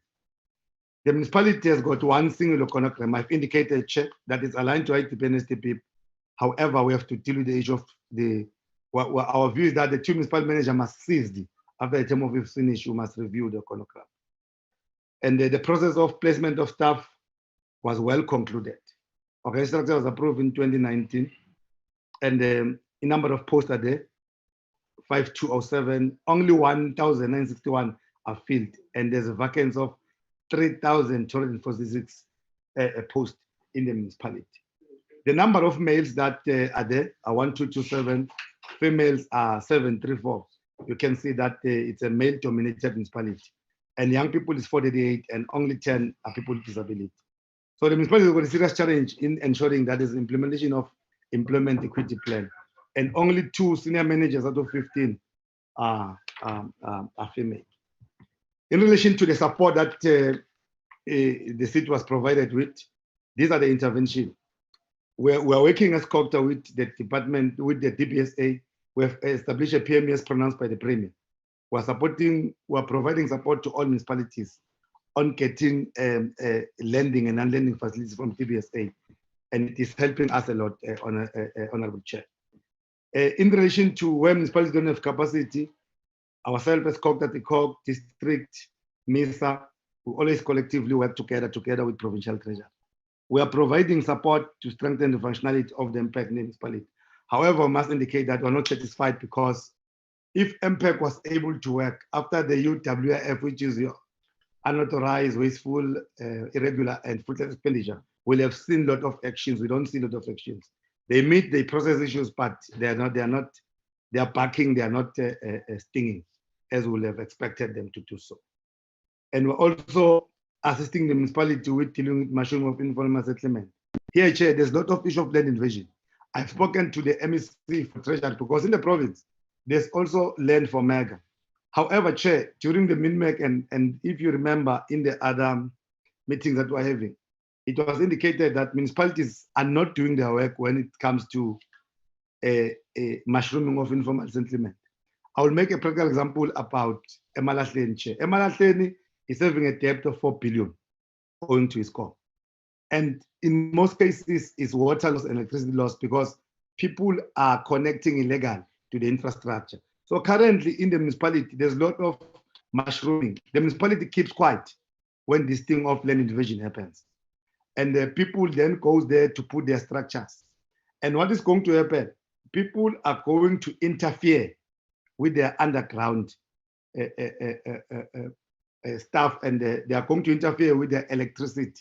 And it is going to be a problem because they will be unable to collect revenue. So we are going to call a meeting. We've agreed with the MEC that everybody must do his work. The municipality must do its work to evict people that are invading the land. The other department, like your public works and your mega, they must also do their work to ensure, because in South Africa, there's no land called private land or mega land. There's wall-to-wall governance. Each municipality has got a number of wards, and each activity belongs to a ward. So we can't be told that this land belongs to, if it belongs to a private owner, Honorable Chair, what missing must happen in terms of the law? People who must only approve, if the building plans are not approved, at least the municipality must go and demolish the houses instead of keeping quiet, and then later on this thing creates a problem. We're also supporting the municipality to ensure that make is spent and is spent accordingly and the project are completed. Ourselves and provincial treasurer are supporting municipality on all financial issues, including improving of the audit outcomes. Our assessment after the amalgamation, Chair, is that there's a political stability in the municipality. We have raised the matter of the speaker that is non-cooperative and non-responsive on matters and letters that were writing to him. In most cases, Chair, you've got councillors who are selling stands there. And the law is very simple. When people raise concern to our office, we send it to the speaker, who forever not respond in these particular issues, and they create serious problems. There's also administrative stability there, Chair. I've raised the matter of the deputy municipal manager. I spoke about the issue of Mgijima protesting, and the matter has been responded thereof that after 2021. The municipality challenge is the water scarcity in the rural communities. Our province, like South Africa, is a water scarce province. Rains only come during festive season, around December, January. And we're relying on dams. Dams are very low.